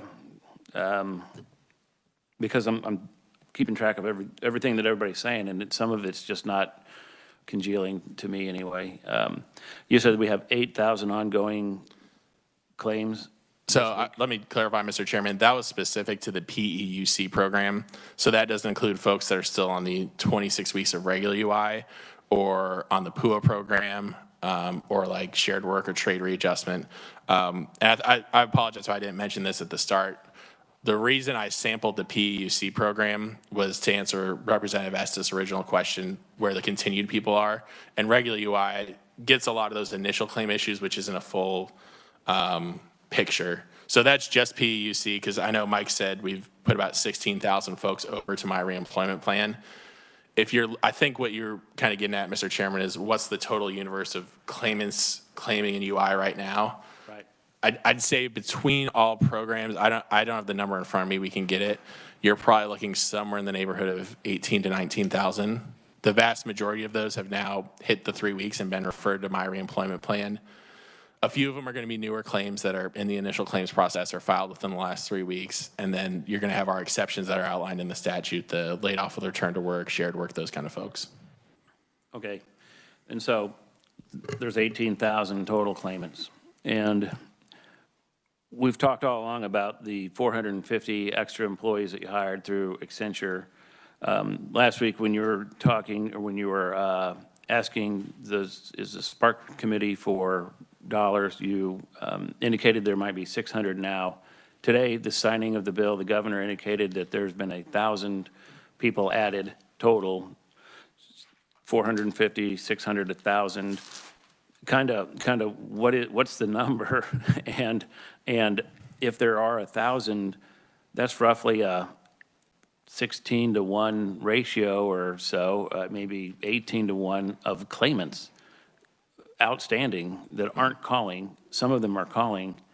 If you have 1,000 people on the phones, why are we only answering 60% of the calls? Yeah, Mr. Chairman, so I think I can provide some clarity on different figures that have been put out, and I can also put this kind of in writing to break it down. So a few kind of notes here. First, the 600 that I mentioned last week is specific to where we were at with surge at that point in time. That number has fluctuated substantially over the past few months for a variety of different reasons. One of the big ones being, at the end of the day, working in an unemployment call center is just challenging. So we've had training classes of every 2 weeks of over 100 people at different points in time. We've been higher than we are today at different points in time, but there's challenges with recruitment and retaining individuals who are candidly willing and able to do that type of work. The other issue that we've had at different points in time is that this is more challenging contact center work than some other types of contact center work, because you have to utilize the mainframe and several other systems to look up claimant information and assist claimants. So I know the numbers have been kind of muddled a few different times, right? But what I can say is that, I think it was end of March is when we announced that there was going to be a substantial push to continue to hire individuals March, April, and May. And we pushed very aggressively. The target number that we've been trying to hit for a long time is total surge, I believe, 800. We are close to that at various different points in time, but again, we're running training classes to get individuals. Sometimes, individuals don't make it through training for technical or capacity type issues. Individuals find other employment because, like I said, it's just really challenging work. In terms of the call rate, kind of a few notes there. And, we talk about surge support. Surge support is not one-to-one. A surge resource is a body answering inbound phone calls. So we have a large contingent of individuals that do outbound type work. Escalations or various stuff that comes to us via email from stakeholders and others. Do a lot of outbound work. We have folks that are assisting with the adjudication of claims, so reviewing documentation, calling claimants and employers for statements, getting all of that work done. We also have folks that are doing stuff like monetary redeterminations, where they're looking at information in the system and entering things in that gets people paid, but is not necessarily on the phone or answering phone calls. So I'd say that, and I can provide the breakdown of these numbers, but the total number of surge resources is not a one-to-one match of the total number of people answering inbound phone calls. The other kind of piece I'd just add quickly too is that I do think what I'm seeing in the caller population at this point in time is kind of to what we were speaking a little bit about with Representative Hoffman of the claims today are just the much more challenging ones, the ones that require multiple calls. We also, it's not uncommon for me to pull up a number in our system and see the recordings of the calls and the different case notes from the calls and see an individual called 4 different times, talked to 4 different CSRs in an attempt to get a different answer from what they got on the first time. So I think those are all contributing factors. But Chairman, I can see how the different numbers have been used at different points in time and how that could be confusing or make the narrative, challenging to explain. So what I can do in the written response I'll be providing to the committee for my updates today is the detailed breakdown of where it's at today. And I should also be able to kind of specifically call out, this is the number that are answering inbound calls as they come in versus individuals doing other outbound work or system work that, again, still is working directly on claimants and still getting people paid, but might not be answering phones. I think that'd be beneficial. Mr. Miller, and then Senator Tyson. Senator, is that specific to this? It is. Okay, Senator Tyson. Thank you.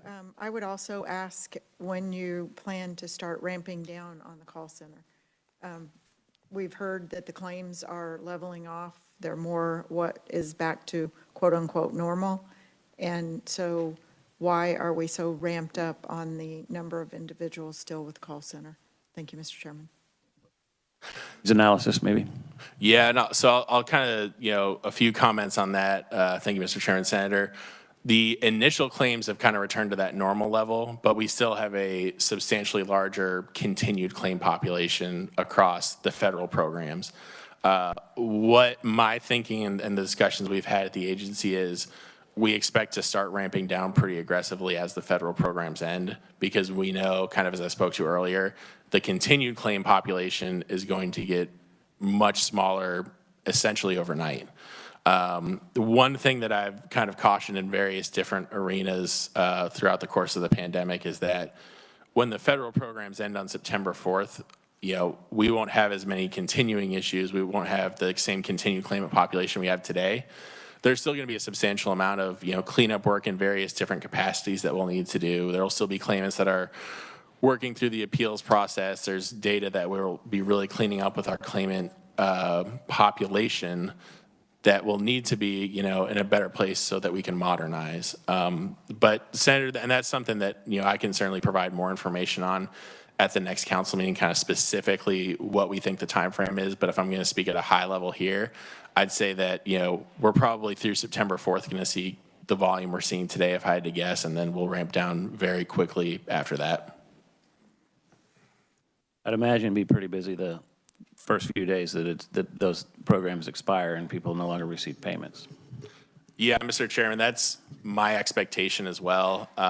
The agency and our communications team is working now on how throughout the next 5 weeks we can get as much information out there as possible to legislators, to the media, to the claimant population about what happens when these programs end and what to expect. Part of my thinking is that we will do the best we can to get that information out there. But at the end of the day, there will still be a substantial portion of people that want to call in and talk about, what that means for them or their specific case, and that's what we're preparing for. Mr. Miller? Thank you, Mr. Chair. And mine was more of a kind of backup question off of yours, not even question, more statement on the publishing piece. I took that as, and so I can't speak for the Department of Commerce, but just thinking of it from a legal standpoint, I took that as it's almost a data privacy issue, because I could see there being some kind of requirement, maybe counsel for the Department of Commerce may speak on it, but I could see there being a requirement that we can't publish those resumes without them clicking an assertion of publish. Many times when you sign up for something on the internet, you have to assert, I allow you to share my phone number type thing. I'm assuming that's how I took it, and so I'm almost wondering if it's not within our system, if the claimants just have to give us legal permission to then forward those on. That's a good point. That's a good point. You're probably right. Representative Long? Thank you, Mr. Chairman.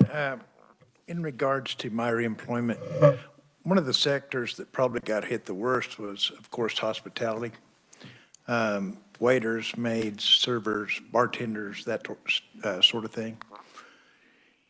As we go through this and get people back to work, it's still the sector that can't rehire people, it seems.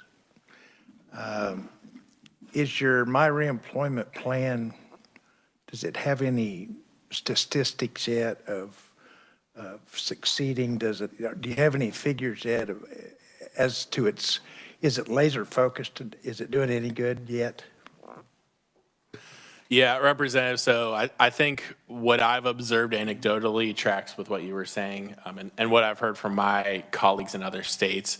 What I'll have to do is talk to Mike Bean at Commerce and see what data he can provide for the next iteration of our report to the council, just in terms of the effectiveness of the program, individuals getting connected with those opportunities, and then specific to some of the industries that have had the most challenge, recruiting workers or getting folks back to work. I don't have that information in front of me specifically. What I would say, just to kind of reiterate Mike's commentary this morning, is that, initially we've started to see a few success stories. Mike shared a really good one this morning. I think that overall, in the early stages of the program, it's starting to accomplish what we had hoped. I think just the nature of our current claimant population, the federal programs, and all of that, it's going to take a few weeks to kind of see the extent to which it's effective. The piece of information I will be most curious to look at and share with this council at a future date is, once we get through the end of federal programs, once that period of time is over and we return to the normal cadence of unemployment, how is my reemployment plan working in non-pandemic normal times? So, what I'll want to start pulling data from our team is look at the, pre-pandemic or during pandemic average duration of benefits for an individual. And then, let's say in 2022, once, we're somewhat back to, we're back to normal claims processing unemployment, has the average duration of benefits for individuals decreased over time? And I would suspect if that's the case, it'd be partially attributed to my reemployment plan and connecting individuals with those services. Another just brief comment on my reemployment plan, Representative, we administer a program called RESEA, which is similar to my reemployment plan. It's at the federal level. What that does is it identifies a pool of claimants that we work with Commerce on that are likely to exhaust benefits prior to becoming reemployed. Basically, we're trying to look at different factors to determine if an individual is at risk for that type of scenario. If that's the case, they get referred under the RESEA program to Department of Commerce for Workforce Services. So it's similar to my reemployment plan. It's just a much more targeted population. What we're discussing with USDOL right now is, does it make sense, since now that we have my reemployment plan as a more robust version of that, to combine the two in some capacity? Because really, an RESEA generally connects someone with services, I think, at week 7 or 8 of their claim. So we're just connecting an individual to workforce services earlier in their claim life cycle. And from my point of view, if we look at that data next year and we can see that we're decreasing the average duration of benefits, that folks are getting reemployed quicker, it would make sense to do that. So I apologize to members of the council. I've been really ranting today on some of these what should be simpler answers, but all that's to say, Representative Long, I'll get with Mike and see what we can have immediately, but those are kind of the longer term items that I'll be interested to look at with my reemployment plan and share with this council. Thanks, Deputy Secretary. And one could argue that your vast knowledge is the reason that you're on this committee, and that we are leaning on you quite heavily. And so the more information that you give us, the better. And we really, I for one appreciate everything that you say. So, any other questions? Seeing none online and seeing none in the room, we'll move on. Thank you for your time today and all your hard work on this. The next item on the agenda is to begin hopefully end the discussion on the audit process. And does anybody need a minute, or are we good to just go? Go. All right, you're up.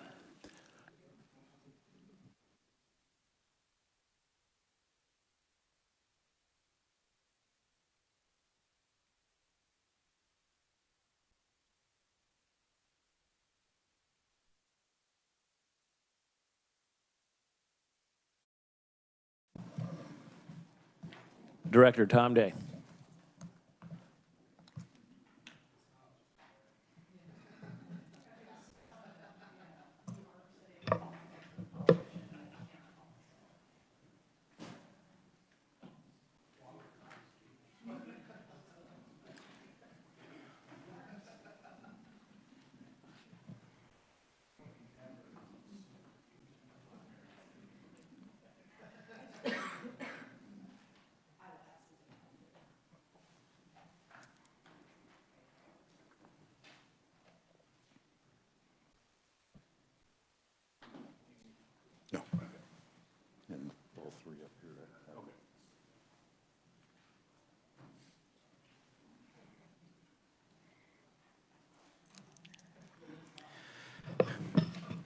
Thank you, Mr. Chairman.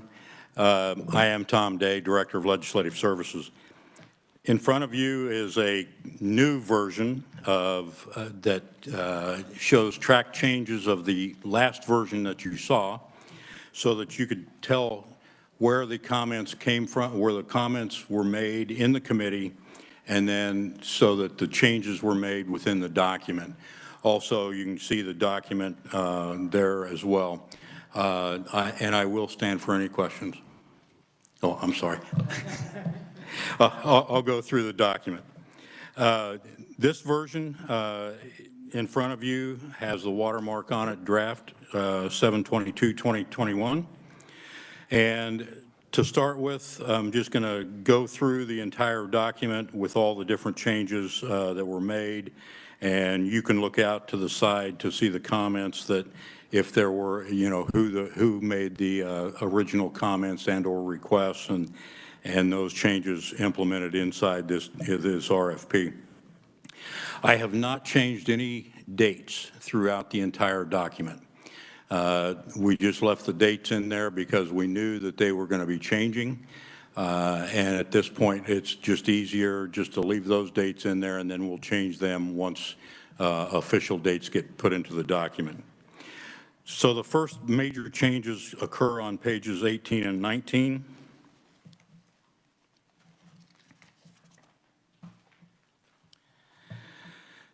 This deals with section 3.28 of the legal language that's in the document. The Department of Labor had requested language, language was requested for security measures, and the Department of Labor had given us language from their legal department to add into the document. So I've added the entire legal language that KDOL has sent to us, and this is required for the data handling by the auditors for security purposes and keeping the information confidential. And all of this language, like I said, is on page 18 and 19. Then if you'll turn to page 20, this deals with section 3.32, This is the offshore sourcing language that was requested by Senator Tyson. We struck all of the language on the offshore sourcing and included language that stated that all work will be performed in the United States and no work will be transferred overseas or outside of the United States. Page 23 of the document,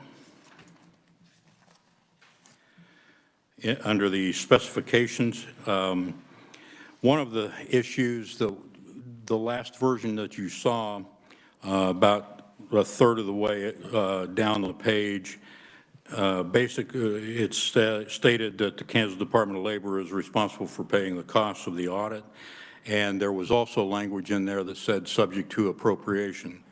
There were different comments being made as to strike that entire language, but the main concern from what I felt after I had listened to the hearings 2 different times over the last week, and I know some of the other staff members did as well, basically dealt with the language about subject to appropriations. So I put the language, left that part of the language back in there without the subject to appropriations. And if you want it completely stricken, I can definitely do that. But for the meantime, I just left that language in there. The next one is also on page 23. Number 2, under the scope of the audit. This uses the definition of improper payment that's in House Bill 2196. We decided to expand what I had originally put in there, that improper payments was just an underpayment or overpayment of UI benefits. But we felt that the language that, since there is specific language defining improper payments in House Bill 2196, so that it's not confusing, we decided to put that entire language into this RFP. The next one down is about halfway into that same paragraph. I believe this was requested by Mr. Hayes and Mr. Miller and Deputy Secretary Brady. That's distinguishing the improper payments from fraudulent payments. And then also there's another area in there that the committee had a request for sampling. I wasn't exactly sure where to put this language, so I just put it in there for right now. I can move it after the council has had an opportunity to look over this entire document. But this deals with sampling on the improper payments and the fraudulent claims.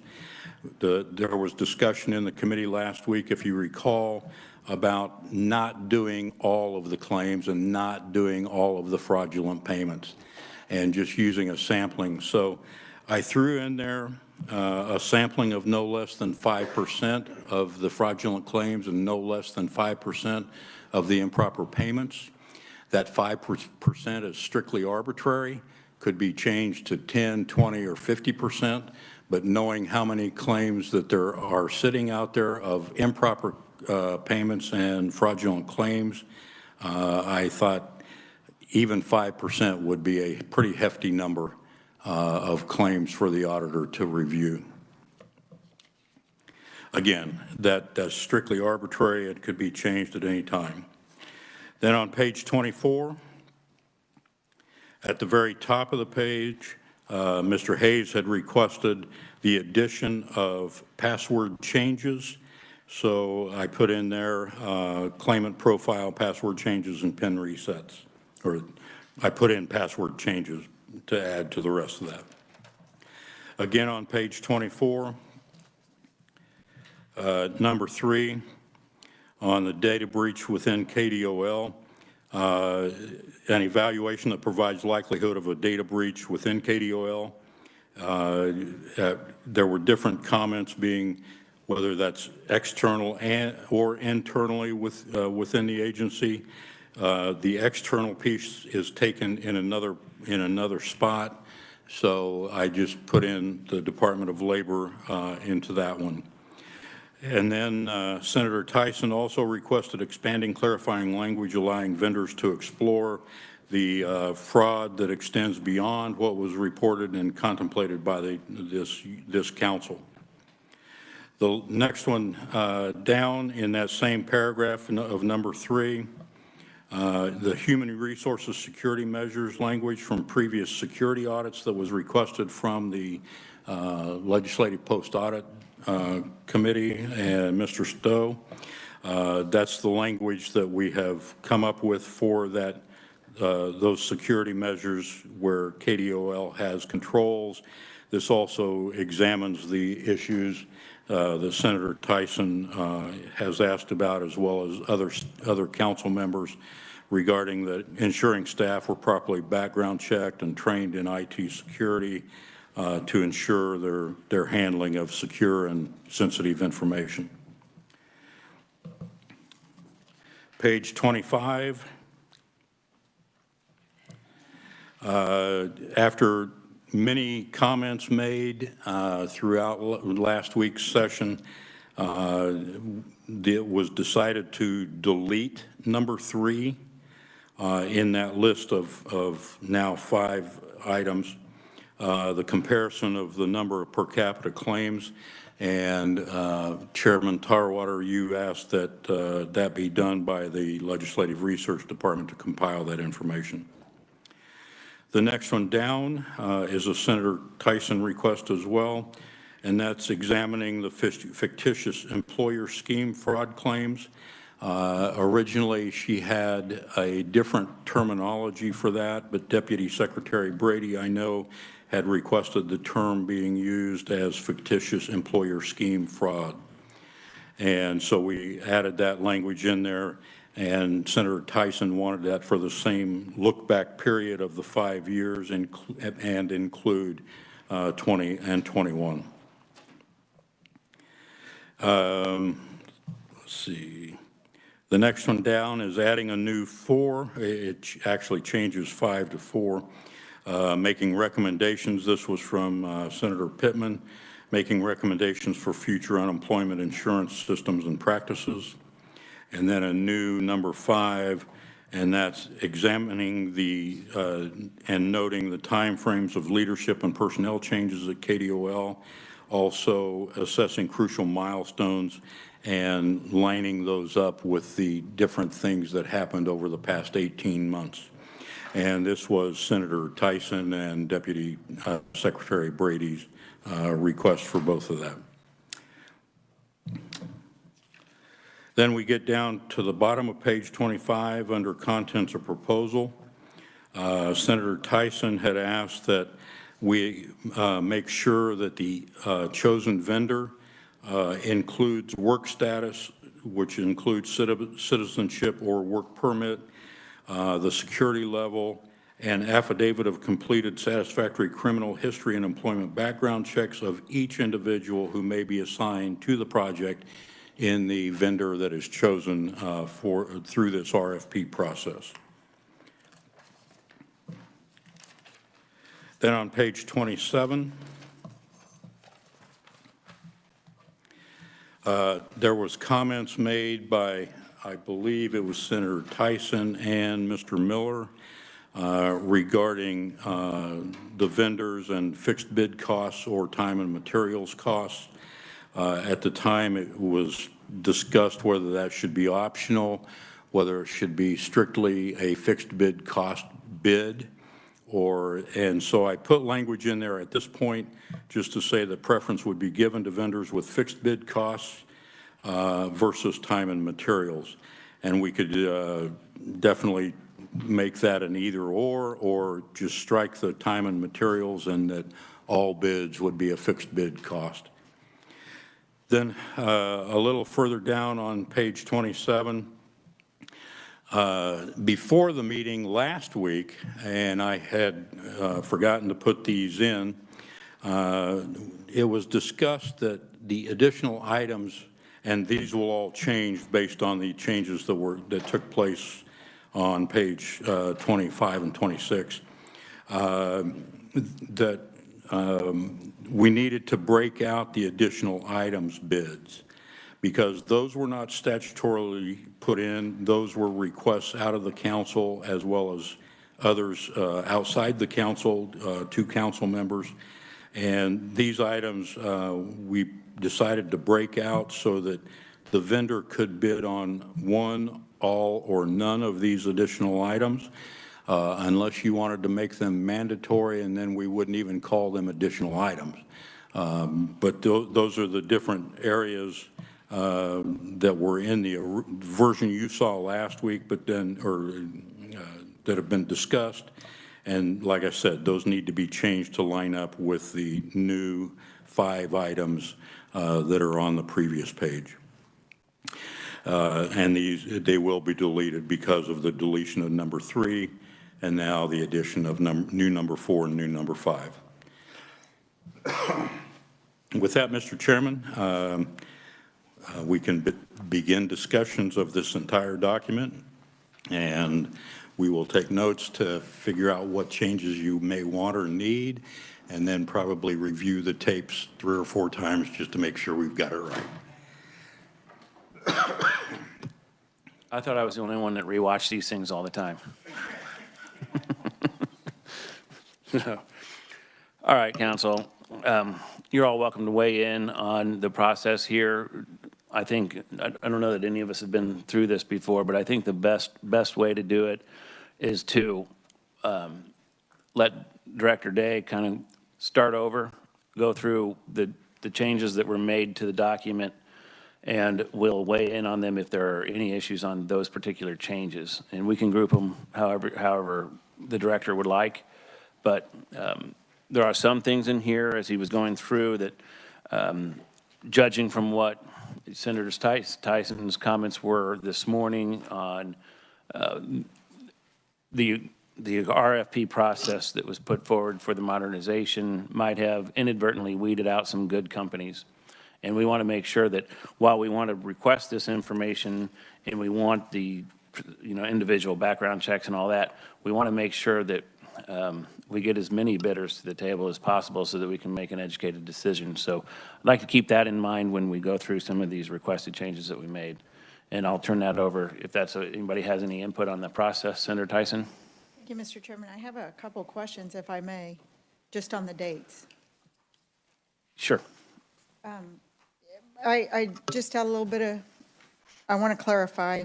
We are putting it out for bid, and then the pre-bid is on August 6th. You know where I'm going, don't you? Thank you, Mr. Chairman. Senator Tyson, you were out of the room when I made the comment that I left all of the dates in as they were, knowing that they were all going to change because of the LPA audit and the information coming in from the LPA audit, which would also change the pre-bid conference date, which could change the date of posting, as well as when the bid would be need to come in. Yeah, and if I may, Mr. Chairman, 2 things. One is I did have to step out of the room, and you guys may not be aware of it. There is a group downstairs in the center. They asked me to join them. They have come into the capital of Kansas today from across the nation, from the East Coast and West Coast. And they are downstairs meeting right now. They asked me to join them for a few minutes. They are going to Lebanon, Kansas tomorrow to be in the center of the United States for prayer. So thank you for your indulgence, Mr. Chairman. My concern is not so much the date specific, the dates between, just when we do the final dates, that we're fully aware that the pre-bid date was on the 6th, the Q&A was the 12th, the finalized Q&A, and then the final request was the 19th. So that was a 7-day period, and the company responding to the bid would only have 7 days, not having a complete response back from us or Kansas, the state of Kansas, if I may, Mr. Chairman. That was my concern, my window, that they may not have an answer to their questions on the RFP before we're asking for a deadline on it. Thank you. Okay, so Director Day, and maybe even Justin, you can weigh in on this. The Q&A or the pre-bid conference would be in lieu of a Q&A. Is that correct? The reason I left the Q&A in there, Mr. Chairman, is in case there are any subsequent questions following the pre-bid conference that may not have been answered, that they thought about after the fact. That's just the one reason why that was left in there. That could be completely taken out if we wanted to do that as well. Well, we want to get them as much information and clear things up as much as we can. So go ahead, Senator Tyson. Mr. Chairman, I think you should leave it in. I think it was excellent that you added it. I'm just asking that 7-day window that we don't reply to the second question set on day 6 and the RFP be due the next day. That's all I'm looking for, Mr. Chairman. Thank you. Got it. Thanks for pointing that out. Deputy Secretary, you had something to say. Yeah, thank you, Mr. Chairman. Just kind of one thing to add from my past experience with RFPs. If we end up in a situation where there are a lot of questions that we need to respond to, and it just takes some time to get that information back to the potential bidders, we do have the option, my understanding, is to extend the deadline based on questions. So, last year we did a changeover for the vendor of debit cards for the unemployment insurance program. There were just a lot of very technical questions about our payment process that we had to get back to the vendors on. What we ended up doing was extending the final response deadline by about 2 weeks so that they had enough time after they got our answers to kind of tie everything up. So I just wanted to flag for the council that if we end up in that situation, that may be an option. Thanks for pointing that out. Representative Clayton. Thank you, Mr. Chair. I think my concern here is that, all right, so it does seem like we do have the option to extend that final deadline if need be, but, and Mr. Day, this might either be a question for you or Mr. Long. I have concerns that those companies that have already completed the bid process might become a little less than pleased with us and might bring suit. Is there any way that we can discuss that? Because that's something I would like to avoid. To my knowledge, we haven't even put out the RFP, let alone have anybody respond to it.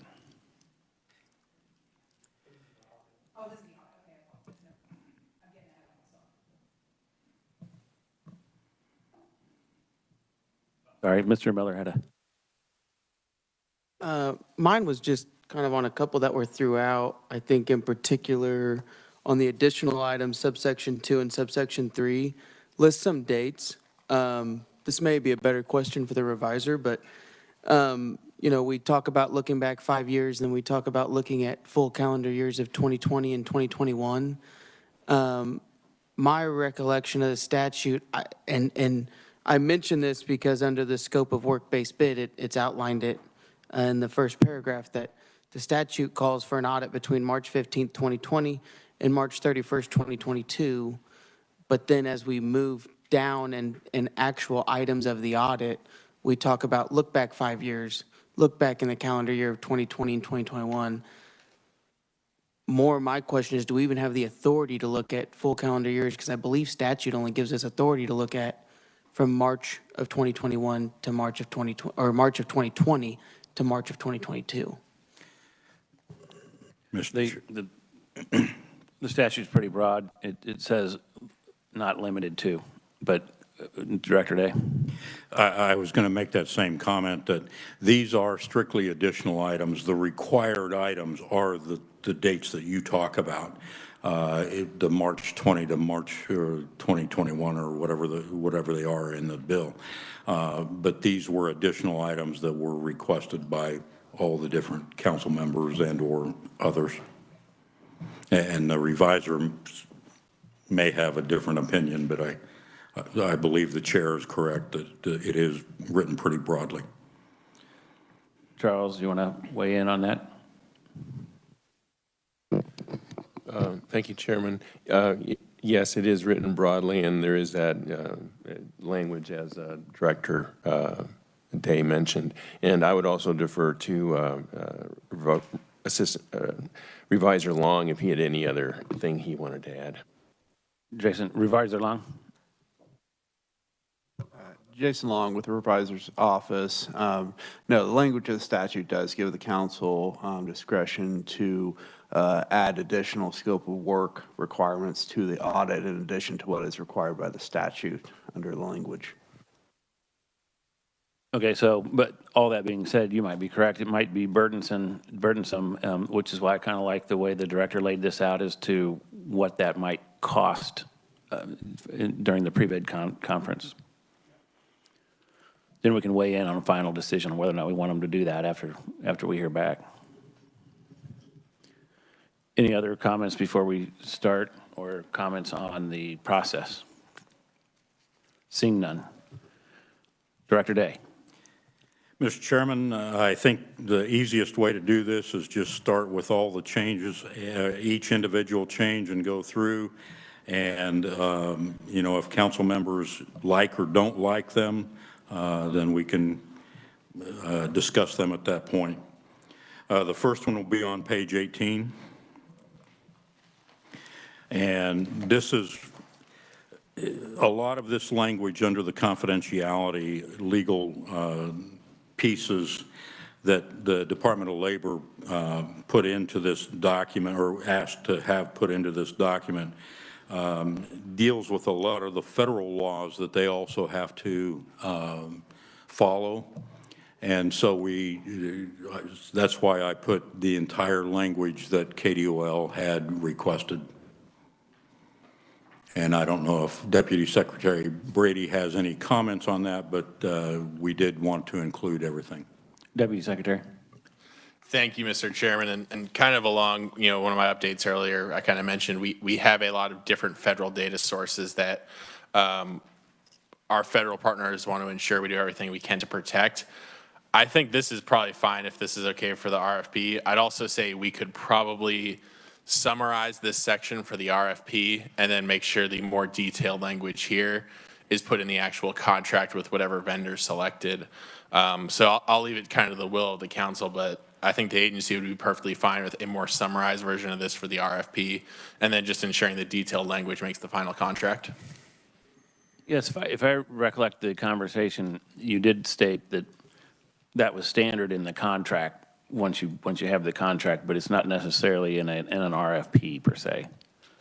Yeah, and I think, Mr. Chairman, the biggest thing that I want to ensure all of the potentially responding vendors would be aware of is that we have these strict data requirements that they would need to comply with because of our federal data sets. So whatever, you know, I like I said, I think there's a better, maybe an easier way to just summarize this to make them aware that they'll have this compliance burden, and then just making sure that that final contract has this or the appropriate language needed. Any discussion on this item?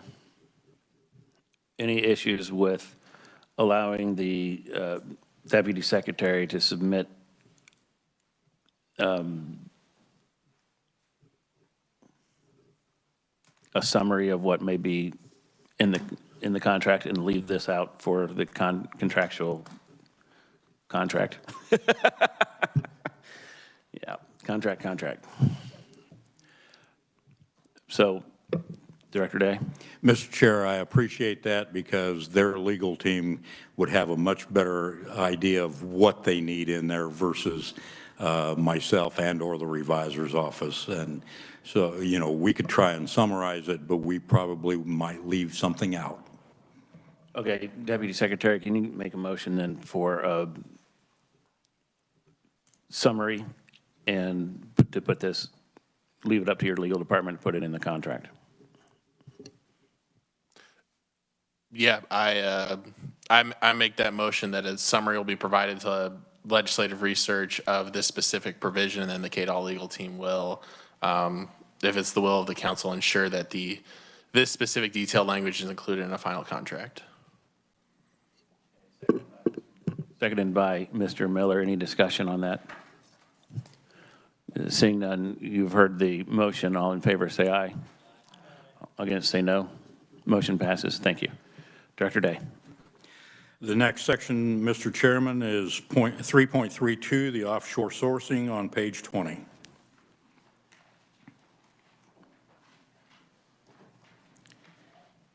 We originally had a little bit different language in there and then finally decided to strike that and just make it very plain that none of the work shall be performed offshore or not in the United States, and no part of such work could even be transferred outside the United States during the term of the contract. So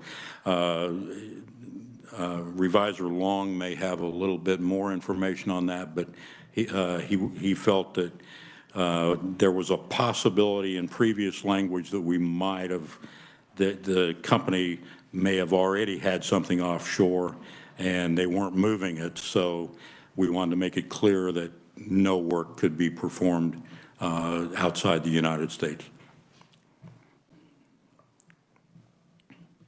Senator Tyson, that was your request, and I think we were in agreement on it, but is there any discussion? Seeing none, Senator Tyson, you want to make a motion to make that change? Chair, I move. Seconded by Mr. Miller. Committee or council, you've heard the motion. All in favor, say aye. All right, all against, say no. Motion passes. Thanks. Director Day. Next item is on page 23. The first one is still just a minor one. If we leave the sentence, the Kansas Department of Labor is responsible for paying the cost of the audit in the under the specifications, or if you want it completely removed. After having removed the subject to appropriations, therefore language, just left the other piece in. Either way, Mr. Chairman. I'm not sure who brought this up, but it was, I think it had to do with the fact that it might deter somebody from bidding if it appeared that we hadn't already planned to appropriate money for it, but the money has been appropriated already up to a certain dollar figure anyway. And, you know, so we decided, I think as a council, it might be better to take that out.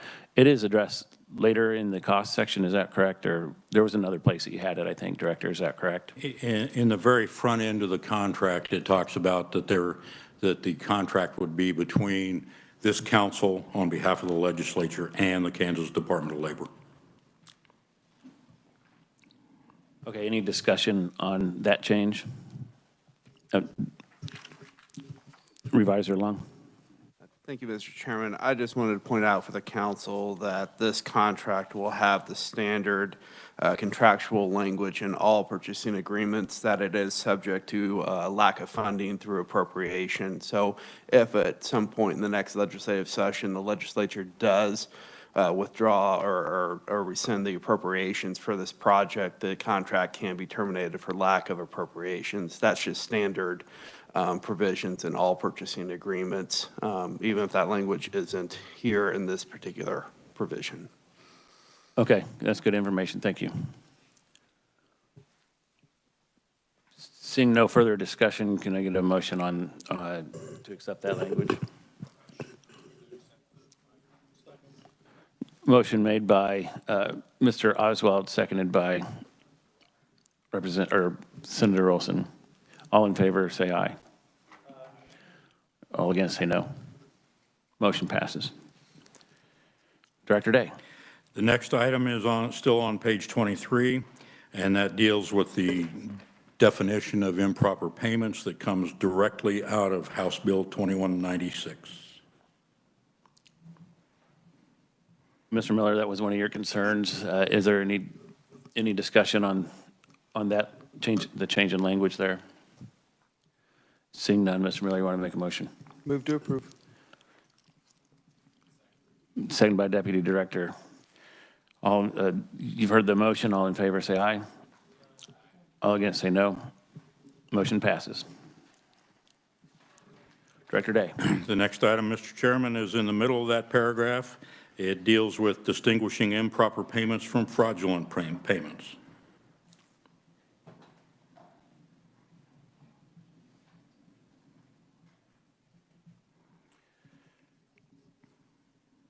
Mr. Hayes. This is just more of a technical definition to give the auditors guidance. I think in House Bill 2196, the employer hold harmless accounts for both improper and fraudulent payments. Any discussion on that change? Seeing none online, seeing none in the room, Mr. Hayes, you want to make a motion? Move to approve. Seconded by Senator Olson. All in favor of the motion, say aye. All against, say no. Motion passes. Director Day. Mr. Chairman, the last part is on the same page, page 23, and it deals with assessing and evaluating a sample of fraudulent claims and improper payments.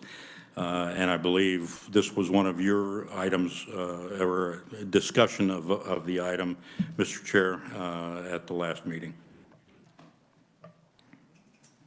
Okay, where is that on here? It would be the last two sentences of that same paragraph that we were just in on page 23, starting with the assess and evaluate a sample of fraudulent claims and improper payments. Okay, so is this something, Mr. Stowe, that we would put into a RFP or something we would do at the pre-bid conference? I'm concerned, although the more information we can get, the better, but I'm concerned that if, as the director indicated earlier, the 5% is a large sampling size. Is this too large? Is it going to get too cumbersome? Is this going to weed people out of the bid process? Can you weigh in on that? Mr. Chairman, Justin Stowe, Director of Legislative Post Audit. You know, of course, it is the council's purview to put any type of expectation they want, but not knowing what that might represent of the total claims, you know, universe. One option would be to wait and specify that at the pre-bid conference. I tend to like clarity as an auditor in terms of knowing what I'm going to do, because that would affect their bid. You could also use language to just make it clear that you might want that sample to be projectable, or, you know, at least randomly selected, if not projectable, to give you some level of assurance and leave the actual number of claims reviewed up to the auditors. That can be adjusted based on confidence intervals and some other things. So there could be some different language rather than specifying a specific percentage. You could set the expectation that you want the sample drawn in a certain way, and which I would suggest maybe at least randomly, you know, a random sample, and maybe a projectable sample as well, potentially. Deputy Secretary, can you, 5%, what's that going to do? Yeah, thank you, Mr. Chairman. If you're looking at 5% of the entire population of initial claims filed, that's going to be pretty substantial, especially over the time period we're discussing. I was kind of thinking along the same lines as Mr. Stowe in terms of, you know, discussing a sampling approach, but leaving maybe the specifics to the respondent to the RFP. I was thinking, and I don't know if this is the correct approach, but the term that came to mind for me was statistically significant, or, you know, as Mr. Stowe said, something that's projectable out. But I can see and agree with the argument that specifying at 5% could leave a lot of uncertainty with potential respondents.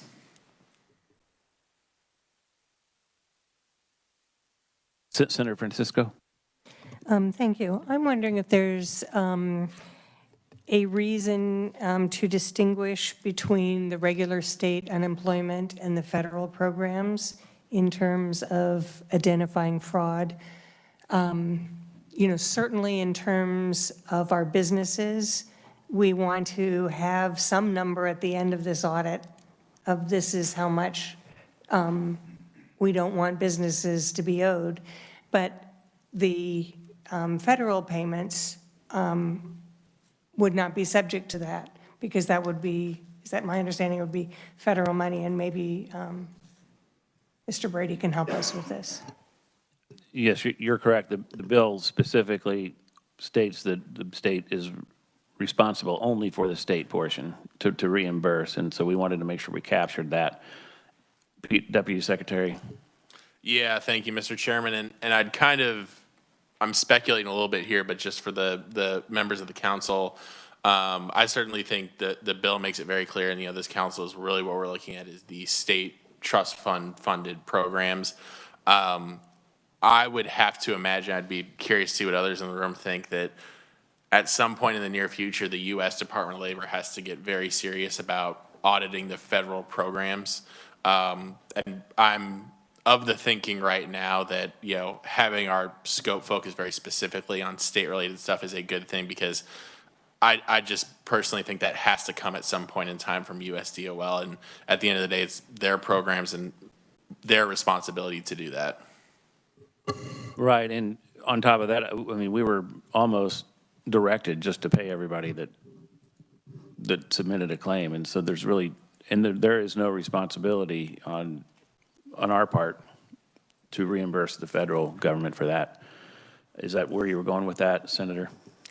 It is. I was wondering if, you know, if we were interested in a percentage, then that might be for the federal, just to have some idea. But I would really hope that we focus particularly on the state unemployment claims and make sure that we understand what our state commitment to our businesses should be. I agree with that. You're out? Okay. Mr. Hayes. I was just going to say item A underneath that paragraph talks about the delineation between the federal programs and the state programs. So that is included. Senator Olson. Thank you, Mr. Chairman. I'm back on the sample. I mean, 5% does sound like a lot. But I think you have to have some number in there of a sample size so they can, you know, because if the auditor's picking it, then, or the bidder's picking it, each bidder might pick a different sample size. I don't know. I mean, to me, you need some kind of fraction in there that they're all going to bid equally on, I guess. That's my thought. That may be able to be hashed out at the pre-bid conference as well. Senator Francisco, were you wanting to, rather than have it be all-inclusive, you want them specific to the state? I think I wanted at least broken, as certainly is done in A, but break it up before you talk about whether you want a sample or whether we're asking. I mean, okay, if the legislature wanted to know a number that we could report that businesses, that the state feels that they're responsible for because those were fraudulent claims, that can't be a sample. That needs to be some total number. I mean, maybe you could take a sample. So I'm saying the amounts and nature of improper payments and fraudulent claims for the state's traditional unemployment compensation. And then I'm wondering what that size of the audit would be. I agree that I don't think we need to audit the federal programs, but if others would like a sampling of that, I don't have any objections to that.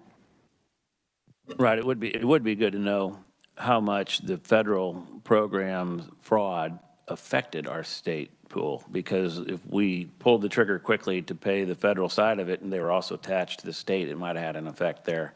Mr. Oswald. Thank you, Mr. Chair. I would be curious to hear Deputy Secretary Brady's opinion of this. I, just dealing with this a little bit, if you start getting into these federal programs, I'm thinking you're going down a rabbit hole that you may regret. I mean, because I don't think there's a whole lot of good information really out there, and I think that's going to significantly influence the cost of this audit if you're asking them to chase down a cavern that has no limit to its bottom. Secretary. Yeah, thank you, Mr. Chairman. And I think that the challenge that the auditor will have to overcome, because I agree, especially with the PUA program, once you start going down that path, it could get very complicated very quickly and use up a lot of resources. The thing that's going to be challenging for a respondent and auditor in this case is there is some interconnection between these programs, which adds a layer of complexity. So, for example, one of the core PUA requirements is that you are not eligible or entitled for regular unemployment. What that meant in Kansas and in most states is that you first had to file a regular unemployment claim and have that denied and then you could apply for PUA, and that's how we check the eligibility portion there. So what that means is that in our system, and this is for legitimate PUA claimants too, there's a filed regular UI claim in this universe as well that's attached to a PUA filed claim, fraudulent or legitimate. I think that an auditor can probably overcome those interconnections once they understand how the systems work and how the different programs interact. Because the other component that we'll want to look at too, or the auditor will have to look at, is there's a pathway for claimants, and that pathway includes both state and federal benefits. So there's claimants that go from regular UI to PEUC to extended benefits to PUA back to PEUC. There's some claimants who have worked on and off during the pandemic have been on regular UI and then PEUC. When their new benefit year came around, if they had a new monetary entitlement, they could have potentially gone back to state programs. So that's just one example of where you have someone that went state, federal, back to state. So I think when the auditors are looking at, and that's another, and I really don't want to get down the whole rabbit hole on this one, but there's a whole set of criteria from the Continued Assistance Act and the American Rescue Plan Act, that defines how a state is required to move someone between state and federal programs or different federal programs. If the state did that incorrectly in certain cases, that would fall under the definition of improper payment. Even if it's the same amount, if we paid someone out of federal funds when we should have reverted them back to state for whatever reason, that would fall within this purview of improper payments. So I think that that's something to flag for the auditors, as state funds is the primary focus here, with an understanding that they'll have to have at least a baseline knowledge of certain information on the federal programs as it pertains to those state benefits and potential state improper payments. Mr. Miller, and then Senator Francisco. Thank you, Mr. Chair. And mine kind of adds both of the two conversations we're saying together, because I do agree, if we look too much in the federal side, you're just spending money. I mean, it's like throwing money in the wind at that time. But also when we talk about the sampling of no less than 5%, I think we actually should include the language in there, because I'm assuming what we care about in that sampling is the state only, just like we mean that as well in subsection A, because we split those. So I almost feel like we should run state unemployment all the way through this RFP in certain sections, but in particular, I'd add it to that above sentence and also, keep it in A as well. But I know we want to flag it, but I'd hate for them to sample no less than 5%, and 3% of that end up being federal claims. Good point.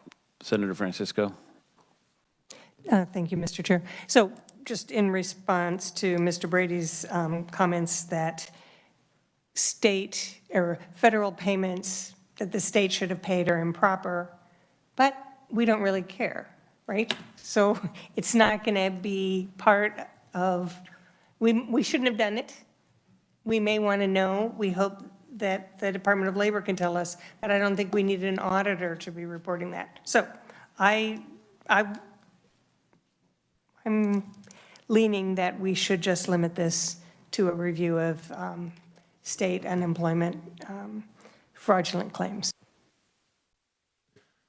Director Brady.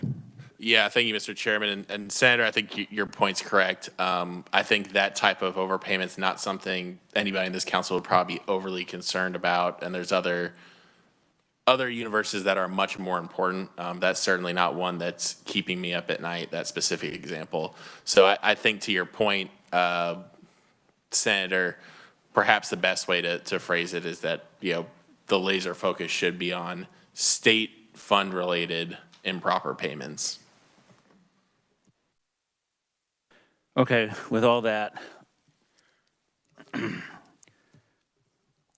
from what I'm hearing, we want to limit it to the state funds, unemployment trust funds, sampling size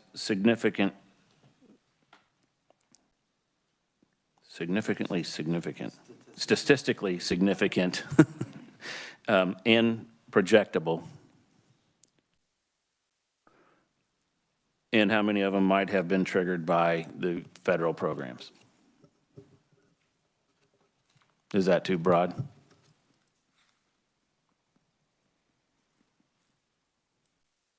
Deputy Secretary? No, I don't think so, Mr. Chairman. That sounds accurate to me, and happy to make the motion if that's the will of the council. Director Stowe, does that sound doable to you? Yes, sir, Mr. Chair. I might point out, I was just looking for reference. Many years ago in 2006, we did an audit looking at the free lunch program, and we included a random projectable sample that only required us to look at 500 students to make a projection against tens of thousands of students. So a projectable random sample can be effective of giving you good information at a very small level, which I would assume would be far less than 5%. So I think if you make that mandate, you want statistically significant random, projectable sample, that will require the auditors to create a sample that will meet those specifications. And there may be some differences. Senator Wilson's correct. They might have different ways of doing that, but that would get you pretty close. And then you could clarify through the bid questions exactly what they were proposing. Mr. Hayes? Thank you, Mr. Chairman. With that, should we get into, and I go back to some of the earlier information that was presented to this council where the fraud really spiked up in fourth quarter and through January of this year, and depending on where an auditor starts, it may not be truly reflective. And so I don't know if Mr. Stowe or the deputy director has, or anybody has thoughts on, if we took a random sample at the beginning of the pandemic, I think the numbers would probably weigh out differently than we did toward November through January. Deputy Secretary. Yeah, thank you, Mr. Chairman. I think Mr. Hayes makes a good point in that, and we've kind of briefed this in different testimony, but there really is a timeline and a narrative here. And I talked to other members of this council separately about, we've noticed the fraudsters attacking different states and different holes at different times. And, we now know in Kansas that we were first attacked on the PUA program, and then we were attacked on our state program. And we've noticed, different fraudulent groups and rings and whoever it is have bounced from state to state. We noticed after we put on some of the systems we put in place, a substantial claim increase attempt in a few other states. So I think it's helpful in terms of, if we're talking about a sampling approach, making sure that it looks at a few different periods in that timeline. Because to that exact point, if you were looking in the summer of 2020, you're going to notice that PUA was being targeted and attacked. If you're looking at fourth quarter 2020, it's going to be much more of a systematic attack on the regular UI system. And then if you're looking in March of this year, it'd be much more interesting to see, okay, now that a lot of the tools and measures are in place, to what extent were those effective? So Mr. Chairman, I agree with what Mr. Hayes said. I think that's an important distinction just because of the nature of what we've seen in Kansas and other states. Okay, so where does that put us on a possible motion? It's getting Director Day. Mr. Chair, after the comments of Deputy Secretary Brady, what we might want to put in there is language about statistically significant and project, or whatever the other, random, projectable, for each quarter, each calendar quarter, something statistically significant out of each quarter. Deputy Secretary Brady. Thank you, Mr. Chairman. I might suggest language that says something along the phrase of time-controlled sampling or timeline-controlled sampling. I don't know if that's a specific term, but wanting to highlight for the vendor that we'd want any sampled approach to be spread across and maybe quarterly, actually, now that I'm thinking about it, to Mr. Day's point, is the right way to do that. But just putting something there that says it's time specified on the sampling. Right. I think we have in there a few times that we wanted to compare to before and after the identification changes were made. Mr. Oswald. Thank you, Mr. Chairman. I think Director Day and Deputy Secretary Brady bring up a good point. I think it'd be helpful to see not only a timeline that from a comparison from year to year, but that it would be helpful to see that spike that occurs quarter to quarter, because I think it's going to be very revealing as to, especially from just the sample. I feel like we have a pretty good sample size within my clientele, there was a significant increase quarter to quarter to quarter until we finally shut it down. I think that would be a very revealing, and I think it will help the auditor pinpoint more. I leave it open for any other comments. Director Day, can you frame a motion for someone to make based on what you've heard? Senator Francisco. Because I know that both you and Mr. Day will be looking at the recording over and over. You also commented in your first motion how many were connected to the federal fraud, and I'm wondering if we might want that to be how were they connected to the federal fraud, because we're not asking as much for a count as we might be to know the ways that they were connected. So You're correct, yes. I'm going to ask Mr. Day to add that to his framed motion. Good luck, sir.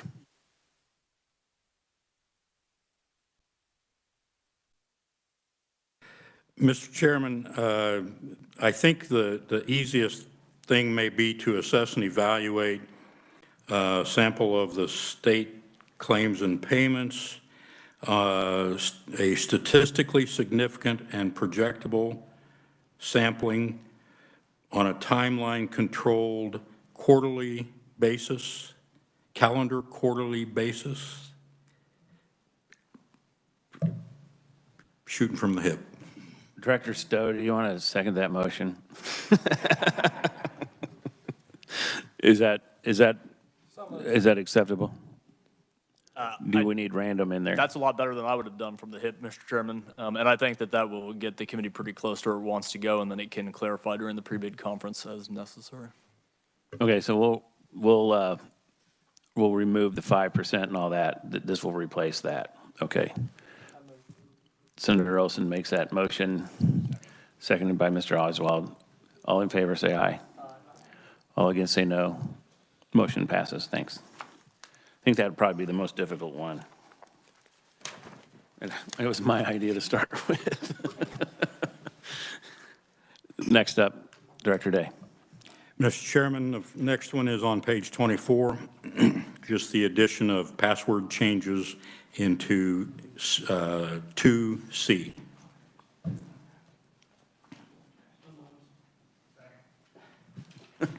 All right, we have a motion to accept that by Senator Olson, seconded by Mr. Oswald. All in favor, say aye.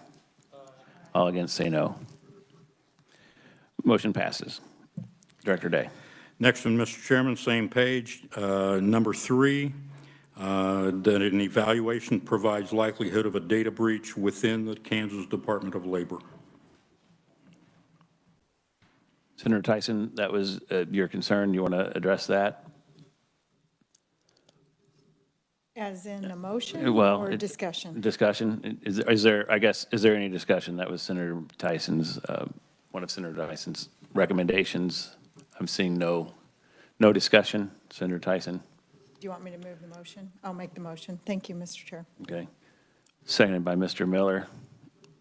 All in favor of the change, say aye. All against, say no. Motion passes. Director Day. Mr. Chairman, in that same number 3, the first sentence is, or the sentence that's highlighted, examine fraud that extends beyond what has been reported and contemplated by the Unemployment Compensation Modernization and Improvement Council. And I believe that may also be Senator Tyson's for the auditors to explore.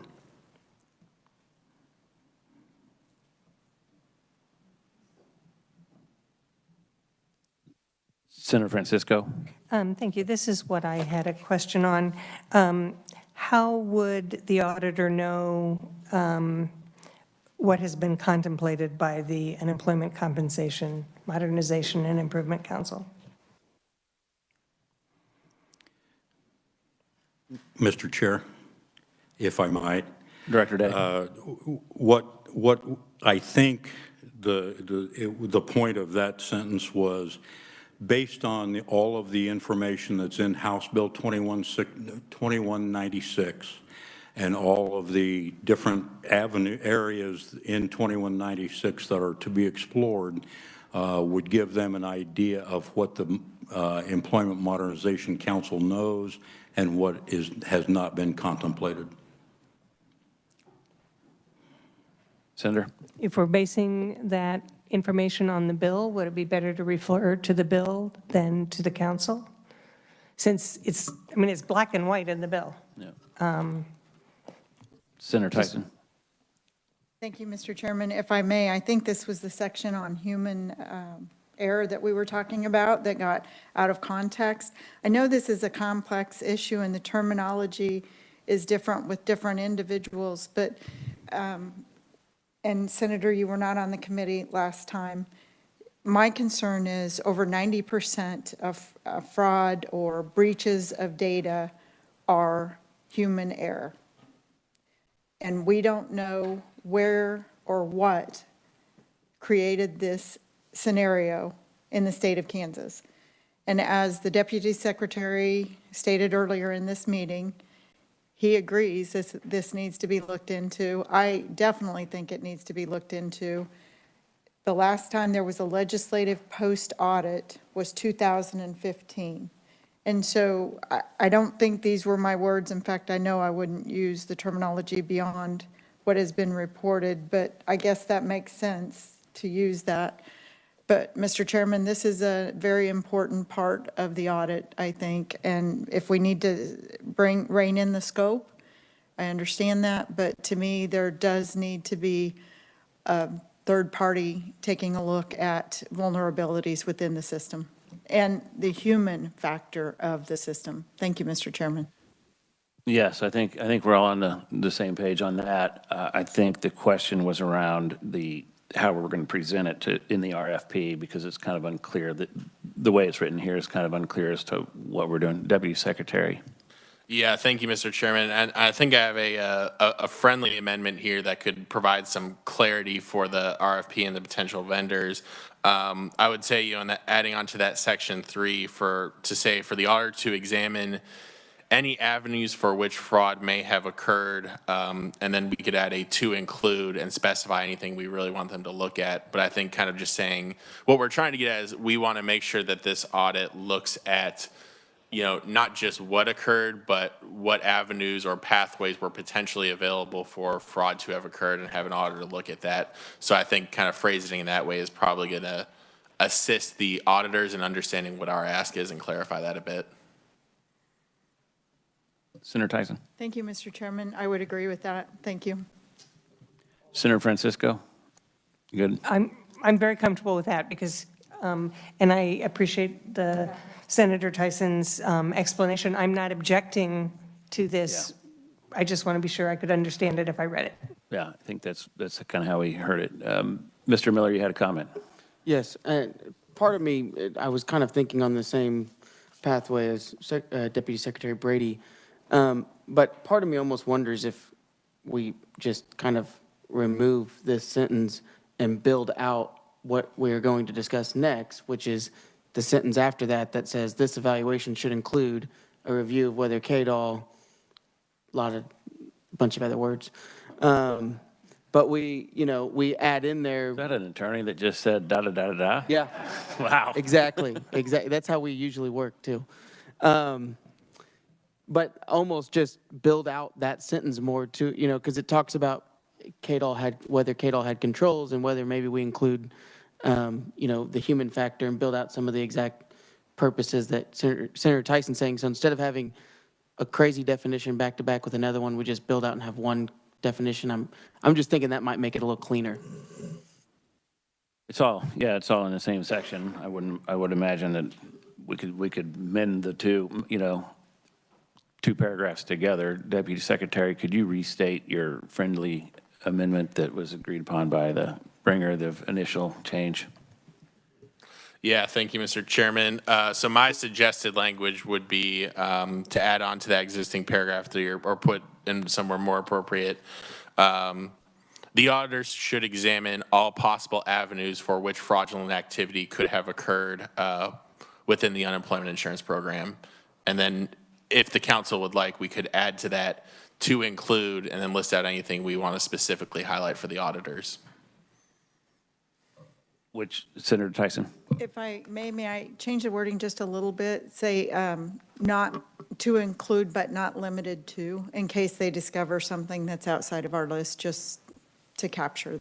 Thank you, Mr. Chairman. Yep, that makes complete sense to me. Okay, and then we would add the human element there, along with these other items that are already listed. Okay. Second the motion, Senator Tyson.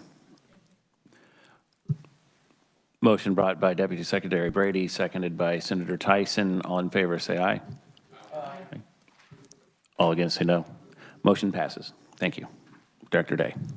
Again, Mr. Chairman, it's the next sentence right after that, and I believe that has been discussed a little bit, and probably, like you said, just merge all those together and make it into that the whole human factor issue on security, and this language was provided by the legislative post-audit at your request. Okay, so that's not something that we've added, is it? No, it's already in there. It's been added since last meeting. It was discussed at last meeting, and we've put that language in there. So since the last meeting. Okay, so we need a motion to accept that change. Senator Francisco makes the motion, seconded by Mr. Miller. All in favor, say aye. All against, say no. Motion passes. Next sentence, Mr. Day. Mr. Chairman, the next issue is on page 25. That was at your request to delete number 3 as it existed at the last meeting. And that was the comparison of the number of per capita claims, and you had asked KLRD to compile that information. Yes, I did, and they've indicated they're currently working on that, and so I didn't really see a need to pay an auditing company to be redundant in that, and so we need a motion to accept that change. Moved by Senator Olson, seconded by Mr. Oswald. All in favor, say aye. All against, say no. Motion passes. Next item, Mr. Chairman, is the new number 3, and the additional language is to examine fictitious employer scheme fraud claims for the 5 years preceding 2020 and include 20 and 21, and then defining fictitious employers based on information I found on the website. Any discussion on that? Deputy Secretary. Thank you, Mr. Chairman. I was just going to add that I think that the information provided on fictitious employer all looks correct and should give the responding vendors enough scope to understand that. So I agree with this language as drafted. Seeing no further discussion, motion by Thank you, Mr. Senator Chairman. Tyson. I make my motion. Seconded by Mr. Hayes. All in favor, say aye. Aye. All against, say no. Motion passes. Director Day. Mr. Chairman, the next one is the new number 4, and that is make recommendations for the auditor to make recommendations for future unemployment insurance systems and practices. Any discussion on that? That was a Senator Pittman request. He's not here, so we'll let Senator Francisco make the motion. I so move. Okay, seconded by Mr. Miller. All in favor, say aye. All against, say no. Motion passes. Director Day. Next one, Mr. Chairman, is the new number 5, and that's to examine and note timeframes of leadership and personnel changes at KDOL. Also examine administration changes and whether policy, security protocols, and guidelines changed. Also assess crucial milestones and impact that they had on fraudulent and improper payment claims. And I believe that was both Senator Tyson and Deputy Secretary Brady combining on that request. Yes, and I believe the crucial milestones would have been the various changes and extensions of federal programs along with different changes that we made on our side. Do we need to specify that, or is that Director. Mr. Chairman, as outlined there is sufficient to me, so I'm good with this language. Okay. You want to make a motion? Yep, so moved. Seconded by Ms. Woods. All in favor? I got a question. Oh, I'm sorry. Mr. Miller has a comment or question. Question. And I mean, I'm not necessarily against this by any means. I understand it. But to me, you know, I would almost add dates in here or something. I mean, not necessarily specific dates, but a date time frame. I mean, when I see exam and administration changes, I mean, to me, that may mean when Governor Brownback switched to Governor Collier, and then when Governor Collier switched to Governor Kelly. So I just wonder if we should add in from March 2020 to, you know, whenever. I mean, it's up to the committee, but to me, I don't know how far back we're going because before that, we're going back 5 years. So that's my point. Deputy Secretary.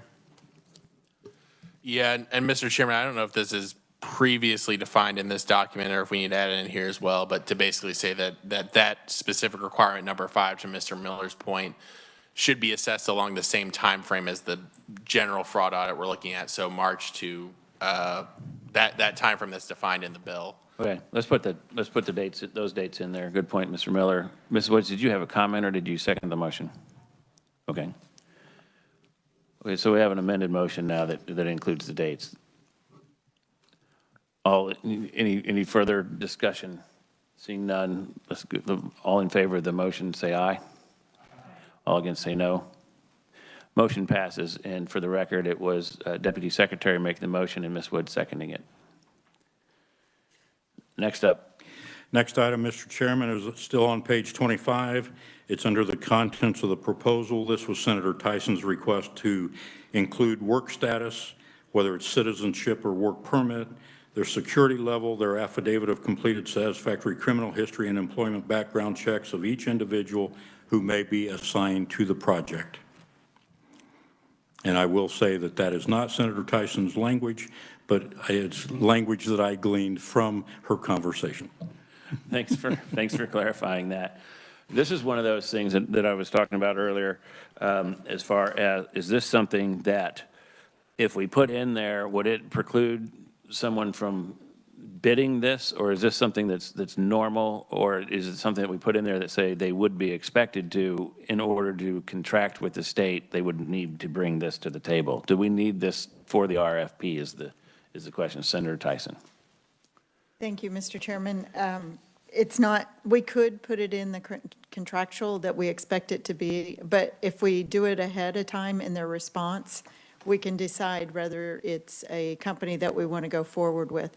If for some reason they're not citizens of the United States and we feel like that might be a security risk on this project only, then I think we should have that information up front.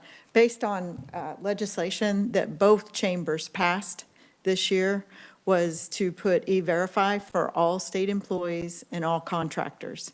Both chambers supported that, and the governor line item vetoed it.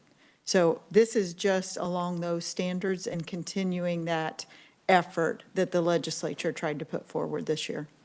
So is your intent to ask for that detail of every person that would be involved in the audit? Do you want that detail listed out in the RFP, or is that something? It would be standard for them to, when they have their names and their employment status, and also their level of security, so that we would know what types of background checks. We're not excluding anyone. We're just asking what that information is for the company. Okay, more of a general. That's it. Yeah, okay, good. All right. Well, that's. It's not exclusive. Okay. Yeah. Mr. Miller. Thank you, Mr. Chair. I almost would want to see this a little bit more narrowed, even to the point of what Senator Tyson's saying of security level, work status. I get all that. But the way I read this and interpret it, we're asking for them to submit to us an affidavit of completed satisfactory criminal history and employment and a background check for each individual. And so to me, the way I interpret that is every person on this council would therefore have to submit an affidavit for background, employment history, and criminal. It may be better for us to say, can you sign off that everyone who works for you has a clean record? can you sign off this? I mean, it goes actually farther than e-verify in a way, and that's my point, that's my struggle on it.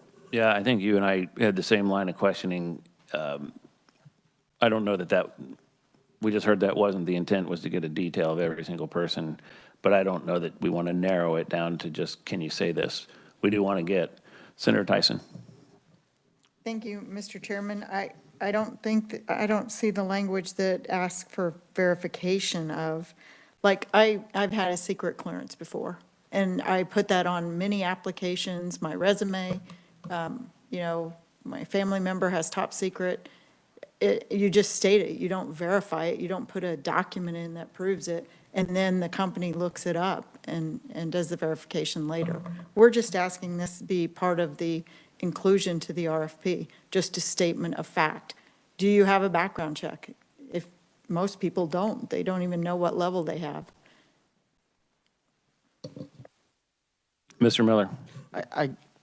I actually agree with Senator Tyson on that. I think my hiccup is on the language of the affidavit, because an affidavit's a sworn statement that everyone would have to sign, get notarized, turn into us as an official document, as opposed to someone telling us what they have. And so I think that's my hiccup on it is the actual affidavit piece, because that's going a whole step farther, where someone may say, I don't want 30 people to have to sign an affidavit.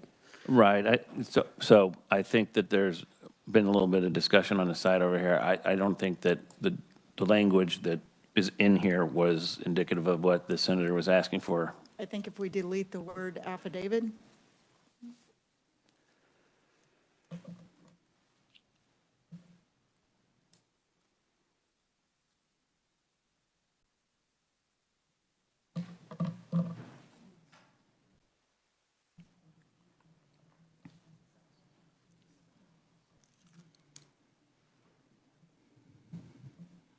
Mr. Chairman, if I may. You may. Senator Francisco suggested also deleting completed satisfactory before. So I think if we kept the sentence as is, after the comma, security level, comma, delete affidavit of completed satisfactory. So it would read and criminal history, comma.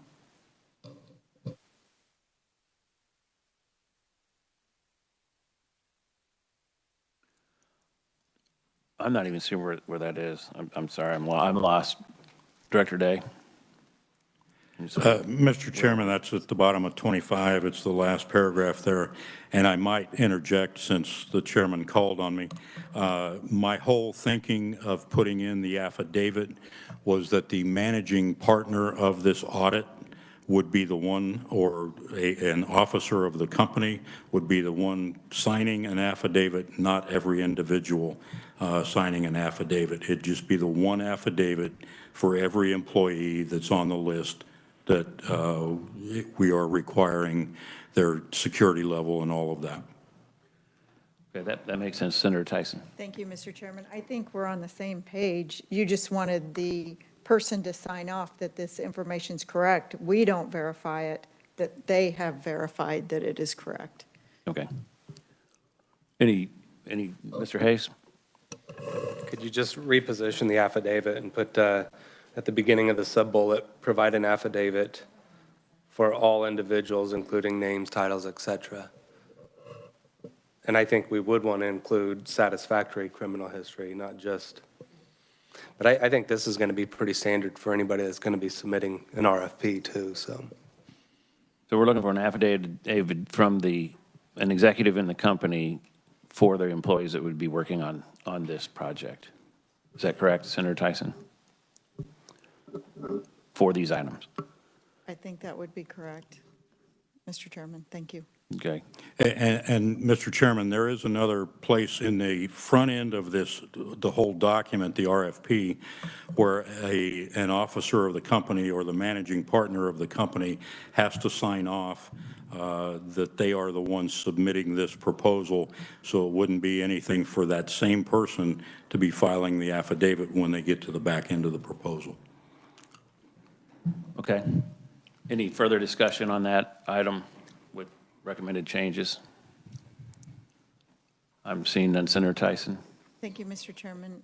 I'm just off topic a little bit, but can we review this before it goes out?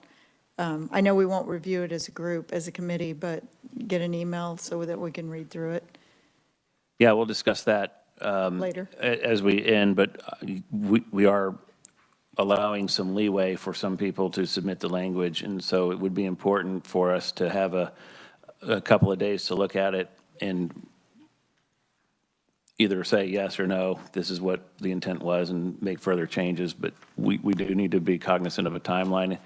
We can't wait another like 3 weeks to discuss it again, but if we can, we've agreed to give a little bit of leeway on some of these things. When we get it back, if it's close to what we want, we'll go ahead and issue it. So I'll make the motion then, Mr. Chairman. Okay, motion made, seconded by Mr. Hayes. All in favor, say aye. All against, say no. Motion passes. Moving on. Senator Olson? So are we're gonna pass this out today, and then what are we doing? How are we doing this? Because you're kind of, are we doing a final decision today or tomorrow? And then gonna do some kind of approval later, or, because I like to always approve things once I see it finished. Yes, you'll get a final chance to weigh in on it. What we're doing, the plan is this. We're going to approve or reject the changes that were made already.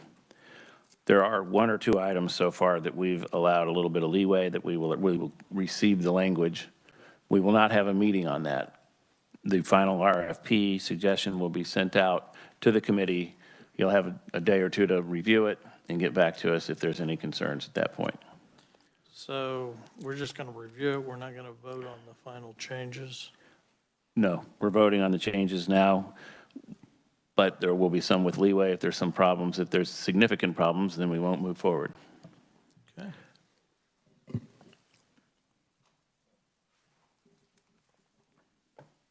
Any, Director Day? I don't know if we're done with that one yet or not, or if you want to move on to the next one. Yes. The next one would be on page 27.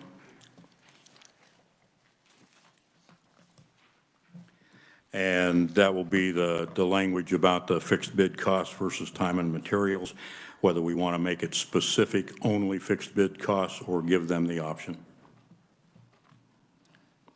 Council, it'd be my preference to leave it up to the vendor.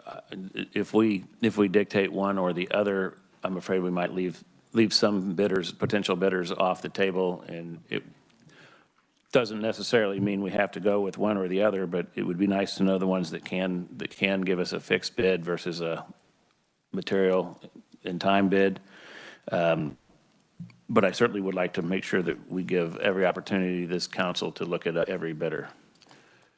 Senator Tyson. Thank you, Mr. Chairman. I would agree. And my comment was not a request for fixed bid. It was a request that we clarify what we were asking for as a committee, whether it be fixed bid or time and material. And that clarifies it. We want both. We want the vendor to decide what they want to propose, and then we go from there. Is that? Yes, I think it would be my preference to do a fixed bid, and we should state that, but we don't want to let them, we still want to look at their options. Director Day. So, Mr. Chairman, just to clarify that little conversation you had right there, so keeping the word preference in there is acceptable or not acceptable to the council? Keeping it in is acceptable. Okay. Is that correct? We'll make a motion on that. Senator Francisco. So move. Seconded by Senator Olson. All in favor, say aye. Aye. As I'm sitting here thinking about Senator Olson's comments on being able to review this, Director Day, what are the possibilities of having a new version of this at some point tomorrow for us to review and actually vote on? It's very possible, Mr. Chair. I'm not sure that it could be done by the 9:30, whatever time it was. I don't remember what all else is on the agenda for tomorrow. We've got probably a full day. We'll be here till at least 3 o'clock. And so if we can take you off the agenda at 9 and move the Department of, or move the Representative Hoffman show up a little bit. Yeah, We can start them at if I had a 9:30 couple and then- hours in the morning, I Sure. think. Great, good. Would that be a better? Sure. Sorry for that. I've just been thinking about that. It was sitting in my stomach a little wrong, the last comment, so. The one question I would have, Mr. Chairman, is if you'll want a track changes copy over this track changes, or accept these changes and then show a track changes of an accepted version. We would accept all the changes that we've accepted. There were 2 items, I think, so far that we've allowed you to come up with the appropriate wording. We would just like to review those. And I don't know whether we'll have the summary from the legal team at KDOL on the confidentiality portion by tomorrow, but. Our legal team already emailed it to me, so Eddie will have it shortly. Okay, great. Okay. Perfect. All right, Director Day. The last items there, Mr. Chairman, those are the additional items and the cost breakouts, and I will have to revamp that entire deal because we changed 3 of them and then changed numbering of some and then added 1. So that'll be in the new version tomorrow. Okay, Senator Tyson? Thank you, Mr. Chairman. I'd just like to compliment you again on your work. This was not an easy task. Appreciate everything that you guys have done. And yeah, it's been, I appreciate it, especially with the expediency that it's been done with. So thank you, Mr. Chairman. Yeah, thanks for, everybody in this room really has worked hard on all of this stuff, and all of us are trying to get as much done as we can, as quickly as we can for Kansans, and we really appreciate everything you've done. Mr. Chair, I have one question or one comment, and then actually 2 comments. One, I would also like to thank everyone in the room for their help. Revisor Reimer, Revisor Hamilton, Revisor Long, Auditor Justin Stowe, and Research Eddie Pinner. So they have been shipping comments back and forth to me daily, and hourly, and even after hours. So yes, and I will have a comment tomorrow regarding the changes that are made, and then once we send it out for a final approval and everything, that'll go along with what we can or cannot do open records wise, and serial information being passed back and forth. So you'll be seeing blind copies of emails. You won't be seeing the email addresses of everybody on this council and everything else, so that you don't respond back collectively to everyone. But we'll be covering ourselves under the COMA and Open Records Act. Okay. One of the items we have not discussed so far are the dates. We know that the pre-bid conference we want to make after we get the audit back, which is scheduled for, is it August 30th? And so the pre-bid conference would have to be, that is a Monday, so we could have the pre-bid conference on as early as Tuesday, but we'd probably want these companies to have some time to review that audit before we come in for the pre-bid conference. And so we can discuss the dates tomorrow. So be thinking about that. We'll discuss the dates along with the few changes that we still have to address tomorrow. Senator Francisco, I'm sorry. Mr. Chair, I did do my homework, and I had a chance to read through this proposal before I came to the meeting, and I have 2 small changes that I hope you might consider. The first one is on page 5 on the tax clearance instructions. And when it talks about how to obtain a tax clearance certificate, it says you must go to the website to request it, and then it says return to the website the following working day to see if KDOR will issue the certificate. And I think it would be better to say to see if KDOR has issued the certificate. They're not telling us if they will, they're telling us that they have, and we learn that in the next sentence where it says, if issued an official certificate. So then on the fourth bullet point, it says, if denied a certificate, engage KDOR in a discussion. It says about why a certificate wasn't issued, but I'd prefer to have it say in a discussion about what is needed for a certificate to be issued. I think that's a more positive way of saying it because we're hoping they do get a certificate. First of two proposals, but. Okay, any discussion on that, Director Day? Mr. Chair, Senator Francisco, that is taken straight off of the Department of Revenue's website and used in all the procurement and contracts documents at the Department of Administration. I think we can leave it, but I will certainly talk to them. The second question I had was on page 24. And this is in the list at the top on number E, where it says assessment of the amount of such payments that may have been avoided but for waiving the unemployment compensation waiving week. And that language just sounds a little awkward to me, so I was going to just say assessment of the amount of such payments that may have been avoided if the unemployment waiting week had not been waived as of, and give them a date, because that would also helpful. There's a certain date that the department waived that, and I think that would help them in that process. Secretary? Thank you, Mr. Chairman. Yeah, Senator, that phrasing makes sense to me, and I can have those dates sent over to research tonight or first thing tomorrow. I believe that was in a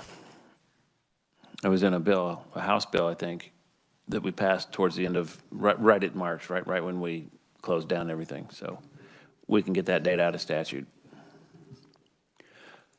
Any discussion on that change? Well, Would that be one of the ones we would like to look at tomorrow with the changes? We can go ahead and vote on that change now, okay. and put it behind us. So you want to make that motion? And seconded by Senator Olson? Okay, for the record, Senator Francisco made the motion, Senator Olson seconded. All in favor? Say aye. All against, say no. No. Okay, any further discussion on the audit for today? Okay, wow, thanks for all the work today, guys, and thanks for hanging through all this information. I know it's a lot, but we're seeing the light at the end of the tunnel. I think we're getting there. So thanks again, and we'll see you tomorrow at 9:30, and hopefully the Kyle Hoffman show will be ready. Bye. We're adjourned.